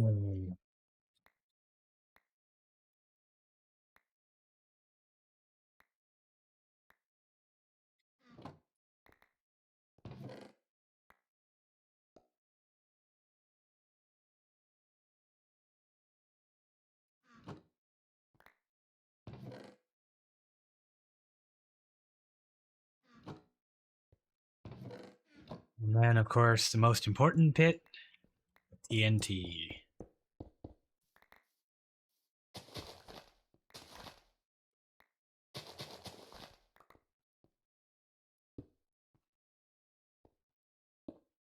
always get unlucky, and I come into these, and some mob has spawned underneath and blew up all the TNT in the chests. So Oh no. I like crack it open, and I'm just looking in a crater. That sucks.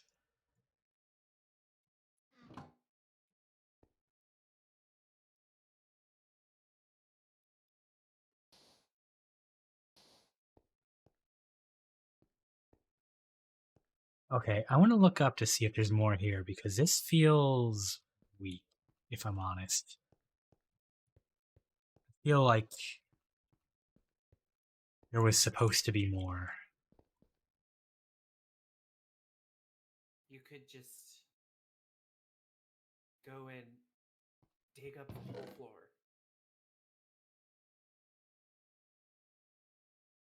Well, that's the thing with these is like if you shift or damage the floor piece that you're supposed to sweep, you destroy it.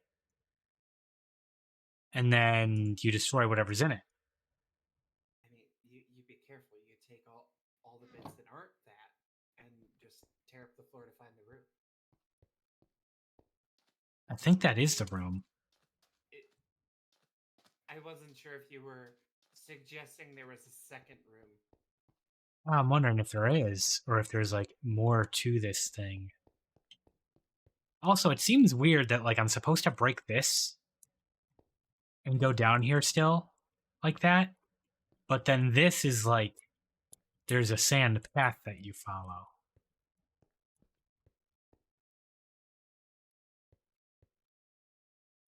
Not like exploding by going in here.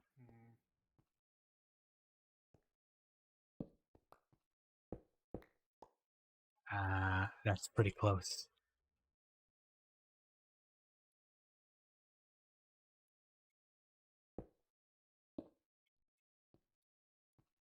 Anything behind this? No?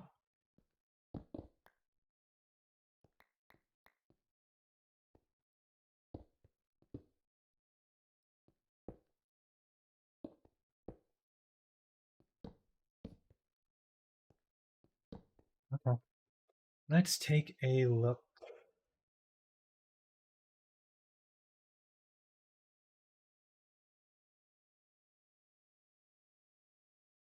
At the wiki. I was hoping to get like a couple of sniffer eggs and the unique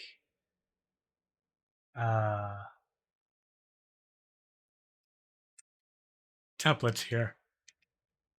Oh, I'm getting tired.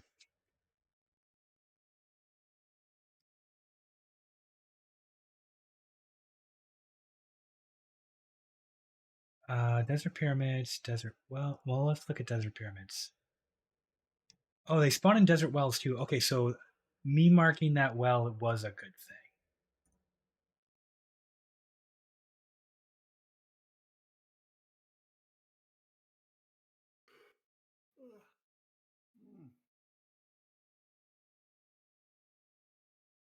As of update 120, desert pyramids also generate with a lower room situated in the back, either left or the right, and buried in sand, some of it being suspicious. The room is 5 by 5 blocks in length, has another instance of the sandstone windrose pattern on the ground, and is connected to the main floor with collapsed stairs.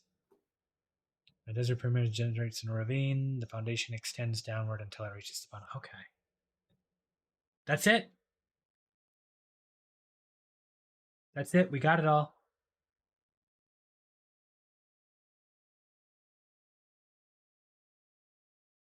Well,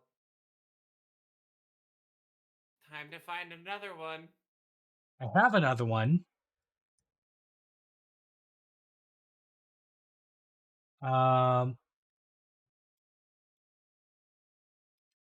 So I have another one saved, so we can go look at that. But we found the secret room. And of course, we got the usual one down here.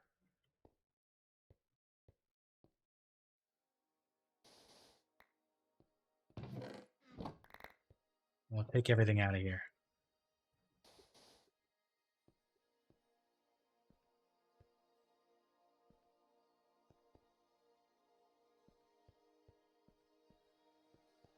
Okay, but we got it flagged, so... Is that the music for the game?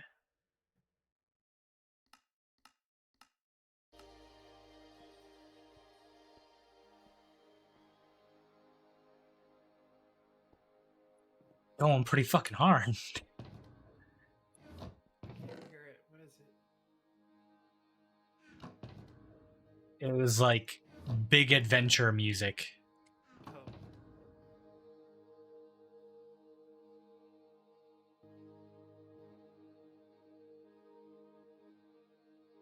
This game Oh. has weird music prompts. Just starts playing music out of nowhere.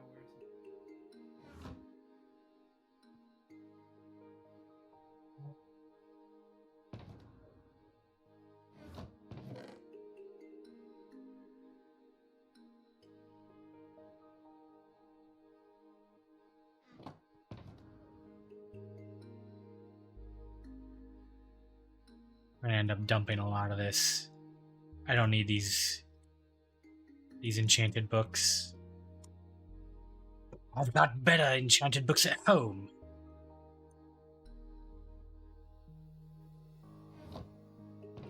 Still takes the enchanted books. I mean, I'm not gonna pitch them until I don't have room for anything else. Oh, shit. I didn't break nothing. Swear. That was how I found it. You can trust me at the archaeological site. I won't break things. I'm debating whether or not I would have left it. Okay, let's get the fuck out of here. I think I might have fixed it. Just because it's kind of personal.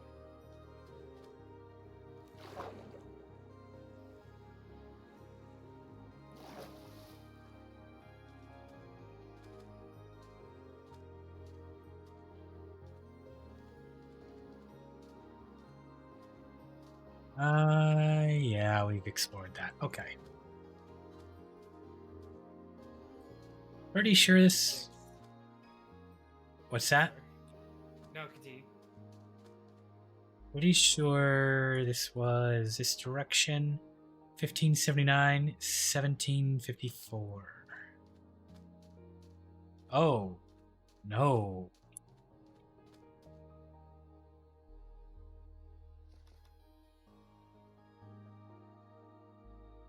So that's a different one?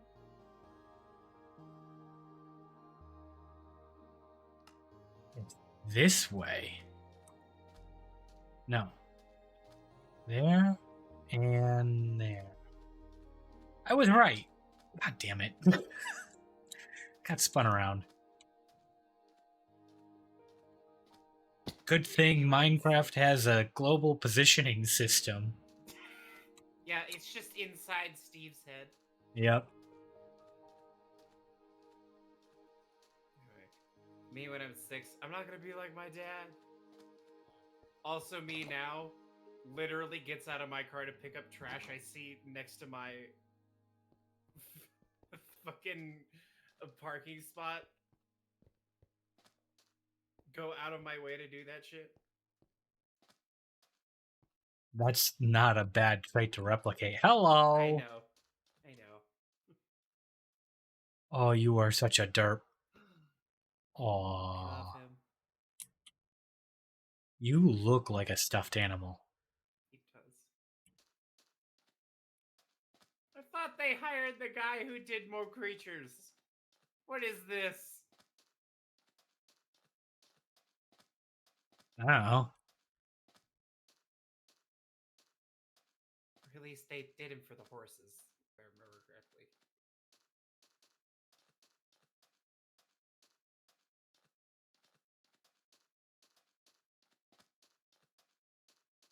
I'm not gonna stop by. I'm not gonna stop at the side of the road to pick up a fucking can. Yeah, I am. Oh, that's not what I wanted.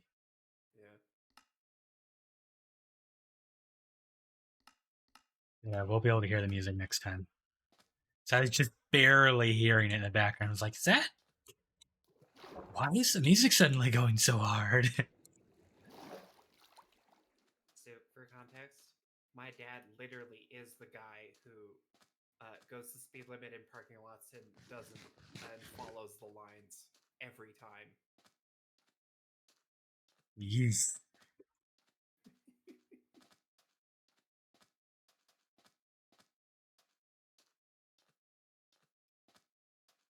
Okay. Number 2.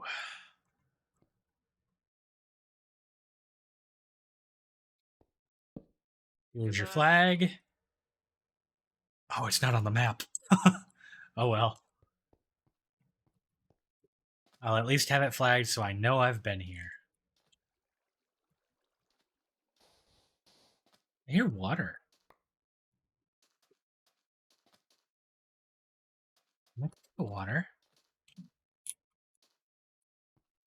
Huh. Yeah, there's water somewhere in here.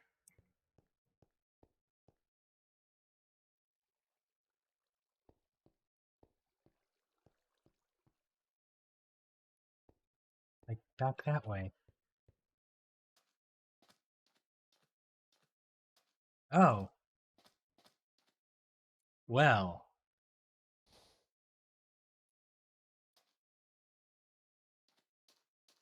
Probably down in there. Pit of death.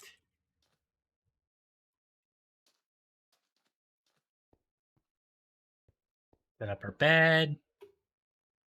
Do you know about that really old seed that spawned you on like a gravel patch that went into a really that like fell into a really deep cave? And the challenge was to never leave, was to get stuff from the surface and then go down there and then never leave. I have not heard of this, no.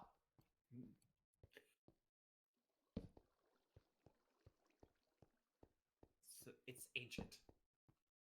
It doesn't work anymore because they've changed the generation so much. It's pre-jungle update. The jungle. Ooh. I also don't think Them's there were leads. the ancient memes. I think it was also pre-piston.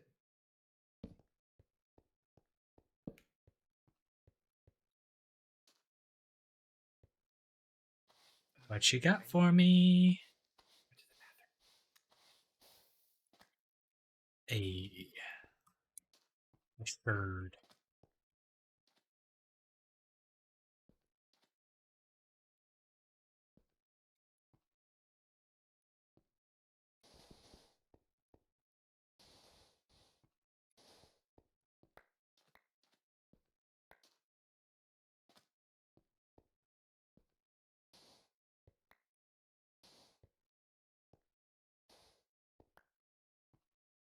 Okay.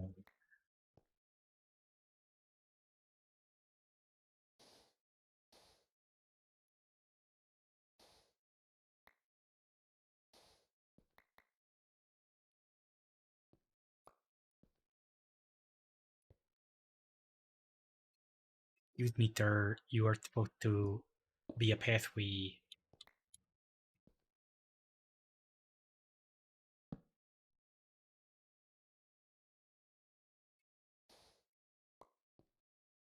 There we go.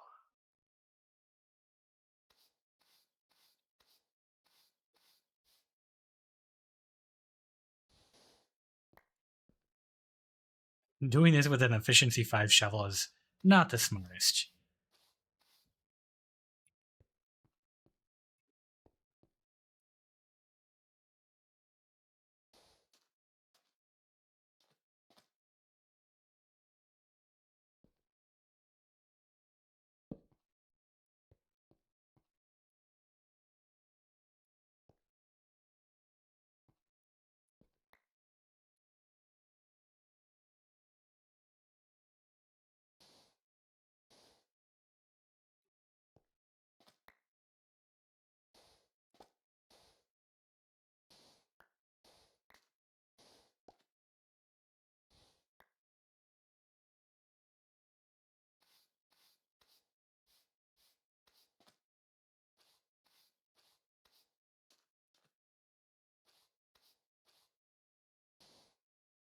you found anything suspicious yet?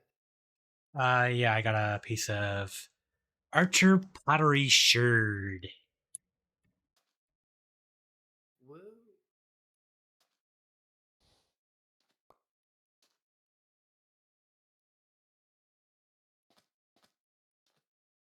What exactly are you looking for? Templates. Templates. Okay. That's my big hope. Templates and sniffer eggs. That's suspicious. That's a diamond. Yoink. I'll take a diamond.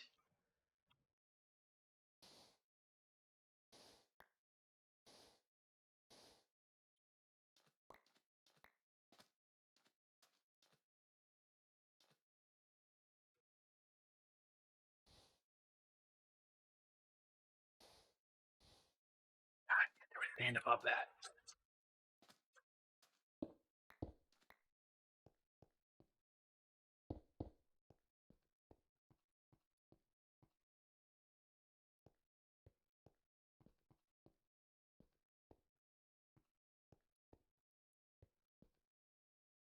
Oh, that's fine.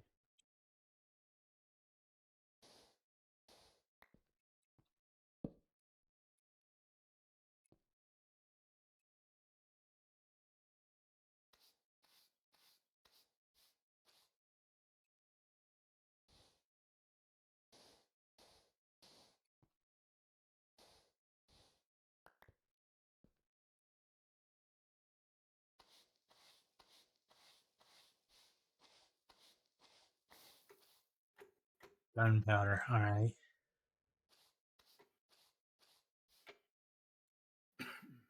So what do you think is actually going to happen when Reddit finally pulls the plug? A bunch of bots will die, and people will complain about it, and they're not going to do anything about it, and it will continue on. The API thing. Oh. TNT. All right. Unfortunately,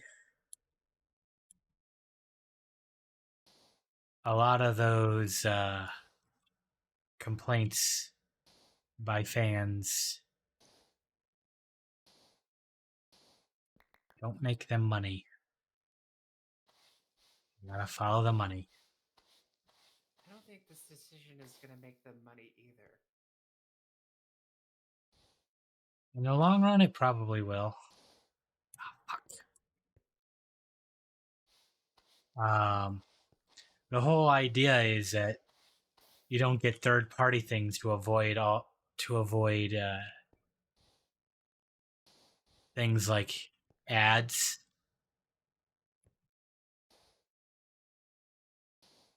So people want to continue using it, they're gonna see more ads.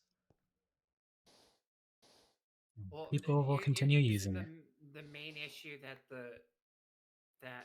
what they are requesting is ridiculous, a ridiculous price for like requests to the site. That's less about trying to make money off of that and more about stopping people. They don't expect anybody to, or if they do, they expect them to be like big people with big wallets and big reason to do it. And that, you know, if they make money off of that, then they'll just see that as like gravy. But I don't think their intent is to make money off of selling access to the site like that. I think their intent is to just get people to stop using other services that can bypass ads so that they can sell more ad space. I think you're right. But I don't want to be right, but I think I am. again, I don't know if that decision will actually make them money. No, it's so with those advertising companies, they get I their should say I don't know. okay. Well, they bill those ads by impressions, and they get those impressions based on the ad loading on the page. So if they can confirm more of the ad loaded more because people are using their systems for it, then they'll be able to bill more frequently. And when they get more confirmed, oh my god, that's an awful. When they get more confirmed this aired properly, we can bill for it, then they'll be able to shuffle in the next person that they sold to. A lot of times they don't sell like specific spots. What they're selling is just a number of impressions, and then if they're getting more confirmed impressions because ad blockers aren't working anymore and their apps and tools are properly reporting that the ad loaded, then they fulfill those contracts faster. That's really it.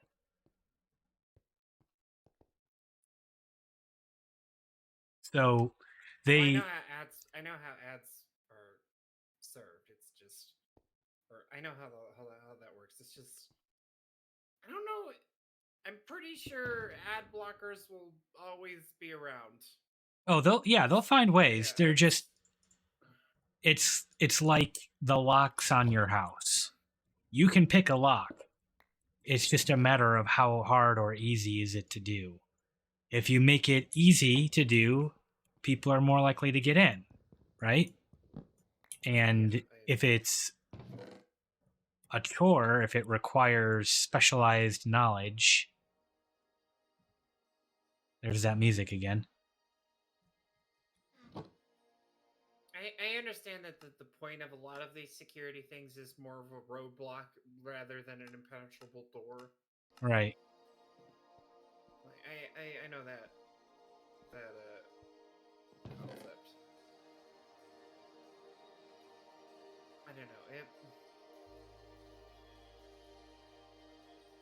I don't believe that people are gonna stop using Reddit. Oh, I don't at all. No. Hello, creeper. I mean, the question is whether or not the subs stay dark. A lot of them will. And they will certainly see people leaving. And that's not necessarily a bad thing for them. Because if they are leaving and they weren't able to serve them ads in the first place, then they're not spending bandwidth on something they can't charge or bill. So to them, that's a bonus. And over time, they'll see people coming back, or they'll get new users. They'll get, people will forget about it. And it'll just become the status quo.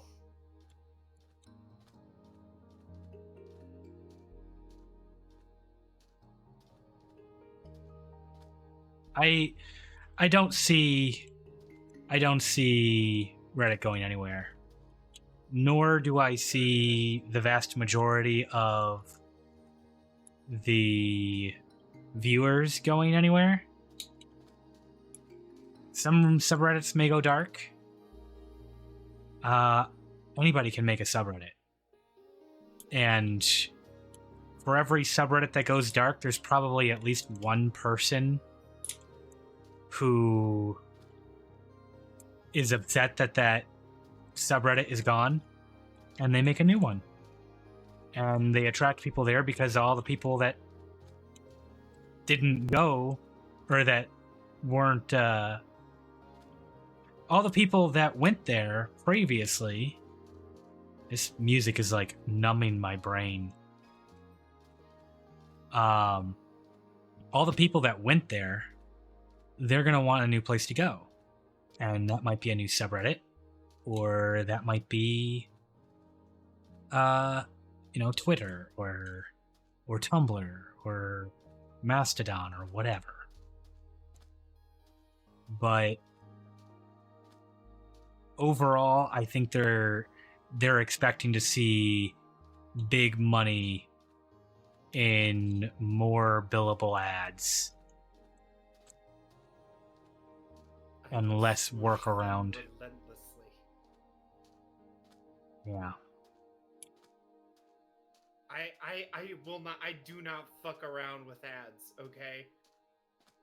At this point, I've become so hostile to the concept of advertisements within my electronic devices that I am seething with contempt anytime I ever see one, and I immediately take action to squash it. As someone who has experience in the advertising industry and making and working on those contracts, I agree. Do it. There's something deep down inside of me just screams in agony at just like the concept of everything that led up to me getting that ad. Now, the worst part is that I feel like there is a good way to do ads, and it's just never done. The Never. problem is, like, ads at this point have just become like flashing lights that are just another fucking reminder. It's just taking everything that we learned in psychology about how to get attention, how to get people to remember things, how to convince people to do a thing, and it's exploited in specifically just to do that one thing. And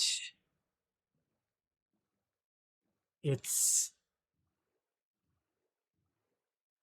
not it's that's irrelevant of the content or whether it's a good person to advertise to for that thing. And some of it is getting better, like targeted ads that are more relevant. And I don't like completely hate advertising as a whole, because I mean, I can't tell you the number of times when I'm like, I want to find a contractor to do something, or I want to find a thing, and I don't know the terms or what I'm looking for. I don't know how to find the thing that I want. The problem is that because I don't have that, the answer becomes Google it, and then you get Google's advertising, and it's the worst of the worst. It's not always accurate. It's just whoever paid Google the most, and then you can't find other options.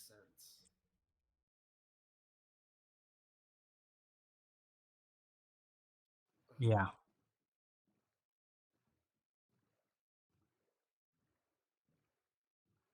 It's frustrating. It's really frustrating. Google is just worse now too because of this. Yeah. But like, oh, It's You just were another doing example of fine, Google, until you decided that wanted to be evil. that you used to have do no evil in your mission statement, and then just one day you're like, yeah, you know what? Let's get rid of that. And then now you're a public enemy. And unfortunately, a very powerful and very useful public enemy. It fucking sucks. I mean, they could be worse. Let's be honest. But they're pretty bad.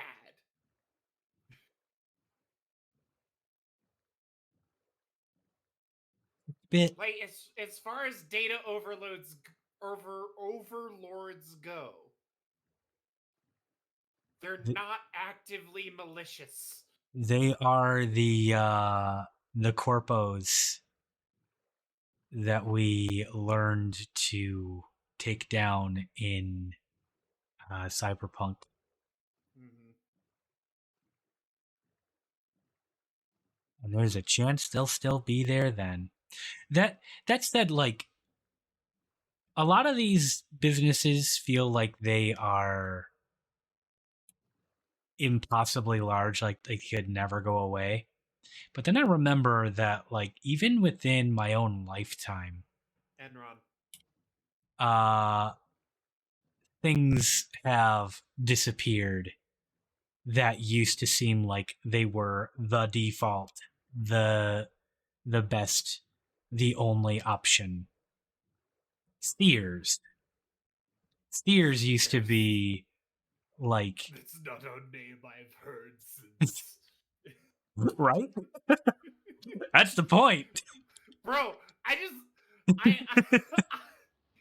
there I went by a fucking building and that was like completely fucking it was dilapidated and shit and I was like going over its crusty ass parking lot. I was just like, what fucking building did this used to be? And I look over and I see the faded outline of a Kmart logo on the side of it, and I'm just like, oh. So like, and like, they're not. Some of these companies like Google, Alphabet, Amazon, like they're definitely bigger than those that were there before them. I And think there is a uniqueness to how they operate at the moment. But yeah, you're it right.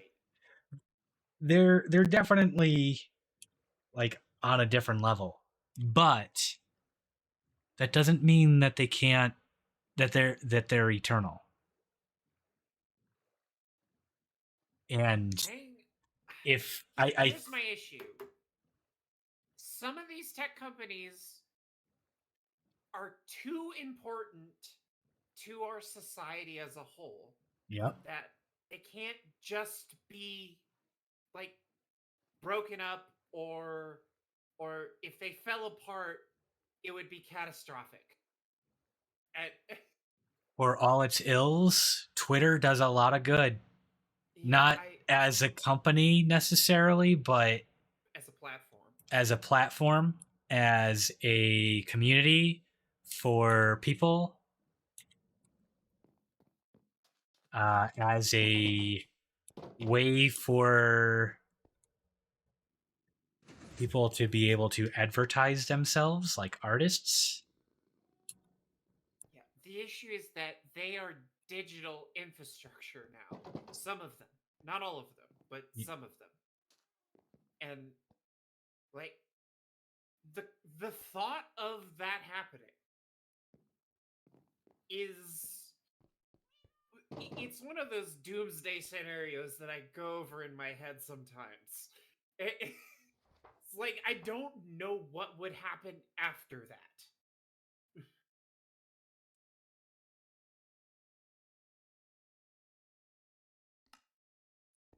I'm not sure either. Like, let's literally, what happens the day after YouTube goes down? Or fucking Gmail?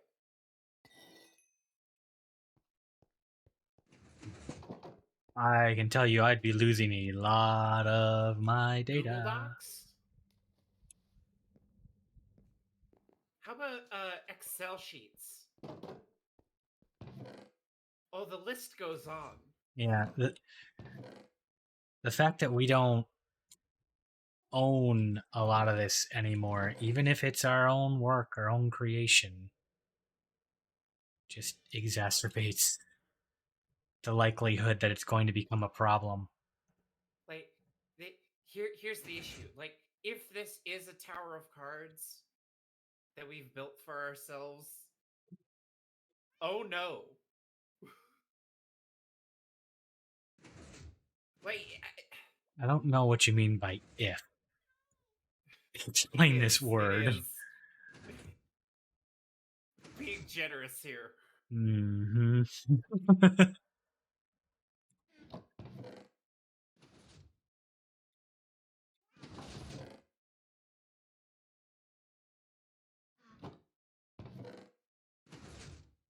All right. This is why I do think about like drastic things like nationalizing YouTube or Google to some Oh, degree. I don't know how on Yeah, earth you would I don't ever either. accomplish something like I that. don't either. But like the fact that I'm thinking about it because of how precarious this all is. I could see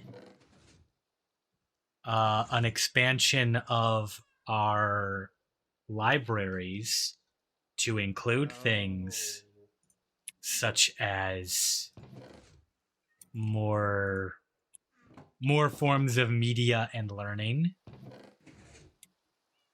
I could certainly see something like that. In fact, I know even like my local library, I can check out a manga on my phone.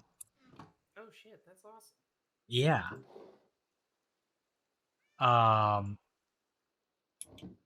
there are some modern things. Some of them I think my Didn't the local Wayback Machine just have a lawsuit about this kind of thing? yeah, actually.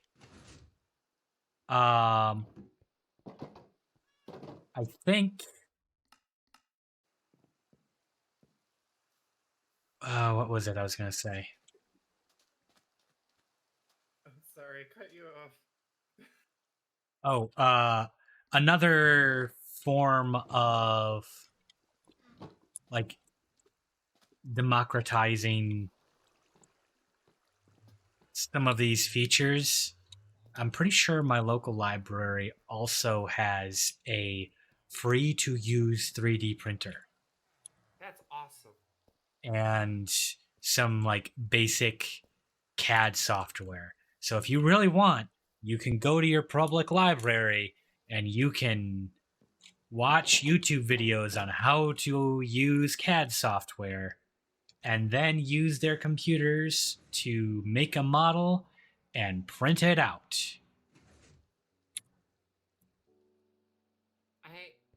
I like this library angle because that's really my first my first answer to a lot of these is public funding of basic infrastructure and utilities. Yeah, good luck. You know, actually putting money to things that people use. Holy fuck. Good luck.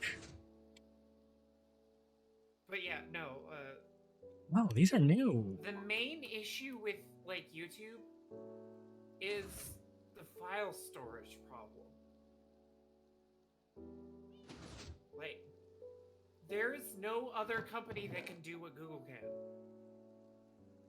and store that much data all at once, except for a government. Game that. You know, and so I think instead of trying to wrest control of YouTube from Google, just Oh, I don't think you'd ever do that. yeah, public fund the shit out of some sort of replacement video thing. You don't even have to replace it. You just need it to be acceptable. And then you could probably have, and like, yeah, everyone's gonna go to YouTube first, sure. And you know what? You know what? I think I figured this out. YouTube can be the market part of the economy, and whatever government thing that we create can be the public thing. You know, where just like thousands Okay, of hours of educational content or whatever, whatever the fuck is important to put on there.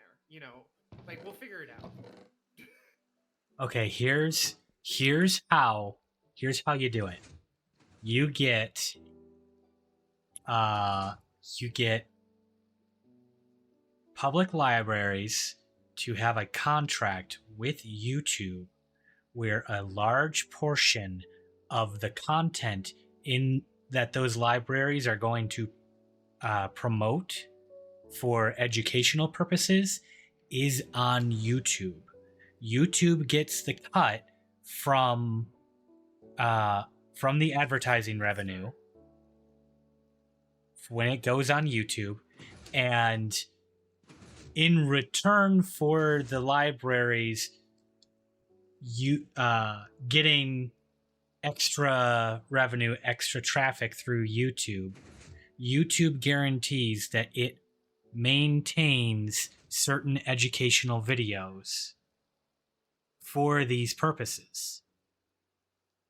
And that can include things like classic movies or Yeah, that's another thing that's really important. classes, college classes, and it becomes a symbiotic relationship there where you can use the funding from the market in order to keep access to these things easy, and the libraries help with the direction of getting you to the right place. And then maybe the libraries also keep stacks of keep access to certain educational material. Then we can make YouTube a worker co-op.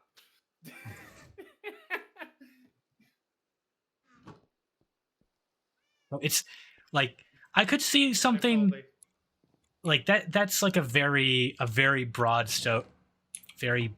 strokes kind of thing. I like the direction, but I think you could probably run with that and maybe get an idea that has a chance. I think the major problem is transitioning from this period of capitalism to something that isn't so heavily profit driven. It's well, you can't, because that's the whole point of capitalism. Well, I mean, we can. I feel like what I'm thinking of is just shrinking market capitalism, just slightly. I don't know. We need to get back into trust busting and yes, and a lot of that. They're just the problem is there are just so many things in the way currently before we can even have that conversation. One of the trends that has really bothered me lately is the idea that businesses feel like they can't just show that they're profitable. They have to show that they are expanding and getting bigger at new rates. That the idea of infinite growth, that you have to constantly be the infinite growth thing. Getting bigger. I don't Probably one see of the the Guardian most of the Deep. toxic things that has ever existed. The idea of infinite growth. Jules, I think we have to pour one out for the Guardian of the Deep. No, where is he? He's gone. Maybe he's wandered off into the ocean.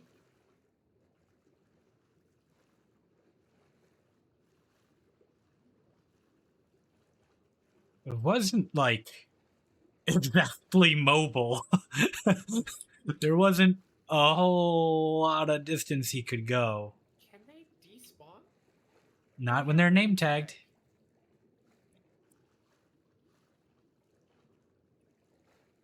All right, Conduit, kick in. There we go. Okay, where could he have gone? In here?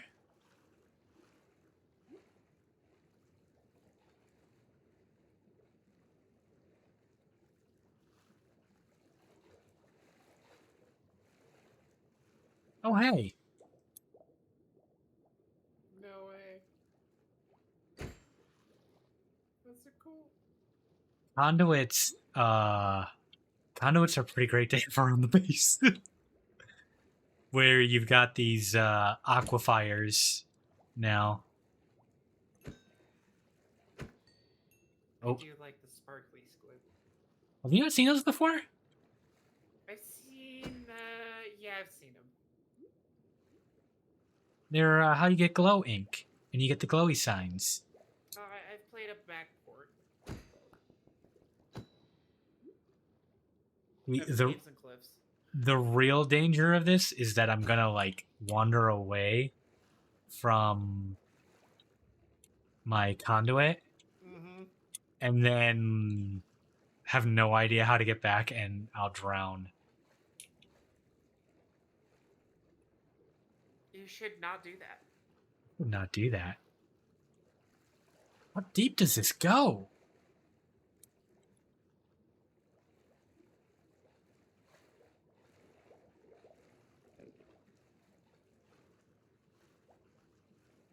They You know- wanted to make caves more expansive. You know, as I'm doing this, I'm realizing, you know what the real solution is to working on those ocean monument farms? Conduit. This is a freaking Right. no-brainer. Well, yeah, now you have one. You can just use it. I think that's the point. I think you're supposed to do that.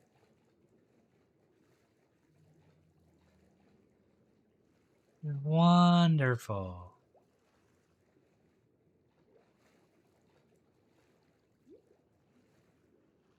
This is just like cave exploration, but with no clip. Not no clip, but like Yeah, you're creative. fly mode on. Yeah. Okay, where the heck am I?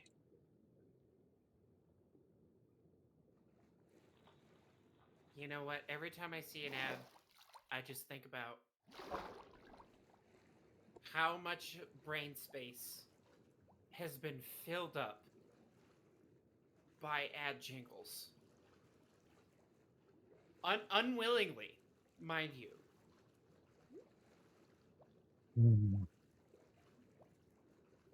They're like cognito hazards. It is what they are. You know, you see them and you memorize the jingle, and now it's stuck with you forever. Because now it's a core childhood memory.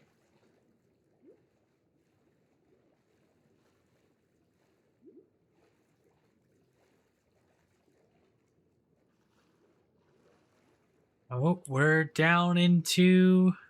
Ooh. Hello.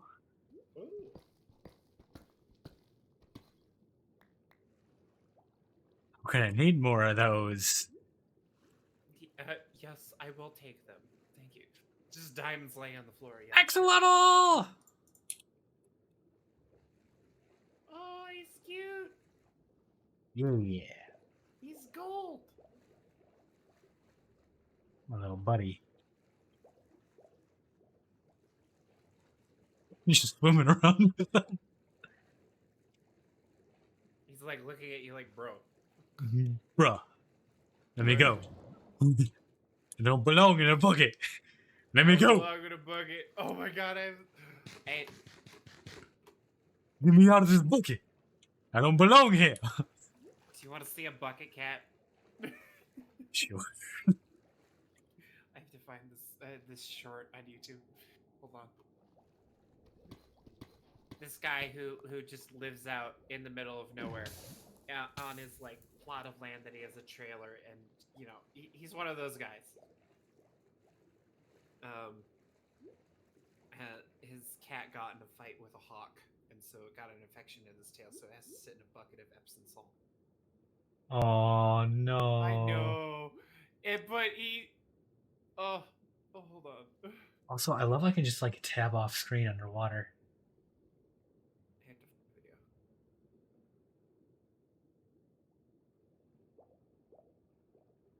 Okay, I watched too many shorts. This is what I'm learning.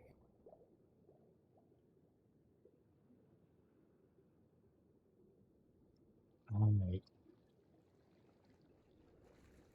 I'm absolutely gonna get lost in here.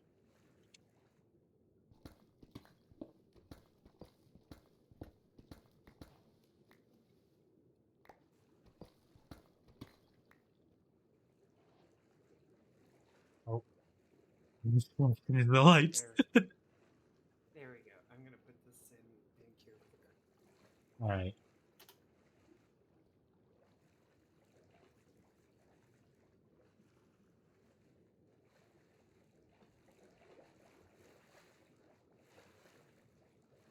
From what I can tell, this is one of those cats that doesn't need no owner but sticks around anyway.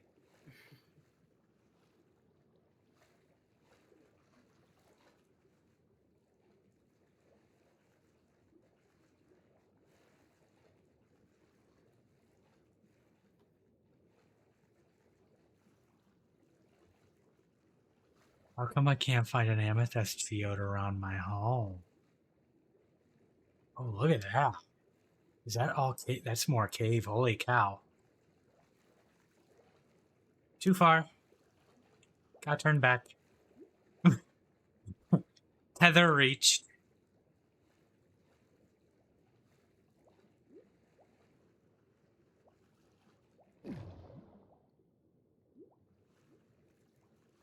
Oh, I really flew out of it. Okay. There we go.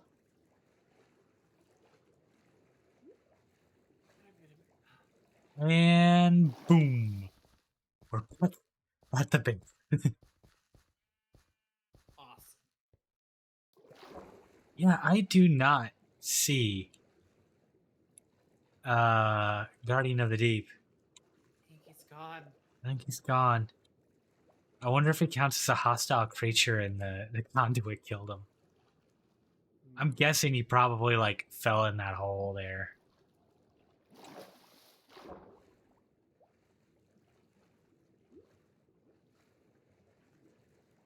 Or maybe finally we had enough drown show up. Hey! You don't growl at me?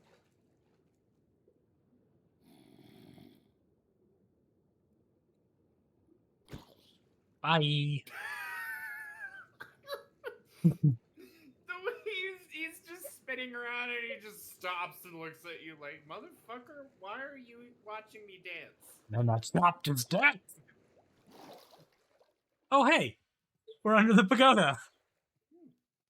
This is the walkway. Oh, that's a fun idea. We just turn this all into, like, an underwater... Ooh. Ooh, I like that. You can make it a single block with...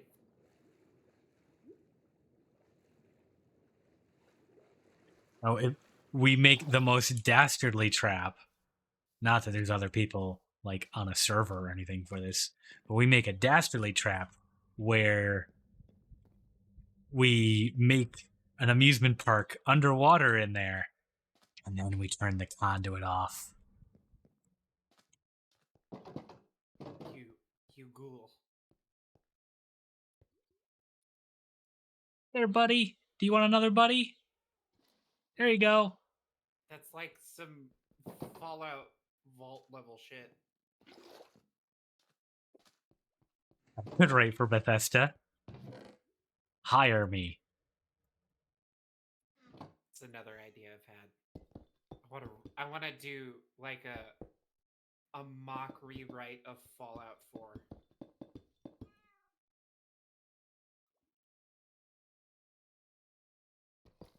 But like just using the ideas that are already present in the game, except for the Brotherhood, I want to get rid of them.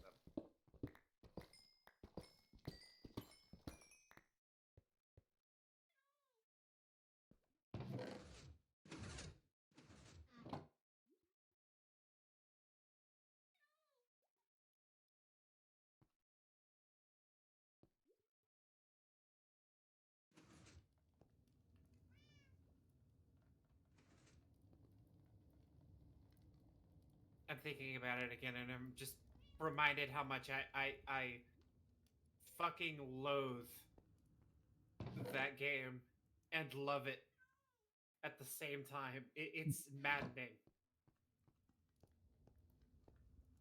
I think I need to call it. This has been like a 6-hour stream. Oh, what am I at? Oh, 5.5 hours. Yeah. Granted, like, it was a pretty mellow one. But we got some good work. I'm going to switch into recap mode here.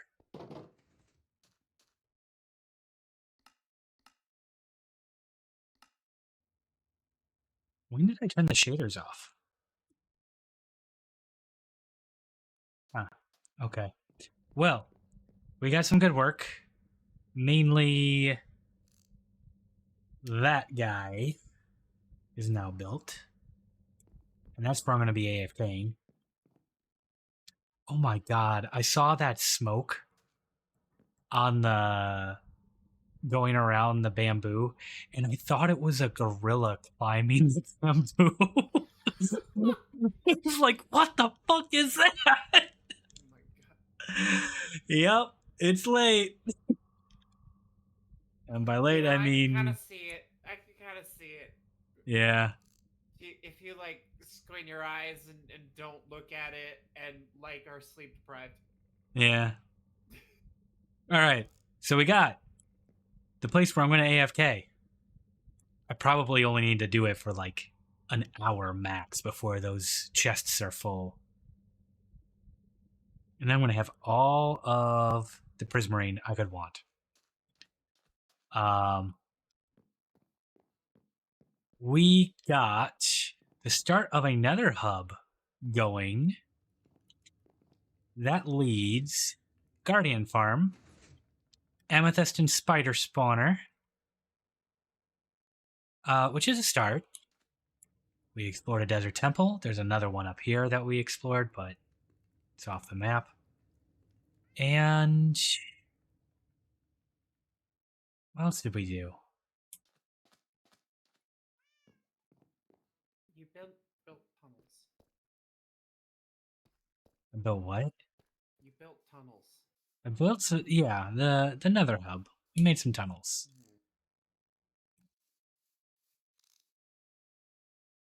I'm gonna need a better solution to get up there than that.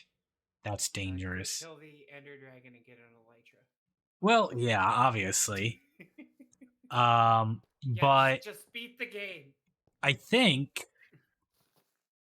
jokes aside, I think that might become our next goal.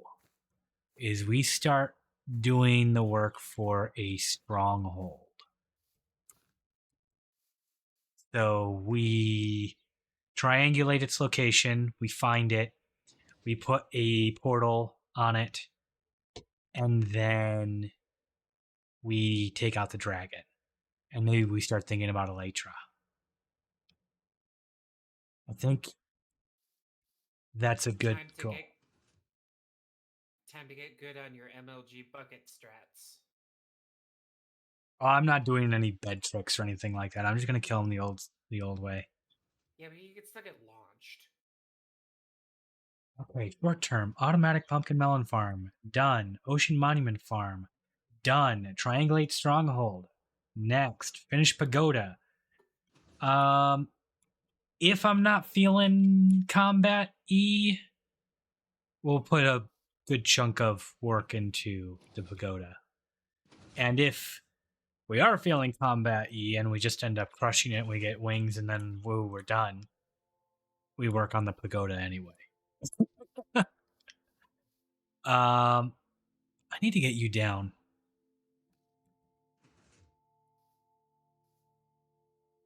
Yeah. Anyway, we did well here. We got scaffolding now. We have our okay. Come on. There we go. We got spyglass, we got some archaeology stuff done. We didn't get any more templates. We did get more pottery sherds, though. I still can't believe they named them sherds.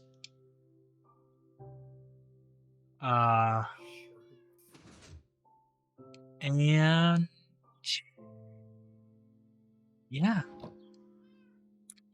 I guess that's gonna be the majority of it. Let's do End Dragon. Start thinking about Elytra. And